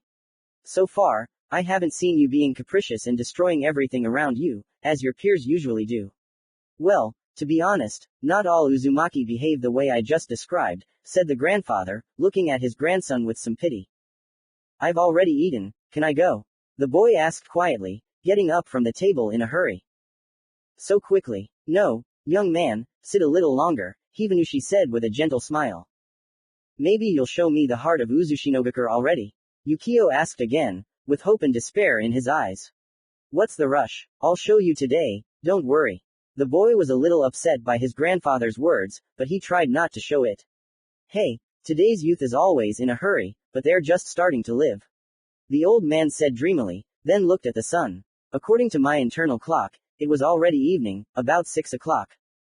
Datbaku. Nozomi, it's time for us to go to the residence. Hibanushi said. Granny Nozomi immediately came to her senses and, after paying for the meal, told us that she would take us to the hotel. Datbaku. Naruto, Datbaku, ha ha ha, Kurama laughed heartily, wiping away tears from his laughter. Do all Uzumaki say this word? So what? So what? It's a blood habit. I was very surprised myself. It wasn't a sin to laugh, of course, but it was indecent. Everyone, except Dad and Hiroshi, in our family says, Dadbane, Dadbano, Dadbayo, very funny. Ha ha ha, I see, the fox continued. After some time, it turned out that there were no vacancies at the Whirlpool Inn, so Hibanushi and Nozomi offered us to spend the night at their place. Yukio lived with them, but, according to the boy himself, he lived there temporarily. It was closer to the academy and all that. Yukio didn't communicate with us much, only sometimes answered our questions, and otherwise he was silent a lot. He was really waiting for something, and behind this waiting I felt the fear of this 8-year-old child. A little later, as far as I understood, Hibanushi finally showed Yukio some heart of the village. The red-haired boy himself was not happy. He was afraid of something, as if he had to do something. I don't know why his grandparents don't notice what's happening to their grandson. The house of the head of the Whirlpool clan was small, about the same size as ours in Konoha. High ceilings, everything was tidy and clean, as if the house was brand new. I don't know if Granny Nozomi was the owner or not, but overall, everything was in good order. The walls of the building were decorated with various family photos. Cheerful yellow curtains decorated the boring windows in the living room and the room where we were staying. I didn't sleep at night. I was thinking about the artifact that was under my house. It was quiet and a little cold, since the doors weren't closed, and I was too lazy to get up. In addition to the unknown artifact, I was also interested in the heart of the maelstrom. Kurama, are you sleeping? I mentally asked my red-haired friend. He grumbled discontentedly and yawned loudly. What do you want, 7th? What do you think this heart of the whirlpool is? How would I know? I've never been here before. I was sealed into your mother when she was already brought to Konoha, so I don't know anything. Kurama said calmly, alternating with yawns. Maybe. No, Naruto, I'm too lazy to scan the entire village now. Let's do it tomorrow, shall we? Fox made an unhappy excuse, realizing what I wanted to ask him. This is the perfect moment, you know. 7th, I'll kill you later, Kurama said again with displeasure and sat down in the lotus position. He folded his paws and began to use his sensory abilities. Wow, the fox whistled, making me worry. What's happened? It's strange that you didn't notice, but the whole village is simply stuffed with all sorts of defensive fuinjutsu. It's just. The friend paused. Speak up. Quiet. Give me a second. So, among these seals, there is one that is the most powerful. It covers the entire territory of the whirlpool and goes in a chain to the center of the village, and that is probably where that heart is. In general, as far as I understand, if this thing is damaged, the village will be greatly weakened. Wow, Uzumaki amazes me more and more. I didn't have time to think about anything before Kurama interrupted my thoughts again. And there's one more thing. Outside the village, not far away, there are some shinobi. Their chakra level is under Jonin and High Chunin. Ambush. But why? I thought. For some reason, at that moment, I remembered the words of Hibanushi's grandson. I remembered how Yukio begged to show him the heart, and quickly. Suddenly I heard some rustling behind the open doors. I didn't move and listened to every sound. Then I noticed that the object went out into the corridor and decided to follow him. The house was pitch dark. I couldn't see anything. He headed for the exit, and already in the moonlight I finally saw this man. To say that I was surprised is to say nothing. Yukio, I asked myself. The red-haired boy tried to be unnoticeable and moved straight to the center of the village. Near the entrance to some buildings stood two guards, also red-haired. Yukio, with a sharp movement, with the help of chakra, was able to attach seals to their foreheads, sealing the consciousness of a person. The men instantly fell to the ground, and Yukio went into the building itself. He is a very capable boy with a large center of chakra, but with an untrained body. I quietly followed him. On the doors, the threshold, the walls, everywhere there were noticeable protective FUNN seals, but the brown-eyed boy was able to simply go on. I don't understand, I said with confusion in my head, how could he just walk past like that? Rakudo, why did you leave me this good for nothing Jinjuriku? Kurama began, complaining about his difficult job. If you know, then tell me why the Fuinjutsu didn't work on him. I said more calmly, meanwhile keeping an eye on Yukio. I still didn't dare to go through the defense. What if he reacts to me? Very simple. He is an Uzumaki, and these seals can easily pass all representatives of this clan, Kurama finally answered. Well, something like that was what I expected to hear. I'm also an Uzumaki, which means I can pass too. Well, here you are more of a Namikaze, and who knows whether you will pass or not, Kurama commented phlegmatically and went deep into my subconscious. I'll take the risk, I told myself. As I had hoped, I was able to pass unnoticed. Although I don't have the same big hearth in this body that I had in my world at that age, nothing has yet broken my strong Uzumaki spirit. The boy walked into a large room. It was dark everywhere, except for the soft blue glow of the wall in the middle of the room. I looked closely. Behind the transparent glass, on a decorative pillow, lay a crystal. The glow of the blue crystal illuminated Yukio's face, but I could not discern his emotions. Only by his aura did I notice that he was in great doubt. He removed the glass. Then I thought that he simply wanted to steal the heart, but he swung a sharp kunai at the crystal. XO! I screamed in my head and used almost all my chakra to grab Yukio by the collar and push him against the wall. Suddenly, a cutting, unbearable pain appeared in my right side. Damn, too abrupt a movement, I thought, and only then noticed Yukio's surprised look at me. Naruto? The frightened boy asked, stuttering. I, barely overcoming the pain, was able to talk to my peer.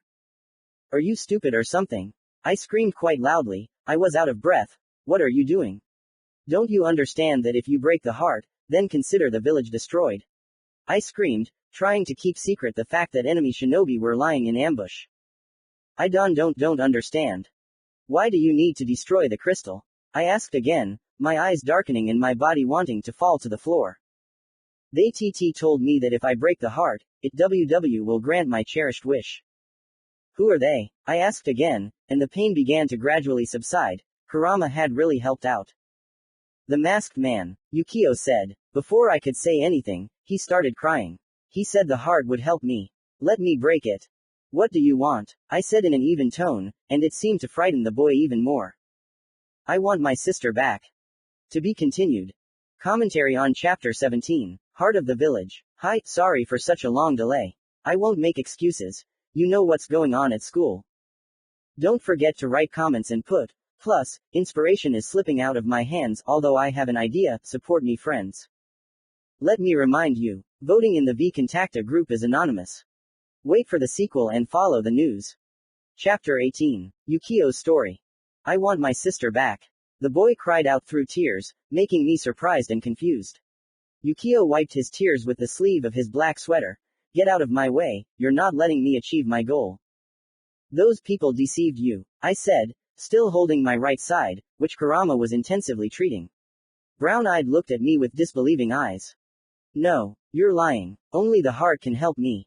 He continued and wanted to push me away, but I just hugged him, just like I once hugged my hatred near the truth falls. Author's note, this is not yaoi. A message for those with a wild imagination.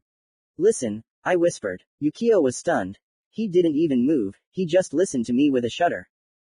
I don't know what happened to your sister, but you better tell me everything first.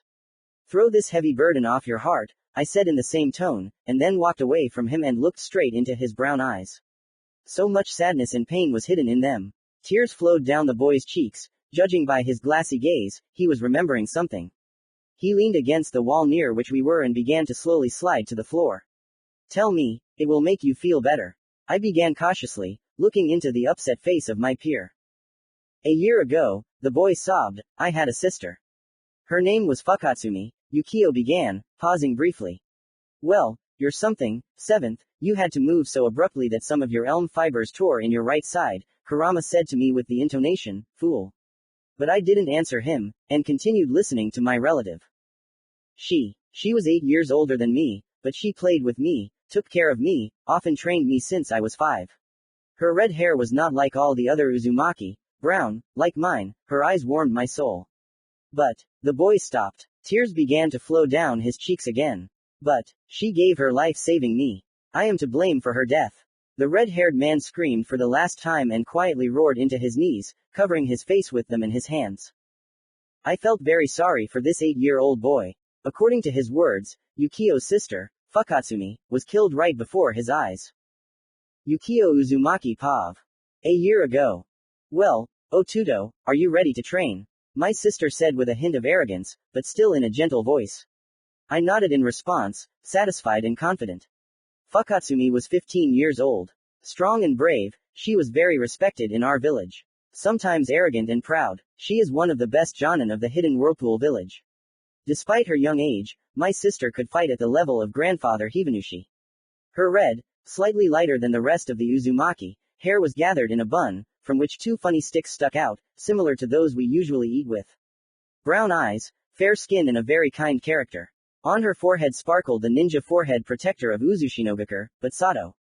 Fukatsuki always paid a lot of attention to me, but when she became a jonin, she had less time for me.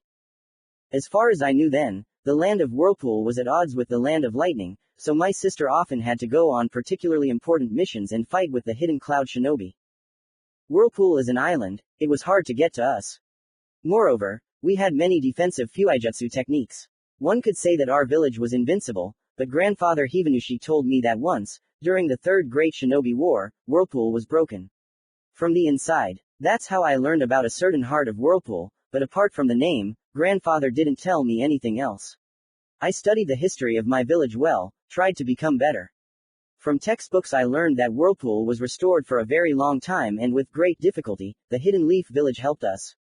Many clan scrolls with techniques were lost, but the villagers were able to settle this too. But no one cancelled the feud with the hidden cloud shinobi. They often tried to get to the island. Ototo, straighten your back, lower your chin.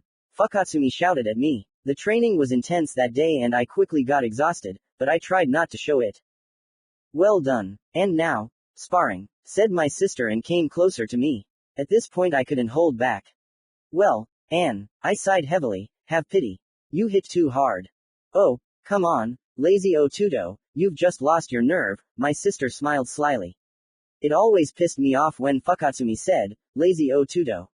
She knew how it affected me. I didn't lose my nerve, I said indignantly. I don't believe it, she said again mockingly, looking at her thin, neat fingers of her right hand. You asked for it, I whispered under my breath and, using a quick step, wanted to attack her, at least to wound her, but she simply stopped me with her left hand. No, wrong. You should have attacked from a different angle, or better yet, from behind. When you go to the academy, I'll tell you everything. Anne said belligerently and smiled at me radiantly. I'll never forget that smile. Well, yeah, you're our super cool kunoichi. I said quietly. I failed to defeat my sister again. I was very angry with myself. I couldn't, and it hurt my heart. Yukio, my sister wanted to say something, but I interrupted her. Leave me alone. I've always been weak, and you've always known it. I flared up and threw Fukatsuki's hand off my head. You always lie to me. You lie that I'm stronger than others. I screamed and ran towards the stadium exit. Yukio, my sister called out worriedly. She couldn't catch up with me, I don't even know why. I didn't even notice that I had wandered into the thick of the forbidden forest of the Maelstrom. There were many legends about this forest. It is located on the territory of our island. All I knew about it then was that it was very dangerous. Despite the various fuinjutsu of my clan, some enemy shinobi managed to penetrate there. Our forest was much smaller than the famous Forest of Death, which was located near Konoha. I stopped. It was dark everywhere, only a few rays of sun let me know that I was in the thicket of this damn forest. Fukatsumi, I said quietly, frantically looking around. I didn't know where to go, the tracks after me had somehow disappeared. I started to panic. My god, who has come to visit us? Uzumaki, really? A terrible male voice was heard from the darkness. A good specimen. Akiru-sama, shall we take it? Another voice said. Well, Miyosamashi, I think the boss will like our catch, said the first one and came out of the darkness, but I couldn't see his face, fear clouded my eyes. I couldn't even scream, as if some lump had appeared in my throat. Come here, kid, we'll need you, said the second man, whose name was Miyosamashi. Yukio. Like a bolt from the blue, Fukatsumi appeared in front of me, in a fighting pose. Run home, she said from behind me. SS sister. Quickly. Anne barked, and I, startled, ran wherever my eyes looked. You won't go anywhere, one of the men said and instantly appeared in front of me. I fell to the ground and looked at him with fear. He swung a large sword at me, which you can't even call a katana, but a big brute. Since childhood, I had a gift. I am a strong sensor. The shinobi chakra was colossal. It is not surprising that he was able to penetrate the territory of the island. However, the other one also had the same chakra. At that moment, I stopped understanding who I was and where I was. I was awakened by the very worried voice of my sister. Yukio. A moment, I saw my sister kneeling over me, her hands on the ground. Blood came out of my sister's mouth and dripped onto my cheek. The attacker's huge sword pierced Fukatsumi through and through, but I didn't see it because I was only looking into her eyes. She made some kind of seal with her trembling fingers, and then we appeared in the middle of the village. I was little then, I understood little and couldn't explain what had happened. Yukio. Tell mom and dad, KHR, that I love them very much. KHR, and I love you very much. KHR. Protect everyone, become strong. Don't lose heart. You will have many more difficulties and dangers in the future. KHR. Find yourself friends. And, don't try to bring me back. Anne barely cried out, her bitter tears dripping onto my face. Do you hear me? Don't try. It's useless. KHR. Live on. Don't blame yourself. It will only hurt you more. Forget me. I, KHR, love you. Lazy Otudo. Fukatsumi said her last words and fell right next to me. Dead. I don't remember what happened next. I lost consciousness. I will never forgive myself. 1 year later. A week before Naruto's arrival at the Whirlpool village. A year passed, and I still couldn't let go of my sister. A lot had changed since then, but I didn't want those changes. I wanted everything to be like before, when Fukatsumi was alive. I never told him what happened in the Forbidden Forest. Hibanushi didn't interrogate me, he probably didn't want to traumatize me. But he couldn't find out anything. My parents were very worried about me, so they sent me to live with my grandparents. I stopped studying, I stopped training, and in the first week of the academy I showed myself to be weak. I often secretly ran away to the Forbidden Forest. I don't know why, but something drew me there. I was waiting for someone. And one day I met a couple of people, but only one spoke to me. Hello, young Uzumaki, a tall man in an orange mask with 2 holes for eyes addressed me in a strange voice. I couldn't see the man's hair. He was dressed in a black cloak with strange red clouds. Good afternoon, I answered with apprehension. I didn't have a weapon with me then, and this made me even more worried. So what if they kill me? I still want to go to Fukatsumi. I mentally prepared myself for death, but the strangers were not going to attack me. I'll ask you one question, the mask wearer broke the deathly silence. I just nodded to him. It became creepy and scary. Very scary. Do you want your sister back? He asked. I stood frozen like a statue, looking at him in shock. What does this mean? I can help you bring back your older sister, he said, pausing briefly to let me digest the information he had just received, but, the mask maker said sharply, and I shuddered, you must do me one favor. Do what I say, and I will bring your sister back to life. Agreed, he asked, and fell silent. A blind hope appeared in my heart, it engulfed all my senses, and I nodded to the stranger in agreement. Destroy the heart of the maelstrom and it will grant your wish, was all he said at last, after which he disappeared as if he had never been there. Naruto. Are you stupid or something? What are you doing? Don't you understand that if you break the heart, the village will be destroyed? I don't understand. Why do you need to destroy the crystal? They told me that if I break the heart, it will grant my cherished wish. Who are they? The man in the mask. He said that the heart will help me. Let me break it. What do you want? I want my sister back. Those people deceived you. If it weren't for Naruto, I would have made the worst mistake of my life. The end of ROV Yukio Uzumaki.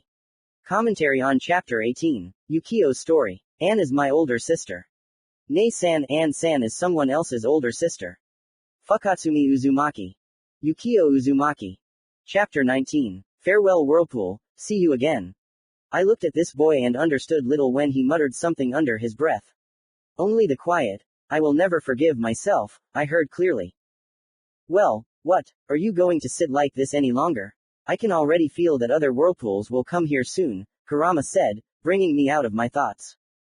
And how much time do we have? I asked, continuing to look at Yukio. Well, 20 to 30 minutes, if they don't speed up. That's enough, I said and sat down next to Yukio.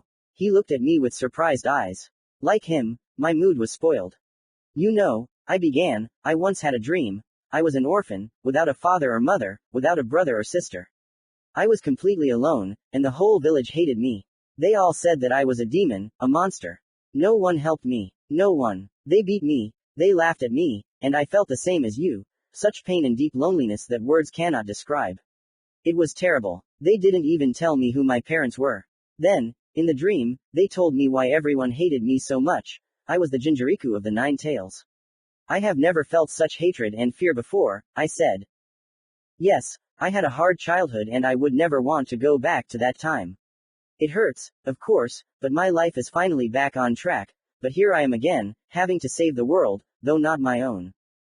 Listen, Yukio, your sister probably wants you to live in the present, not the past, because you still have many relatives. She wants you to make friends, at least one. Do you want me to be your friend? I asked, carefully changing the subject. The boy nodded uncertainly. That's great. And now, let's run from here, otherwise we'll get it from your grandfather. I said excitedly and, taking Yukio by the hand, pulled him towards the exit. Luckily, we managed to run out before the new guard shift arrived. We ran far from the city center and headed home. On the way, I got the boy to talk a little and we chatted about completely different topics, like ramen and sweet onigiri. From our conversation, I learned that Yukio likes to play shogi. He even bragged that he once beat Grandpa Hibanushi. And so we finally got home. The only way to get into the house was through the windows. It seemed like we climbed in quietly, but we were discovered. Where are you going, gentlemen? I've been looking for you all over the whirlpool. A very angry and worried mother screamed loudly, forcing Yukio and me to involuntarily press ourselves against the wall under the window. Kami-sama, what happened? A sleepy Hibanushi came out of the hallway, rubbing his eyes with his fist. I haven't heard such a noise in my house for a long time, the old man said. Nozomi, Hiroshi, and Inko appeared behind him. Mom, what happened? Hiroshi asked, but then immediately fell silent, sensing his mother's anger.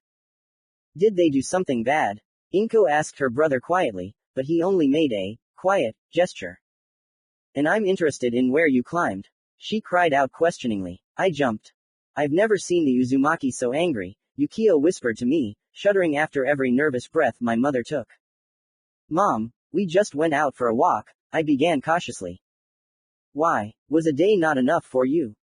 Well, we just became friends this evening, and since we won't see each other for a long time, we decided to go for a walk, I said as gently as possible, so that my mother wouldn't flare up again. But surprisingly, my mother calmed down. So, guys, I'm very glad that you became friends, but only kids like Hiroshi are allowed to hang out like this. I'll forgive you for the first time, but I won't be able to hold back any longer. And now, sleep. Tomorrow, Naruto, we're going home, I nodded and headed to the room where we spent the night. Another disturbing question arose in my head. An ambush near the maelstrom. How to hint to Grandpa Hibanushi about this so that he wouldn't ask later. How did you know? Uzumaki Yukio, the grandfather broke the silence when the boy passed by him. Maybe you can explain to me where you went. Your mother would have killed me if you had suffered. The boy froze in anticipation. He was a little scared, looking at the floor in fear. Kuso, don't tell him. I shouted mentally at the boy. I was standing not far from them. Near Uncle Akami's street, Yukio lied. He did it quite well. A little surprisingly, I was quietly glad that Yukio had thought of lying, and so convincingly. Suddenly, the boy turned his head sharply to the south, exactly in the direction where the ambush was located near the village walls. Hibanushi frowned. Did you feel something? Asked the leader of Hidden Whirlpool Village. He looked at his grandson warily. Did it feel like they weren't noticing me at all, or had I become too quiet? Grandpa, do your people have some kind of secret mission today? There are many shinobi outside the village walls, asked the young Uzumaki. And this kid is a strong sensor, Kyubi said contentedly, and I looked up at the ceiling. It seemed that the boy still couldn't distinguish the chakra of the whirlpools from the rest of the shinobi of the hidden villages. This even upset me a little, but on the other hand, I no longer need to risk to reveal the enemy shinobi. Grandpa Hibanushi frowned even more. He was no fool and immediately understood what was what. Go to sleep, Hibanushi quietly finished the conversation. Yukio only nodded. While the boy was walking towards me, I noticed that Grandpa slammed his right foot on the floor, twice. Two Anbu immediately appeared in the room, but their special clothing was not the same as the Konoha Anbu. They were all carbon copies. He said something to them, and they disappeared, as if they had never been there. Headed to the uninvited guests, Kurama confirmed my guess. Everything happened by itself. Less problems, less worries and risks. Naruto, I thought you already went to bed, Yukio interrupted me. I didn't have time to say anything to my red-haired friend. I was waiting for you, I smiled, and we went to our rooms. That is, I went to the room that Granny Nozomi gave us. A couple of minutes later, Inko lay in bed unable to fall asleep, and her mother slept like a log. Imouto was tossing and turning and couldn't settle down. It wasn't hard to guess that she was tormented by questions. Finally, her sister couldn't hold back. Ni-san, she whispered. I opened my eyes and turned my head towards her. What? Have you really decided to go for a walk? She asked in the same tone. Because of the moonlight that entered the room through the window, I saw her curious, blue eyes. The moonlight illuminated my sister's beautiful blonde hair. Well, yes, it's a bit late, of course, but the night whirlpool is much more beautiful than during the day, I answered quietly and noticed how Imouto's eyebrows depicted displeasure.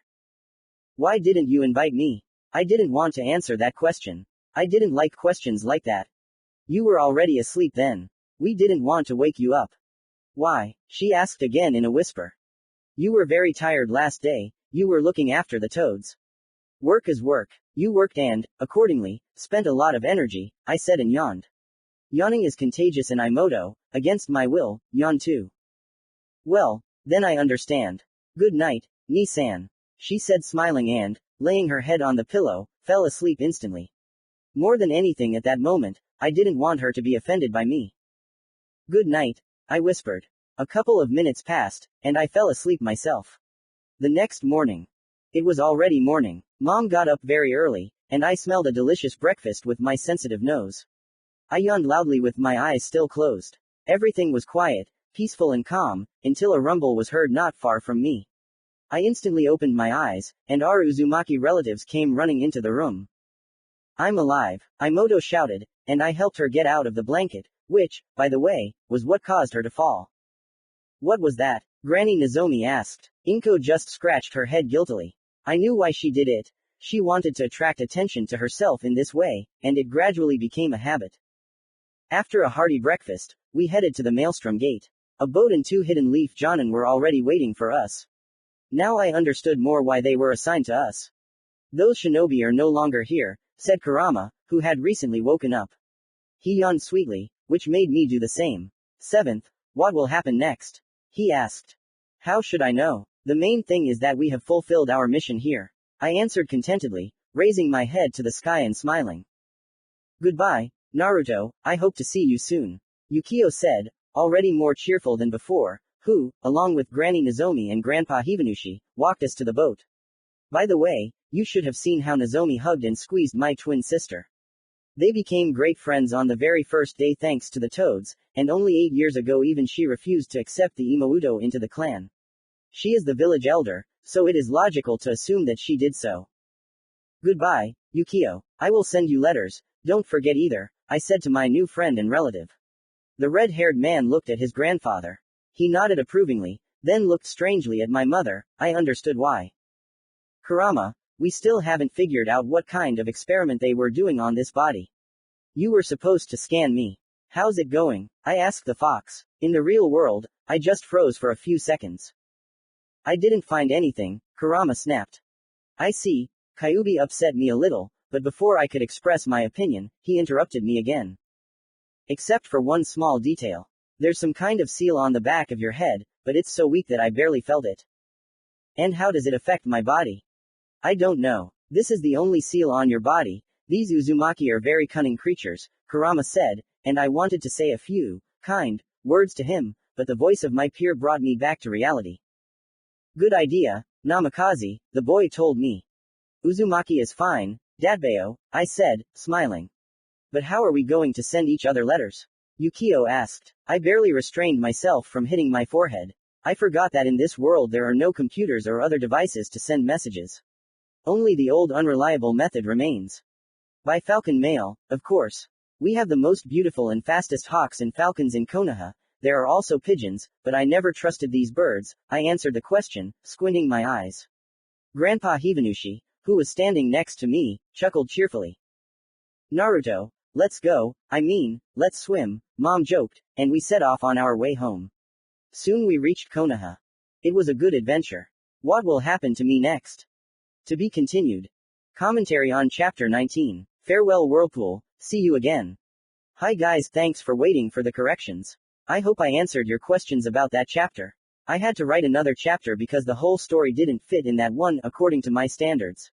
I was told that the Maelstrom is an island. This changed a lot in my story, so I had to read chapter 18 first. Write comments. Your opinion is very important to me. Don't write about spelling mistakes. I know myself that everything will go to waste. Ohiko will check everything soon. Note. Ohiko has already checked. Give it a plus. There are very few likes left. Let me remind you. There is my group on VK. Voting is anonymous. Thanks to those who read and love my work. Oh, and one more thing. This message is for those who read FFS about Ladybug and Cat Noir. This is the first work of the author Strange Fantasy _. She is my friend, and I would like you to read and comment on this work. At first she tried very hard, but began to give up, since no one reads, does not put, plus, and does not comment. Will you help? I will be very grateful to you, only I did not tell you anything. It's a secret. Beta 2, Rinka, Ibetala. Chapter 20. Day off and urgent matters again. That day, my sister and I were almost late for our first lesson. It was already the third week of studying at the Academy for Future Ninja. To be honest, Obito's lessons were funny and interesting, not like those of Iruka-sensei from my world. Obito tried to present the information correctly, not to say too abstruse words. In general, he became a real sensei for me. Yes, sometimes he was hot-tempered, but almost immediately found a compromise and continued teaching the lesson. It turns out that my brother and sister and I had known him all our childhood. Inko told me this. Of course, I told her that I didn't remember anything. From the first days of the academy, I began to surprise sensei and classmates with my knowledge and quickly earned myself authority in the class. I was not going to lag behind. On the contrary, I wanted to become an excellent student. In my world, in the academy, I could not even use reincarnation. My classmates laughed at me and offended me. Here I decided to prove that I was not just the son of the strongest Hokage. Inko always caught up with me, and I was sincerely happy for her. She constantly asked how I knew so much, but of course I did not tell her the truth. I said that I read it in a book. My father was the one who worried me the most. Dad had been walking around a bit thoughtful lately, sometimes tired, probably because of work. All this time, these 2 weeks, I was waiting for my father to finally accept my request to increase the chakra focus and chakra channels. The idea was crazy, but I was not going to give up and wanted to quickly complete the mission here. Once I was lucky enough to chat with Dad, but he clearly did not want to talk about this topic, so I had to restrain myself. After all, when we talked then, he was truly happy, and I was no less joyful because of that. After another school day, as always, my sister and I were very hungry, because my mother's food was heavenly. With each portion I ate, I understood that later, when I would go on long missions or, perhaps, on special assignments, it would be very difficult to part with these delicacies. So, at lunch, when we were sitting at the table with my mother, talking about various topics, my father suddenly appeared in the kitchen. He took off his Hokage cloak and protective vest, so he looked like a simple man, and not the fastest ninja in the history of shinobi and the hero of the Third War. Inko was sitting opposite me in the door, so she saw my father first. Papa, Imoto screamed and, throwing a spoon into a bowl of soup, which she had almost finished, quickly ran to her father. They were chatting cheerfully about something, and I was admiring it from the side. I wanted to do the same, but Papa had already approached the table himself and there was no point in getting up to him. Inko, Mom turned to her sister. Help me wash the dishes, Habanero said and smiled affectionately at the girl. Inko nodded cheerfully and took her dirty plate from the table, placing it in the sink, which was not at all suitable for her height. It was a little funny to watch how Mom pulled a small stool out of the nightstand, and then Imoudo stood on it and finally reached the faucet. Dad ruffled her light brown hair and sat down next to me. My sister's blue eyes sparkled with happiness. Hi, how are you? My father began cautiously. It felt like he was madly missing talking to me and, at the same time, slightly afraid that I would refuse to continue the conversation. Hi, I'm fine, I said with a smile, continuing to destroy the delicious lunch. You're very early today, is it really a day off? I asked. Yes, I decided to sit with you today, I left all the papers with the assistant, Minato answered a little tiredly. Poor Shikaku, at least give him a bonus later. Mom said and wiped her sweaty forehead. The mountain of dishes made itself felt, especially since Hiroshi's friends, Itachi, Sakata and Shikango, came to visit us before dinner. Sakata is quite the eater. Hey, he offered me such a favor himself, my father snapped. Yes, it is not difficult to guess right away that Shikaku would do this, the same as Shikamaru in my world. By the way, Dad began quickly, in order to dispel the rage of the bloody habanero, who was about to start screaming loudly, Obito came to see me today. Sensei, I asked again, even a little confused. After all, I couldn't just study at school, so I didn't miss the chance to piss Obito off. I didn't tease him much. He only encountered 3 of my frivolous pranks. So what if I'm the 7th Hokage? Friendly jokes never hurt anyone. Yeah, he complained that you, accidentally, splattered his desk with ink and, accidentally, hit him on the head with chalk. Are you making fun of the teacher? He asked questioningly, but not at all sternly. I scratched the back of my head and smiled stupidly. I see. Dad smiled mysteriously and took a sip of tea that Mom offered him. Your mom did such nasty things at the academy that it was scary to look at our teachers later, Dad continued, and Mom shuddered. You asked for it, Kushina cried out, and we all laughed together. By the way, the 4th interrupted the laughter, Obito praised you two very much, especially you, Naruto. Yeah, Ni-san knows so much. He answers all of Sensei's questions, Imoudo said cheerfully. Listen, aren't you acting too suspicious? How can you, such a small one, know so much about the history of Konoha and the types of ninja weapons? Kurama asked me in an almost indifferent and sleepy voice. Don't worry, the Uchiha aren't suspected of anything if they're geniuses. PFF'd, I compared, remember how after the war, when Kakashi became Hokage, he made you study. He also gave you the title of Jonin. I still remember how you squealed. If I had known that I had to study, I would have remained a genin for the rest of my life. Oh, I remember it now. Kyuubi laughed heartily. Yes, I remember too. But I learned it, I mentally snorted.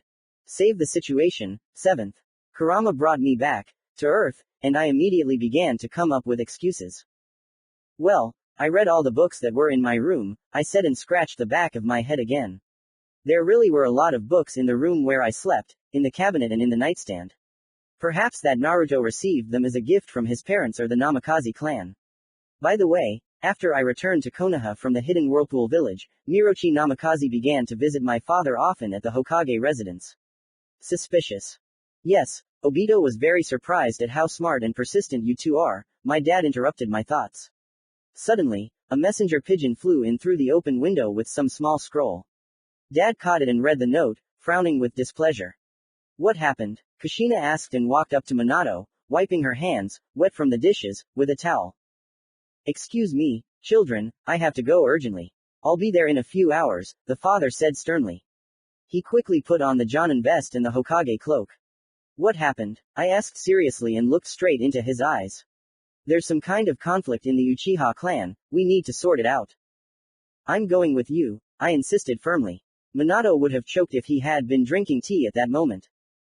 Why do you need it? I want to see how you will act. There is no time for talking, we must hurry. I exclaimed and ran into the corridor to put on my shoes, then I ran out into the street, hoping to get to the Uchiha quarter faster, but someone grabbed me and everything suddenly swam before my eyes. In an instant, I appeared at the entrance to the red-eyed quarter. I turned around and looked, surprisedly, at my father standing behind me. He looked at me affectionately. Are you feeling dizzy?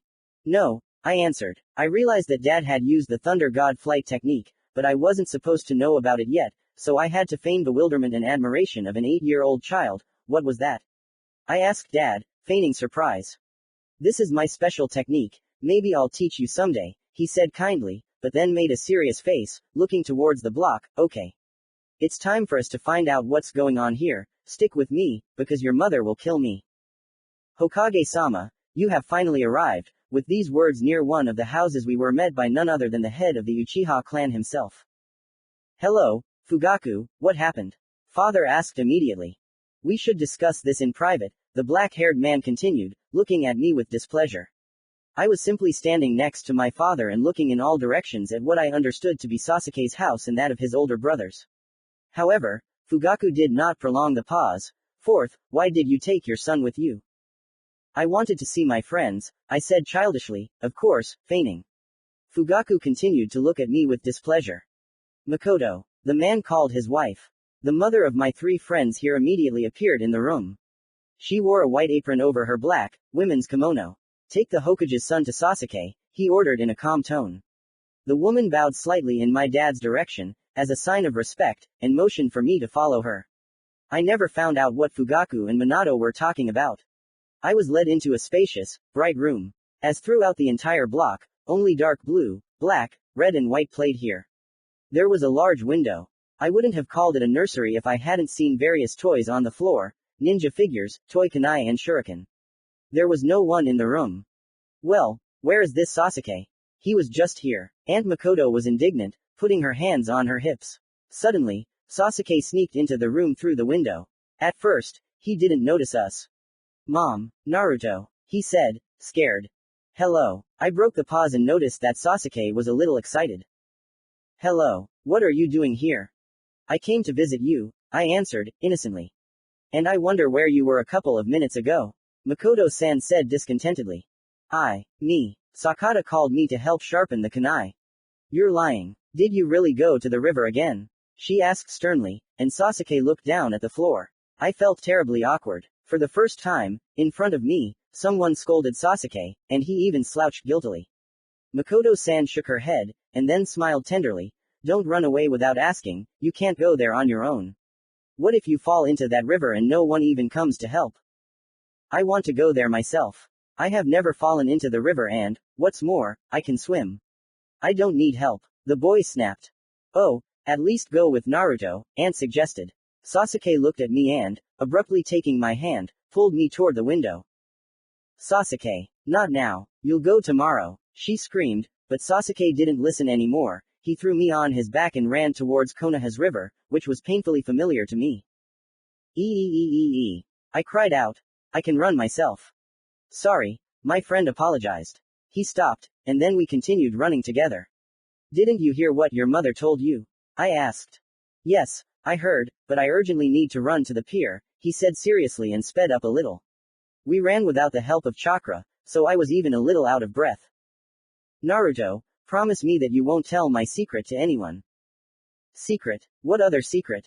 You'll see. Sasuke finished our conversation mysteriously, but we didn't remain silent for long. What is he doing here? The black-haired man asked. There was another boy sitting on the pier where we were running. Only by looking at his hair did I realize that it was none other than Kamekoto Uchiha, the great-grandson of the legendary Madara Uchiha. To be continued. Commentary on Chapter 20. Day off and urgent matters again. Well, hello again. I hope someone still remembers me. I've become very lazy over the past 2 weeks, very. I can't even believe that I can be such an insensitive blockhead and not post sequels for so long. Sorry, I don't think this will happen again, although. I must warn you that there may not be a sequel this week. Studies will be very busy during these days. So, I warned you. Wait for the sequel. Oh, and don't forget to vote in my V Contacta group. Voting is anonymous, message for those who haven't voted yet. Special thanks to those who paid attention to my friend's fanfic. Patience to you, dear readers. Chapter 21. What are you really like, Kamekoto? Not Bekino. What's he doing here? Sasuke asked. A boy was sitting quietly near the pier. He noticed us and turned around. The boy's face showed imperturbability and complete calm. Hell, There, Sasuke broke the silence. This is our place, I took it for you here earlier. When I came here, there was no one here, Kamakoto answered with the same calm. I needed to run home, it counts, because this place is ours now. Well, as you wish, said the 9-year-old boy, putting his hands in his pockets. He walked past us. He hadn't managed to get far from us when suddenly from behind the bushes, near the pier, something rustled and began to whine pitifully. Paiso, Sasuke said quietly and ran towards the sound. I looked at the young copy of Madara and noticed his interest. Forgive my friend, I began, he's not very friendly. No problem. That's good, I continued and ran after Sasuke. For some reason, he climbed behind the bushes and was doing something with his hands. I came closer and saw a small dog lying on the grass, begging for food with its eyes. It barked cheerfully when Uchiha took a package with a school snack out of his pocket. Ah, so that's why Sasuke hasn't been eating enough for lunch lately, I thought as I watched the kid eat the last slice of bread and piece of fried chicken. Sasuke, who is this? I asked. This is Peso. I found him a couple of days ago when he got his fur caught on a branch and couldn't get out. Why don't you take it home? I asked again. Sasuke wanted to say something, but a voice behind me interrupted him. The rules of the house of the head of the Uchiha clan do not allow it. That same tone and uncharacteristic calm for a 9-year-old child were heard. Kamakoto came closer to us and, looking at the dog, smiled barely noticeably. Nobody asked you, highly respected great-grandson of the highly respected Madara Uchiha. Sasuke said sarcastically and discontentedly, but Kamakoto did not pay attention to it. The boy with bags under his eyes continued to look at the dog. It was yapping cheerfully and jumping on Sasuke, making him smile cheerfully. So that's your secret, I said. Yeah, he said quietly, and then added louder, I hope you won't tell anyone. With this tone, he clearly hinted that he was addressing Kamakoto, not me. The latter simply chuckled under his breath. Don't be afraid, I won't tell anyone. Thank you, the youngest son of the Uchiha clan leader quipped again. I didn't like Sasuke's attitude towards his clansmen. Maybe they were rivals or Sasuke was jealous. I didn't know, and I didn't really want to get involved in this matter. If the local Sasuke was smart, he would change his point of view. Personally, Kamakoto seemed like an ordinary child to me, not proud and pompous, as my Uchiha classmates, Hikari and Jihiri, gossiped about at the academy. Peso kept jumping on Sasuke and playing. He wants more, Madara's great-grandson said quietly. The puppy perked up even more, as if agreeing with his theory. What a shame, I don't have any more food for you, Peso, Sasuke said sadly. I didn't have anything in my pocket either, I never kept any in reserve. Here, Peso, eat my lunch, Kamakoto suddenly said and pulled out a small container with 10 meatballs from his pouch. The dog happily pounced on them. I didn't want to eat lunch today, so these are left over. Mom would have scolded me for not eating them. His mother is very strict, Sasuke whispered in my ear. Do you know her? I asked in the same tone. Of course. His family is one of the most famous Uchiha families, like mine for example. He is a direct descendant of Madara and his parents put pressure on him on every topic. That's what my older brothers told me, all the Uchihas want him to be an exact copy of Madara. But aren't they asking too much of him? I whispered. If it were up to me, I wouldn't have been born Madara's great-grandson, Kamakoto suddenly said. We looked in his direction in unison. Of course, he heard us, but that's only to our advantage. I wouldn't want to be such a scumbag either, Kurama's voice was heard. If you're talking about our Madara, then I completely agree. And why? Sasuke asked. It's not very nice when all my peers say behind my back that I'm proud and pompous because I'm the great-grandson of the legend of the shinobi world, Kamakoto said. The first cool autumn breeze blew, making us shudder, because it was already evening, and we were in t-shirts and shorts. Yes, it was an awkward pause. Ah, there you are, my father suddenly appeared next to us. Time to go home, children. Yes, Dad, I said hastily and came closer to the fourth. Kamakoto was still standing to the side, with his hands in his pockets, looking at the river. Father. Yes, Naruto, he said softly. He was in a good mood, it seemed like things were going well for the Uchiha clan. I ran up to Kamakoto, turning him towards Dad, and put my hand on his shoulder. Father, meet Kamakoto, another friend of mine from the Uchiha clan. Right, Kamakoto, I said, smiling. It was impossible to describe his expression with words. He was very surprised and nodded hesitantly in agreement. Minato smiled. Really? Nice to meet you. Father didn't have time to finish speaking before Paiso distracted our attention. And who is this? Good evening, Hokage-sama, Sasuke said, looking at me strangely. This is Paiso, my dog. Did your father allow you to have a pet? The Hokage asked, not at all sternly. Sasuke hesitated. No, Dad, we're just thinking about where his house will be, I said with feigned sadness. Dad rubbed his chin, frowning thoughtfully. Since Sasuke can't take him, I think the best option would be to give Paiso to the Inuzuka clan, he said. I barely restrained myself from hitting my forehead. Hehe, 7th, you didn't think of it, my red-haired friend teased me and I rolled my eyes to the sky. So what if I forgot? Good idea, Hokage-sama, Sasuke said contentedly. Let's go, we're on our way. 4th drawled. Kamakado was still in a kind of prostration from what he heard a couple of minutes ago, but noticing that I was looking at him, he again became unperturbed. A few minutes later, on the way to our classmate Kiba's house, Sasuke finally stirred up. He walked to my right, Kamakado to my left, and Dad moved away a little. Paiso was running around us cheerfully. It's not hard to guess that Kamakado was very confused. Hey Kamakado, Sasuke suddenly addressed him. Look after Paiso for now, I need to talk to Naruto. Okay, he said in surprise, and Sasuke pulled me to the side. Are you crazy to be friends with him? He asked, whispering. He's not at all like our peers gossip about him. Let's give him a chance, I think he won't mind. Remember how he said at the academy, when he was still getting to know his class, that he had no friends because no one suited his character? Maybe we can find the key to him. Do you want Kamakado to join our company? What? Imouto won't be against it, and the others, maybe not right away, but they will definitely accept it. You try to understand him too. I said, whispering. We walked behind Kamakado and the 4th. The 9-year-old boy was watching the dog attentively, shamefully carrying out the order, which pleased me. This is a simple child who wanted a normal childhood. I understood him, although my situation was completely different. We finally reached the Inuzuka house. As soon as we entered the yard, we heard the barking of dogs. At their call, Kiba came out to us, and the little puppy Akamaru sat on his head. During the 2 weeks that we studied at the academy, Kiba, Akamaru and I had developed good friendly bonds. They are also in our group.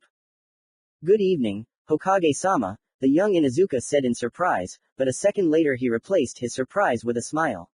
Akamaru, run to your mother and tell her that the 4th himself has come to see us. Thank you. The father thanked him and sat down on the bench that was very close to him. Kamakado sat down too, and Kiba looked at him with an incomprehensible gaze. Naruto, Sasuke, you came too. And what is this one doing here? He's with us now, I said, glancing at my father. Dad decided not to interfere at all, which of course, was to my advantage. Perhaps he wanted to see how I would act in this situation.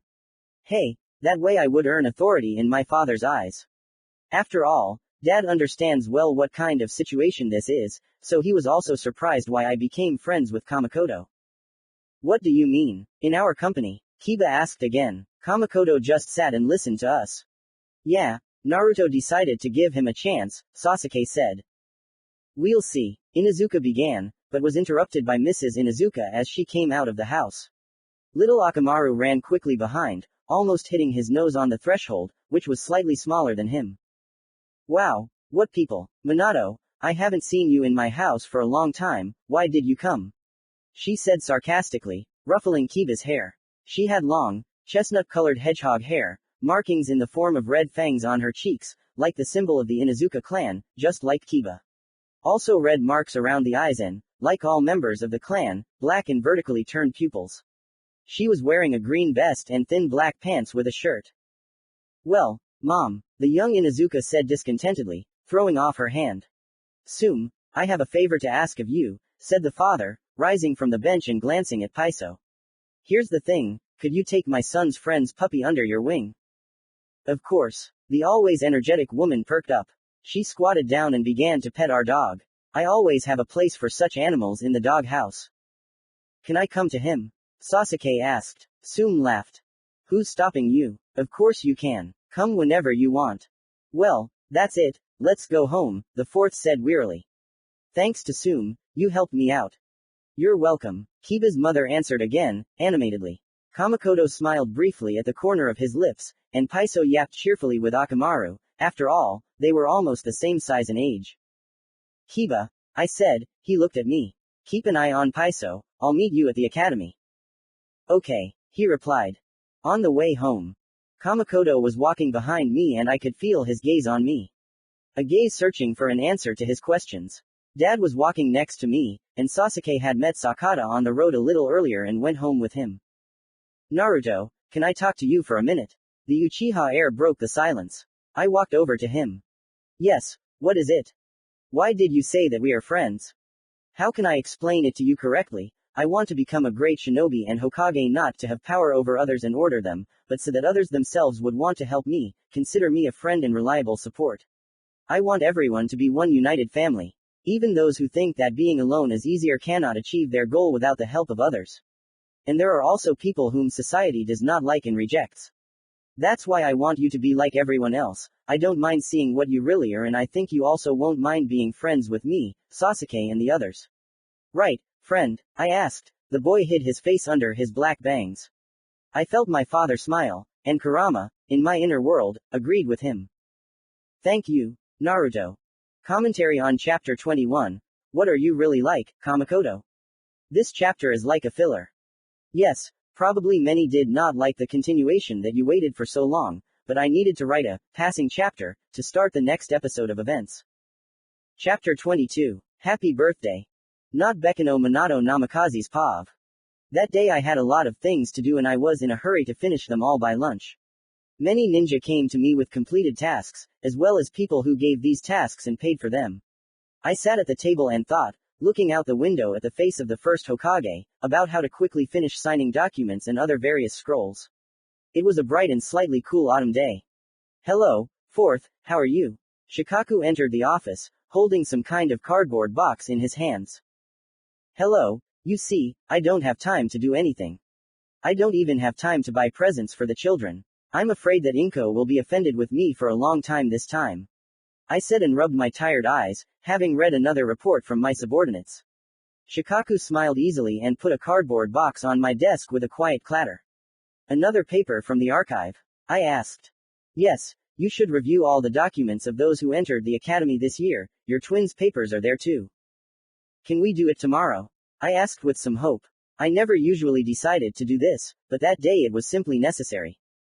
Ah, I get it. Today is October 10th, your children's birthday. Congratulations, Shikaku said sincerely and, looking at the huge box, scratched the back of his head. Thank you. If I can, I'll pass on your congratulations to them, I said tiredly, maybe even a little upset. Listen, Minato, Nara scratched his head again. Anyway, I'll sort out this pile of papers myself. You can leave for a couple of hours, I'll manage somehow. One of the representatives of the Inoshika Cho team said, lazily looking at the box. I was pleased with my friend's self-sacrifice. I respect Shikaku very much. He is the best advisor and tactician. He has invested a lot in the hidden leaf policy.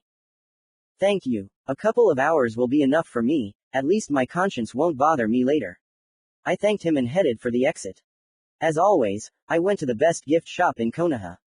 Whenever my large family had a holiday, I always went there to buy gifts. They always had what I wanted to give, and if they didn't, you could order a gift in advance and it would be delivered quickly, as far as I remember, from the village of craftsmen. Every year I bought Inko some kind of thing with pictures of frogs and toads, so this time I decided to buy something like that. Last year she asked me to let her sign a contract for this year, although she asks me about it every day, but so far I couldn't afford it. After all, most of the toads from Mount Myoboku are ninja toads. They are serious and it's unlikely that any toad, even the smallest one, would like it to be summoned by a little girl, and not for a fight, but to play. Then I had to explain to them for a long time what and how. Of course, she wouldn't be able to summon a toad larger than a pencil, but still.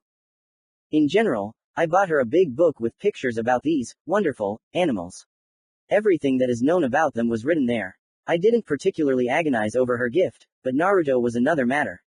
I had absolutely no idea what to give him. Every year I agonized over the gift, not knowing my son at all, what he likes, what he doesn't like, what he is interested in, and what he is not. We rarely communicated back then, but when he changed, I was finally able to learn a lot about my son. True, He still avoids me a little, and others too, as if he is trying not to get attached, but so that it is not noticeable. Naruto sometimes amazes me. I mean that incident with two neutrals, when they blew up an insignificant part of the Konoha forest. He began to defend them so abruptly, so cleverly and cold-bloodedly.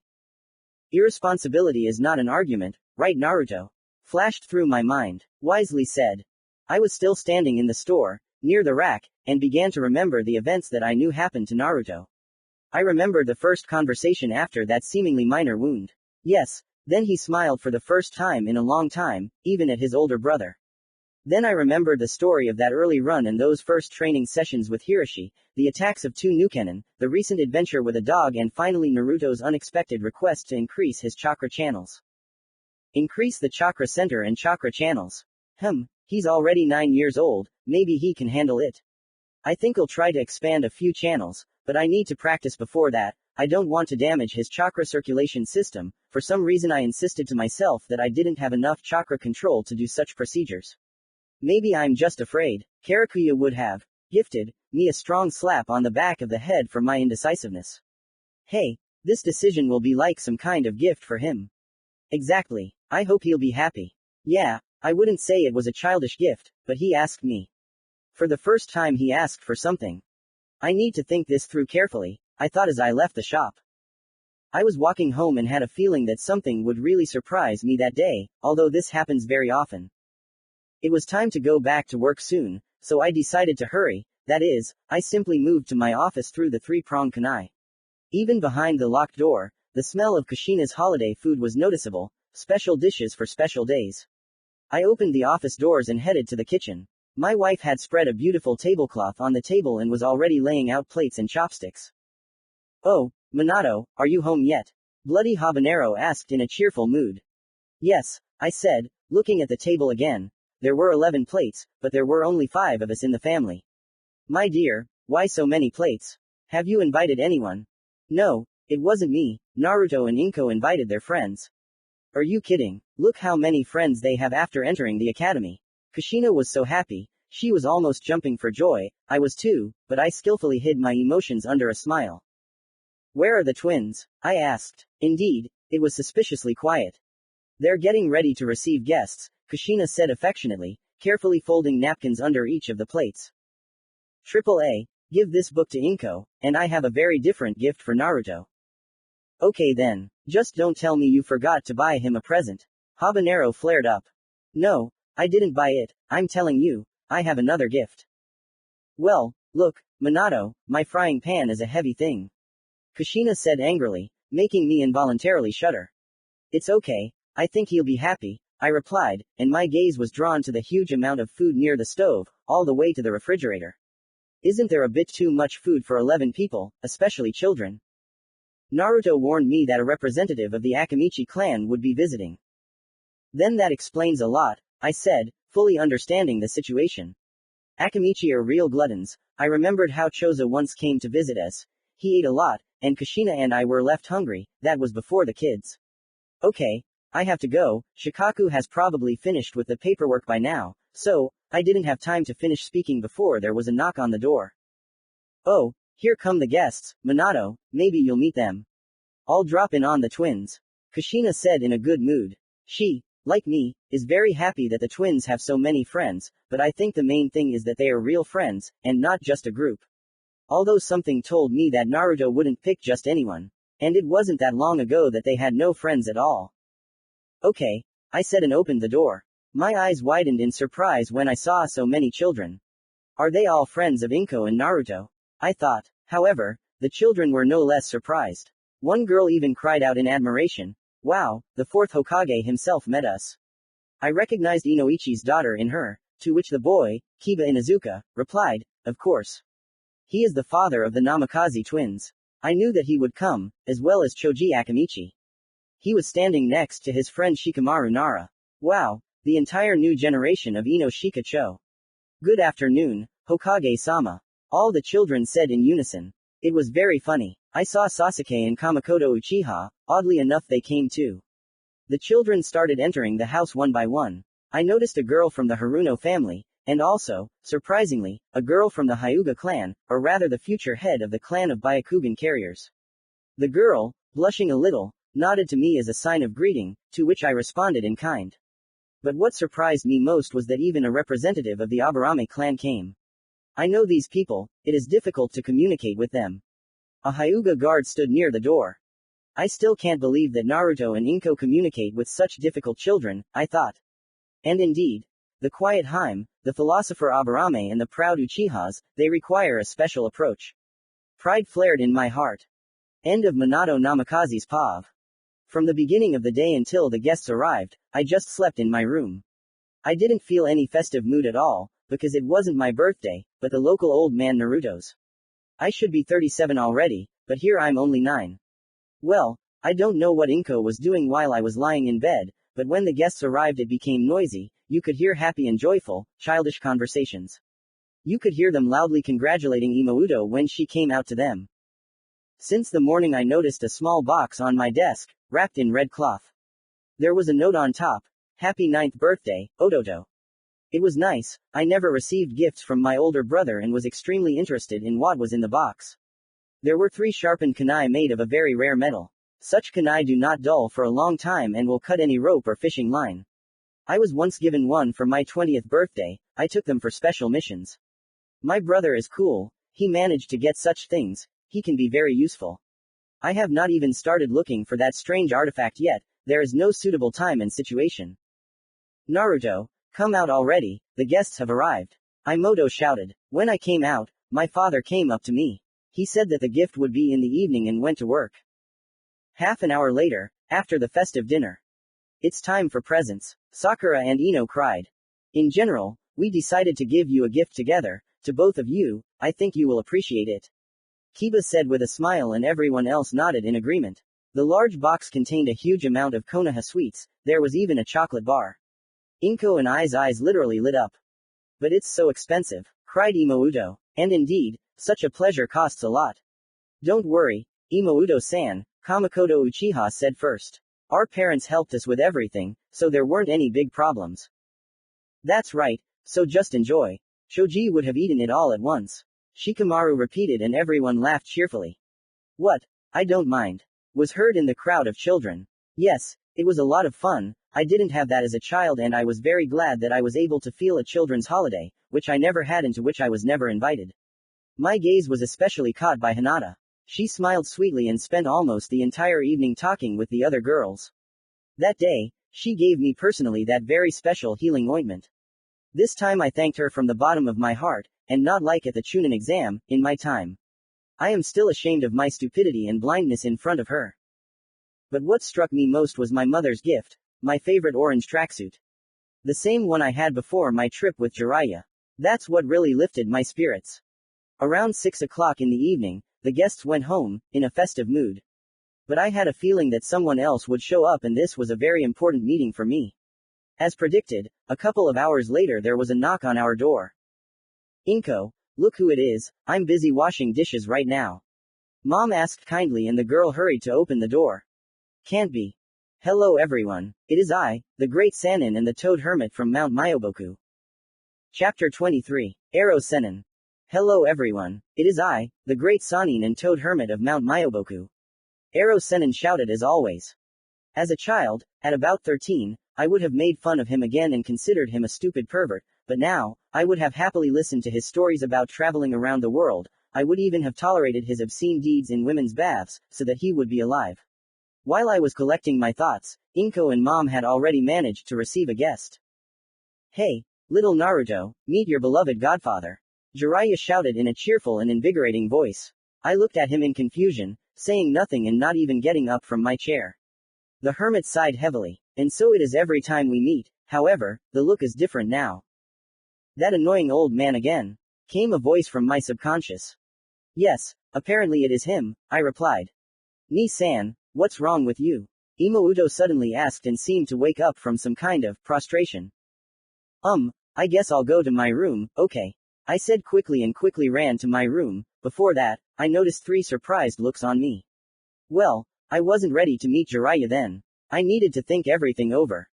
Pav Inko Namikaze.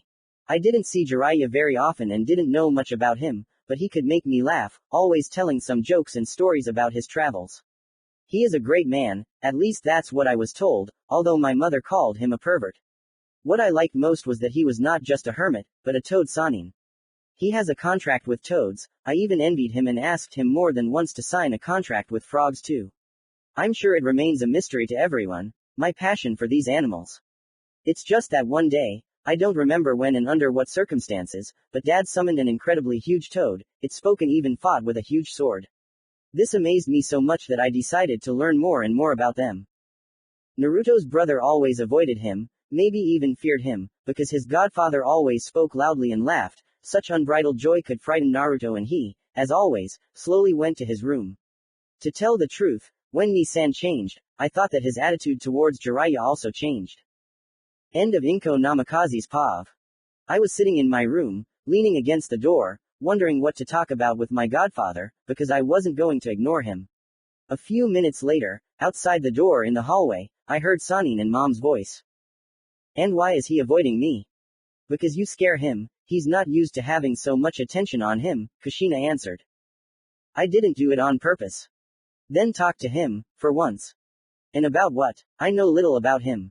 You'll find a common topic, I have no doubt. Naruto has changed a lot since the last time you met, so everything will be fine. Jiraiya-san, go ahead. Mom said in an encouraging tone, after which I heard a knock on the door. I quickly woke up and ran up onto the bed, pretending to be a child who dreamily looks at the ceiling. Come in, I said, and he entered the room. Hello, it's me again, maybe we can talk for a bit? He asked, entering the room. I saw his face again after so many years and again felt a little confused. About what? I continued the conversation and sat on the bed in the lotus position, or something like that. Well, what do you mean, about what? How are things at the academy, for example? Everything is great at the academy, but I would prefer to travel around the shinobi world rather than sit at a desk, I replied, and Jiraiya smiled sarcastically. Do you want to be a hermit? He asked and sat down on a chair that stood near the door. Maybe a couple of years. I shrugged. No, I never considered the hermits to be homeless and I myself was not against traveling. It's a funny and interesting thing. When I, in my world, left the village with Jiraiya, I could not even imagine that the shinobi world is so colorful and polyphonic. Of course, everything was spoiled by the Sanin's desire to write the perfect novel, which Kakashi-sensei was ready to marry. I even wondered if the local Jiraiya was also such a pervert or not. So there's something keeping you in Konoha, he said and rubbed his chin. Or someone. You haven't fallen in love, have you? Do you want to talk about girls? Why not? Admit it, you already have a lady love. Well, there is. And what is her name? Why do you need her name? I'd rather keep quiet, I said, folding my hands into a chain. I didn't want to discuss Hinata at that moment. As you wish. It's hard to find a common language with you. I know. Jiraiya, you were my father's sensei, tell me about him, that is, how he studied and what his character was like. I asked. I had to somehow keep the conversation going. It was obvious that he was trying to find a common topic, so I thought about my father, because Jiraiya was supposedly his sensei, before that Minato became a chunin. And in general, I was always interested in my dad. Well, I didn't think you'd be interested in that. Well, okay, Minato was very calm, reasonable, but he hasn't changed at all. Your father would even skip training sometimes to meet with Kushina, since she was from another team, and then he'd get a scolding from me. Ah, those were the days. You speak like an old man. I couldn't help but say. And I'm already an old man, you just can't tell by looking at me. Hee, yes, but I can still fight, so I'm still wow. The hermit laughed, and I laughed with him. How I wanted to hear his nonsense again. So, are we friends, Naruto? Jiraiya asked cautiously. Of course, as if we haven't communicated like this before, I said carefree, but suddenly noticed Sanin's serious look. Not really. Kuso, I was talking so much that I forgot that I was in another body. As expected, Kurama said sleepily. It seemed that we had woken him up with our conversation, but strangely, he didn't grumble at all. There was an awkward pause in the room. I had really started talking and had taken this Jiraiya for my own. Naruto, you've been avoiding me all the time. While there's still a chance, I want you to answer. Why did you hide from me in so many ways? The hermit asked seriously, and I was at a loss. Who knows what old Naruto was thinking, but I had to come up with something. Lately, I've been making excuses, but it's very strange that these people believe my lies and don't even try to suspect me of anything. I don't want to talk about it. You really have changed. I used to watch you sometimes when I returned to Konoha. Why are we talking about the same thing? The Sannin perked up. Come on, tell me about your plans for the future, maybe I can help you with something. Oh, if only he knew what my plans really were. First and foremost, of course, was to return home. But as it was, I had to first find the artifact and figure out what kind of dirt was in this world. Then graduate from the academy as the best student, become the pride of my father and mother. Enjoy this moment until I return to my world. I think first I need to become a genin, and then, as far as I know, the Namikaze clan wants to teach me clan techniques. I'll learn there together with my sister, and then I haven't figured out yet. I said with a wide smile, and Jiraiya just chuckled. So Mirochi finally agreed to teach Inko too. Not yet, but if you don't agree, then I will refuse training and there will be no backup head of the clan. Really, you're ready to give up your position as the head of all Namikaze for your sister? The fact that she is neutral means nothing. I think that Imouto is on par with the others, like the other neutrals, that is, Sakata and Shikango. Moreover, I do not want to be the head of the clan, I have a larger goal, to become Hokage. I said, and with these words I surprised my godfather. If you follow a path similar to Minato's, then your dream is quite achievable. In any case, I wish you only the best. Then teach me how to enter the Toad Hermit mode. It's very difficult, but I'm not a great Sannin if I can't teach you my own. When you become a genin, I'll definitely take you on. He promised, and then a loud laugh followed. It's already evening and I'm hungry, let's go to the kitchen. Yeah, I smiled sarcastically, and when Jiraiya turned around, I pushed him onto his back. He staggered, but managed to hold me. What are you doing? He shouted, and I laughed loudly. You're already 9 years old, do you know how heavy you are? I know, but I have to ride you at least once. Then let's run to the kitchen. He said belligerently, and we went to my mother and sister. Father was already in the room and we surprised him greatly, as did mother and Inko. Minato, I want that too. Kushina said cheerfully and also jumped on his back. We bumped fists and continued this wonderful evening at dinner, which perhaps only Jiraiya, father and mother ate. The next day, the hermit went traveling again, promising me that he would return soon and we could sit like this again as a family. Only Hiroshi was missing. He was walking with the general gathering again. Well, in the end, he has the right to be wherever he wants. Although Imouto was offended at him for not coming, Hiroshi gave his sister the same thing as me. That same morning, I and Imouto received a letter from Aunt Karakui with congratulations and yet another apology for her absence from Konoha on such an important day. It was getting colder and colder outside, winter was coming soon. And so, finally, I waited for a suitable opportunity to search for the artifact in my parents' closet.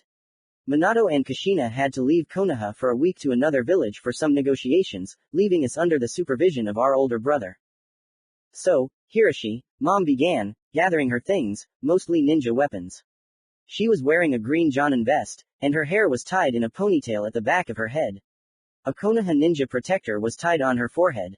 Watch the twins especially carefully, cook only healthy food for yourself and them, don't get exhausted during training for too long, go to bed on time. Consider this in order. Okay Mom, I mean Kushina-san, Hiroshi joked, for which he received a slap on the back of the head. Come on, son, you'll call me that in front of other shinobi, but at home you'll just call me Mom. Yes, Mom. Well, that's great, she said, smiling broadly and turning towards Inko and me. And you, listen to your brother, she began kindly, but then her face became sterner, one might even say, angry. Bloody Habanero put her hands on her belt. Just try to do something. Don't be hooligan and in general, sit quietly until I return.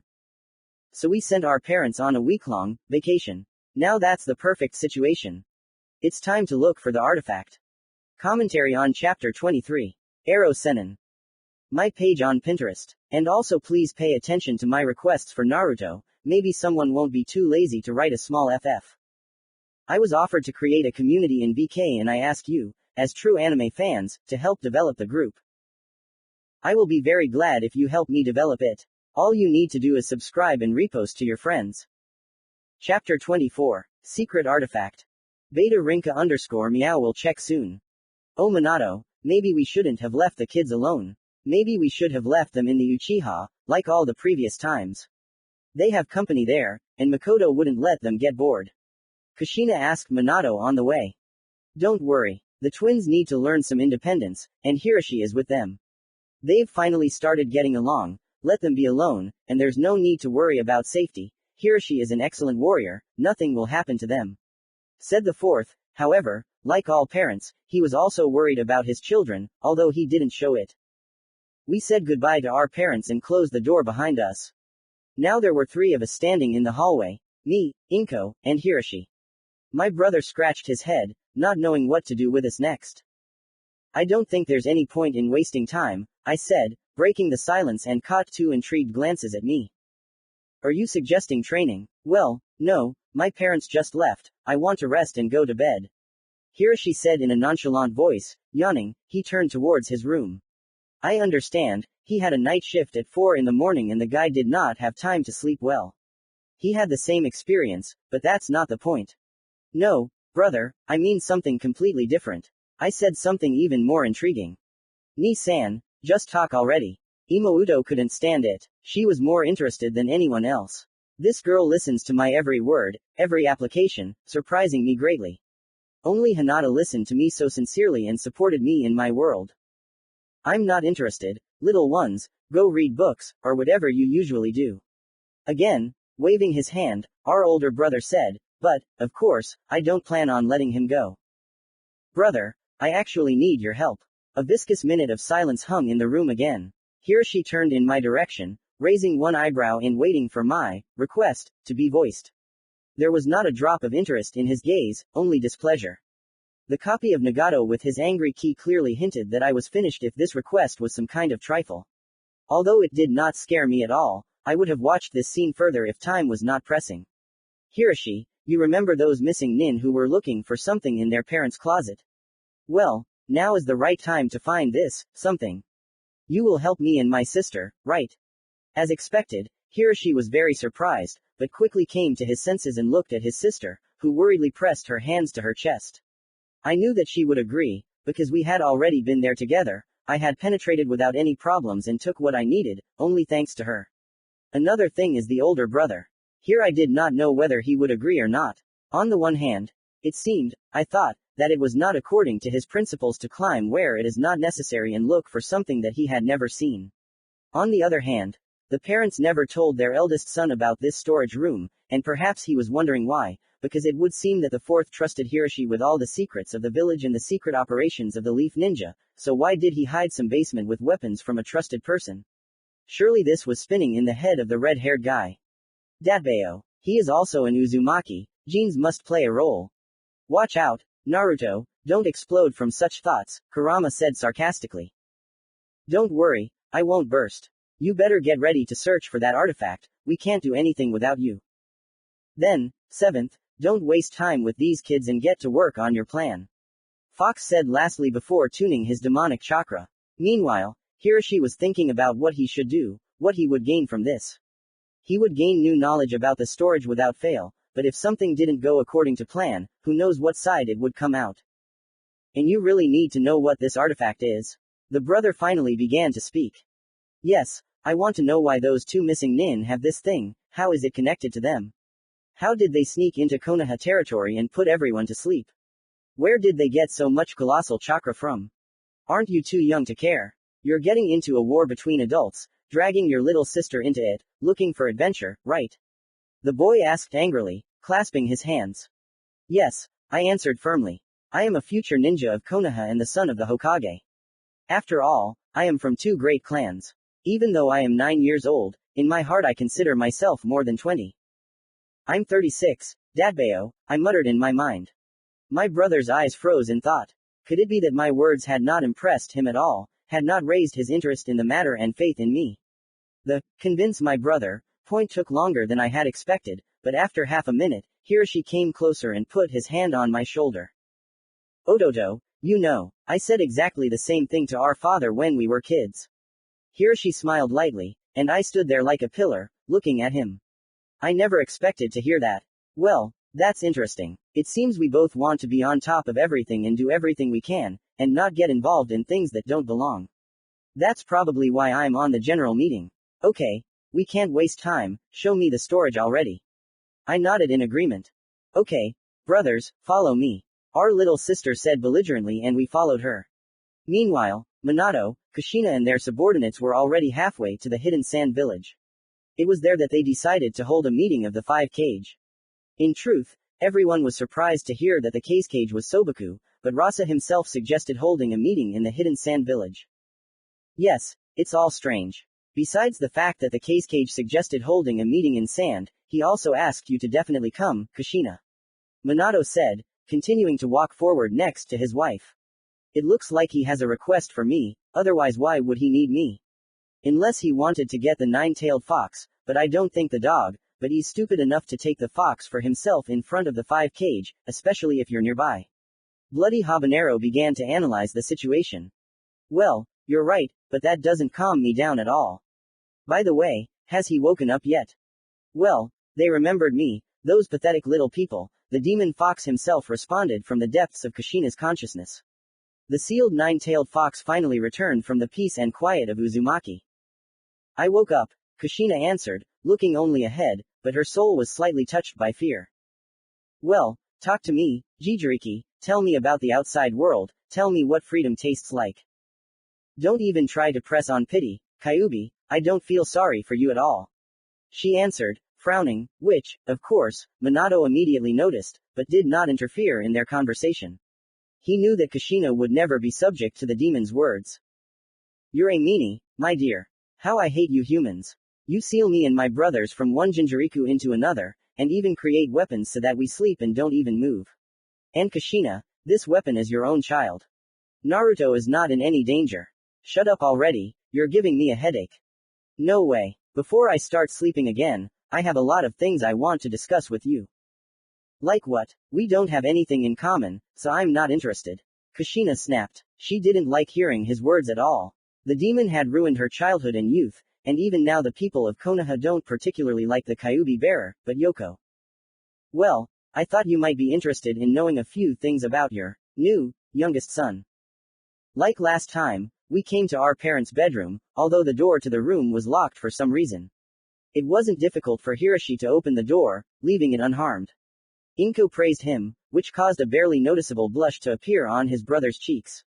I know he treasured his sister's praises, he had never heard them before my arrival. But that's not the point. And where is the storage? The guy asked, standing on that very carpet. Under your feet, said sister, pointing her finger at that place. We threw back the rug, carefully rolling it into a roll. I didn't even think that Hiroshi was okay, he was so arrogant, although judging by his perfectly clean room, everything was clear. Imouto was rummaging through that very nightstand, realizing with horror that the piece of paper with the key seal was not there.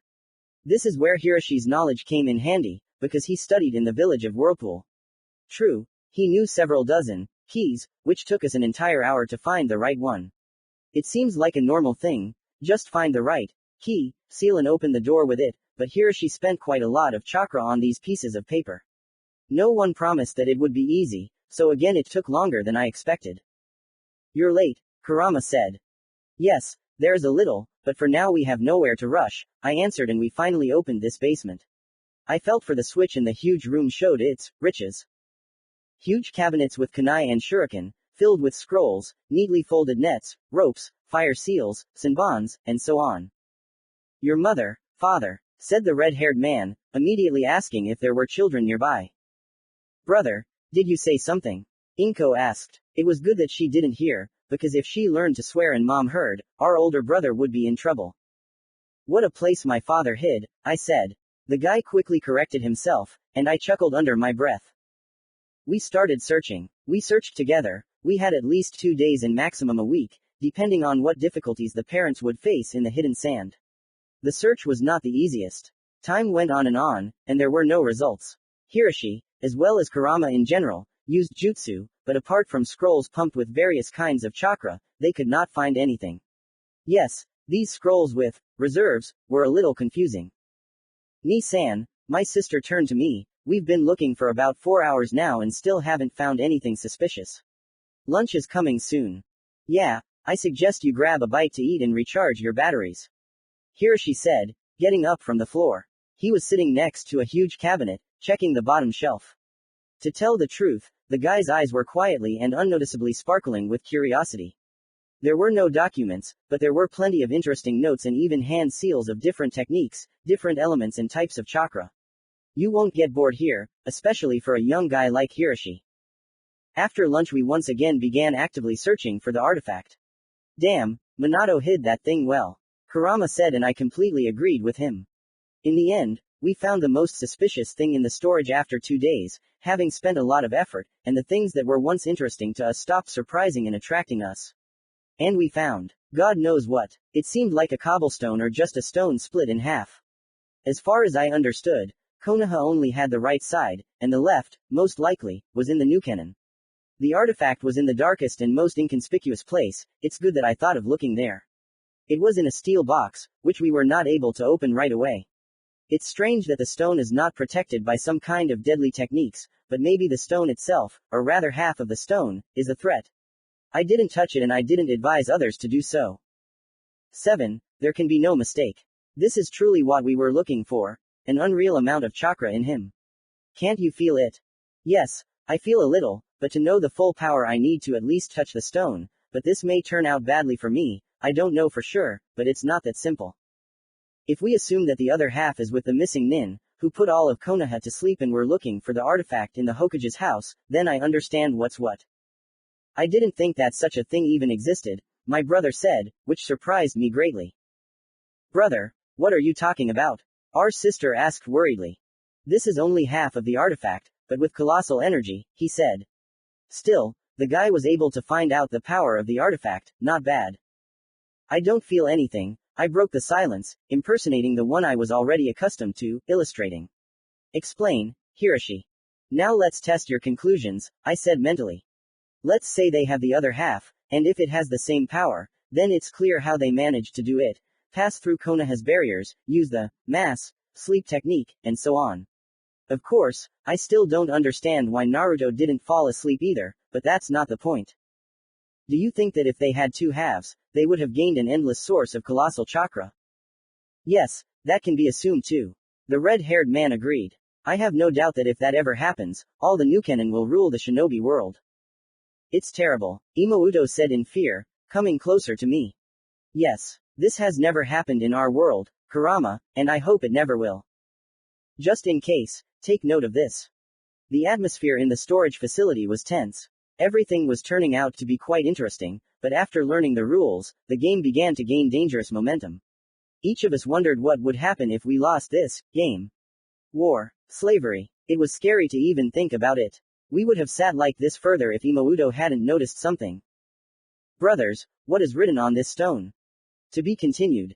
Commentary on Chapter 24. Secret Artifact. Yesterday was April Fool's Day. Happy April Fool's Day to all, Datbayo. For those who have forgotten a little about the Nukenin described here, reread Chapter 10. They are looking for something. Chapter 11. Why wasn't Hiroshi sleeping?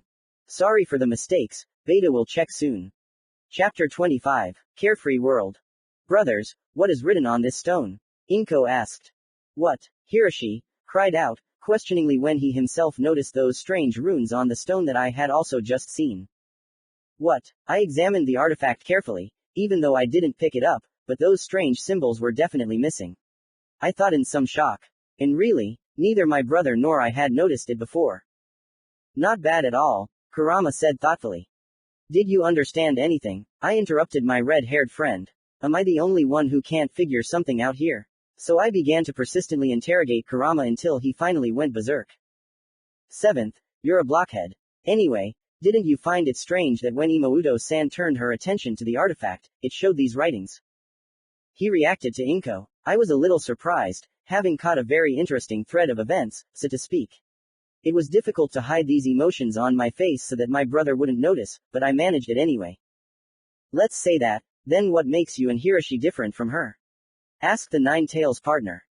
Well, is she a girl? No, that is to say, yes, but that's not the point. That would be too simple. Let's try to dig deeper. You're right, Kurama, I don't think the gender of the user of the artifact is determined to remove this stealth. Regardless, we need to find out what these signs mean.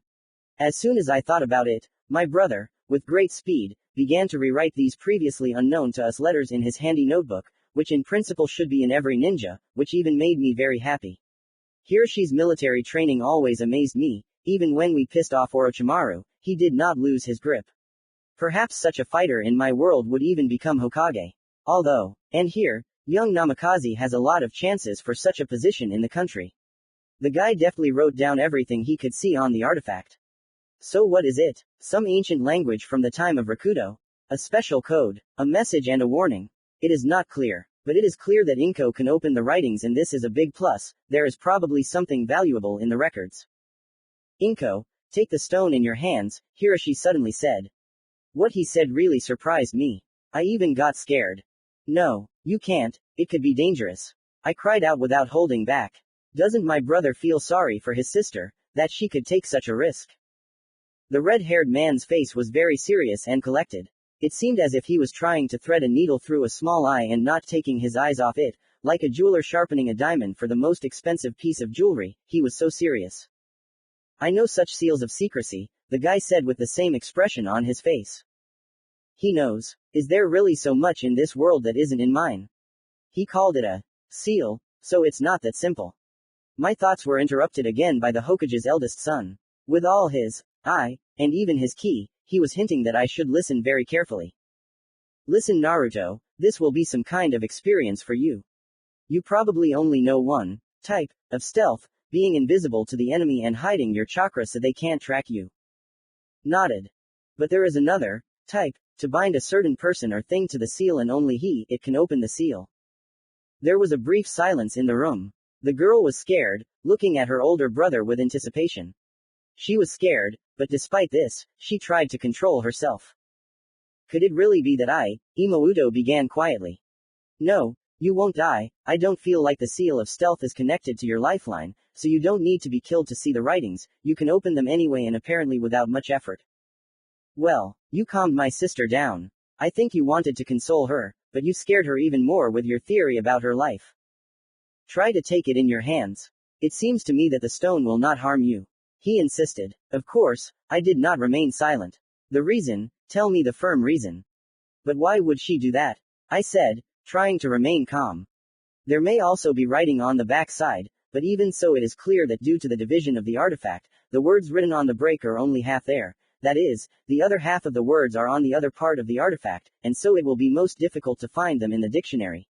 After all, we have the right part, where the end of the torn words is, and the new canon have the left half, where the beginning is. In any case, we need to rewrite all the runes while there is still an opportunity to do so.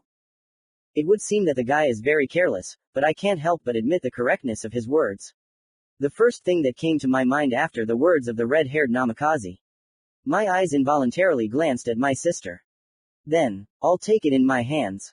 Inko said belligerently, gathering her courage, clenching and unclenching her fists, she approached the box with the stone. Meanwhile, on the way to Sunagakur, but Sato aka the village of hidden sand, a conversation took place between Kyuubi and his Jinchuriku. Well, I thought you might be interested in knowing something about your youngest son. Kyuubi smiled like a fox, finally saying the words he had wanted to try and break Kushina. This phrase of the nine-tailed fox made Kushina quickly block her consciousness from the fox. She thought that everything the demon said was a lie. He only thought about how to escape and take revenge on people for everything and everyone. A merciless devourer of human faith and hope. This action made the bloody habanero feel a little sick, as she lost a fair amount of chakra just to stop talking to the Kyuubi. Kushina, are you okay? Minato looked worried as his wife began to fall to her knees from the excess of her strength. Everything is fine, I just need to rest a bit, hidden sand is very close. The woman smiled. Kushina really wanted to change the topic of conversation and forget the Nine-Tails question. Although her smile turned out crooked. And it's hot in the desert, isn't it? She tried to smile again, taking a sip of water. The fourth was no fool, he immediately understood what was going on. The man himself had witnessed more than once how Kyuubi tried to influence his wife, blackmailing him with children, or even the entire village, and he greatly respected the Jinchuriku, his beloved wife, for her patience with words as sharp as blades. Did he say something about our children again? Everything will be fine, I hope, Kushina said finally, gathering a squad with the Hokage to go further. Some time later, already in Sunagaku, but Sato, at the meeting of the 5 Kage. And so the meeting of the 5 Kage began. The atmosphere, one might say, was quite tense, because serious state affairs were being discussed. Also, no one was in a hurry to forget that the meeting was being held in Suna. And, of course, only the Tsuchikage remembered the last time the Kage, and the second at that, had gathered the council in Suna. In recent years, Hidden Sand had been very cautious, even though it was one of the 5 largest hidden shinobi villages, that is, one of the strongest villages. Moreover, in the last 10 years, the one-tailed Shukaku had been raging in sand, which aroused even more suspicions. In general, as was said earlier, the current meeting was gaining momentum. Tsuchikage, your offspring from the stone have become completely insolent. The enraged Raikage slammed his fist on the table. Although none of the Kage even raised an eyebrow, everyone understood what the head of the hidden cloud was talking about. Calmly respected 4th Raikage, you know very well that those shinobi are missing Nin and now have no connection with Iwa. The Mizukage said very opportunely. The woman who, it would seem, only thinks about how and who to marry, took this issue very seriously. And she was not a bad ruler of her village. Old Tsuchikage himself was very angry with himself for the fact that so many traitors appeared in his village, who, moreover, began to act so quickly and united with some organization. Minato did not want everyone to attack his colleague, Kage, he did not accept such a thing and always wanted peace between the villages. So, the 4th Hokage began, let's first sort out the information we have and put this big puzzle together to decide how to proceed. The dissatisfied Raikage sat down in his seat and, folding his arms into a chain, showed with his whole appearance that he was ready to listen. Minato sighed and handed the floor to the Tsuchikage. Yes, the situation is getting worse and worse in our favor, but I think we shouldn't give in and let them enslave us. I know that most of the missing nin of the stone have joined the Akatsuki organization and the main one among them is the man in the orange mask. The most active were Akiru and Miyosamashi, in the past, a very outstanding ninja of Iwagakure. I heard they snuck into the Uzumaki village a couple of years ago, the Kage said, to which Minato nodded in agreement. Yes, but we still don't know for what purpose they were there. Moreover, it turns out that they were the ones who recently made their way into Konoha to find that one. What kind of colossal amount of chakra did those two need to get into such a protected area? Amazing. The Mizukage, frankly speaking, is still in some shock from what happened in the neighboring village. Even though they have one half of that very thing, from which they pumped out so much energy, they were never able to find the other. We were not mistaken in giving the artifact for safekeeping to Konohagakure. I myself am interested in where you buried it. Without delay from Mizukage Mei, the head of the Hidden Cloud village said his. For safety's sake, I will keep this place a secret. That's right, Hokage, Sobaku no agreed with him. As for that one, we can't allow them to use such power, it could be a fatal end for the hidden villages. Well, to tell the truth, not all Kage liked the fact that one of the strongest weapons of the shinobi world was kept in Konoha, but due to the fact that the village hidden in the leaves is the strongest among the 5 others, and also the only one that was in alliance with Uzushiogakure, but Sato, the village of Uzumaki, that is, with the masters of Fuinjutsu, it was almost immediately decided to transfer that very thing to Konoha under the supervision of Hokage Sarutobi, and from him to Namikaze. If we try to take that half from them, it would be tantamount to declaring war on them, the Tsuchikage noted. This is all we need. The enraged Raikage slammed his fist on the table again. I hope it won't come to war, but we'll still have to fight, Minato said in conclusion, sharing his guesses with the other Kage, to which they responded with a nod. In such a tense time, one cannot act thoughtlessly. Especially if it concerns universal evil. Then I suggest we don't act until they stir themselves. How long do we have to wait, 4th Kage? The woman holding the title of Mizukage asked. The dog, but there was nothing to answer, who knew when it would all start. So Minato took the answer for himself. It could be a month, 2 or 3, maybe even years if they are preparing a major attack plan. In any case, we need to be prepared. Meanwhile, while the 5 Kage meeting was taking place, Kushina was resting in the living room of the building. After that incident in the desert, she had spent a lot of energy, plus the unbearable heat for her, so she was catching her breath, settling down on a soft sofa, although her rest was not long. About 20 minutes after the meeting began, a woman entered the living room whose shoulder-length sandy brown hair framed her kind face and indigo eyes. She was dressed in simple clothes along with a long, light yellow scarf loosely thrown around her neck. However, Such an outfit was typical for the inhabitants of this village. Kushina looked at her in surprise, because they had never seen each other before. Excuse me, am I disturbing you? To be continued. Commentary on Chapter 25. Carefree World. Here is the new chapter.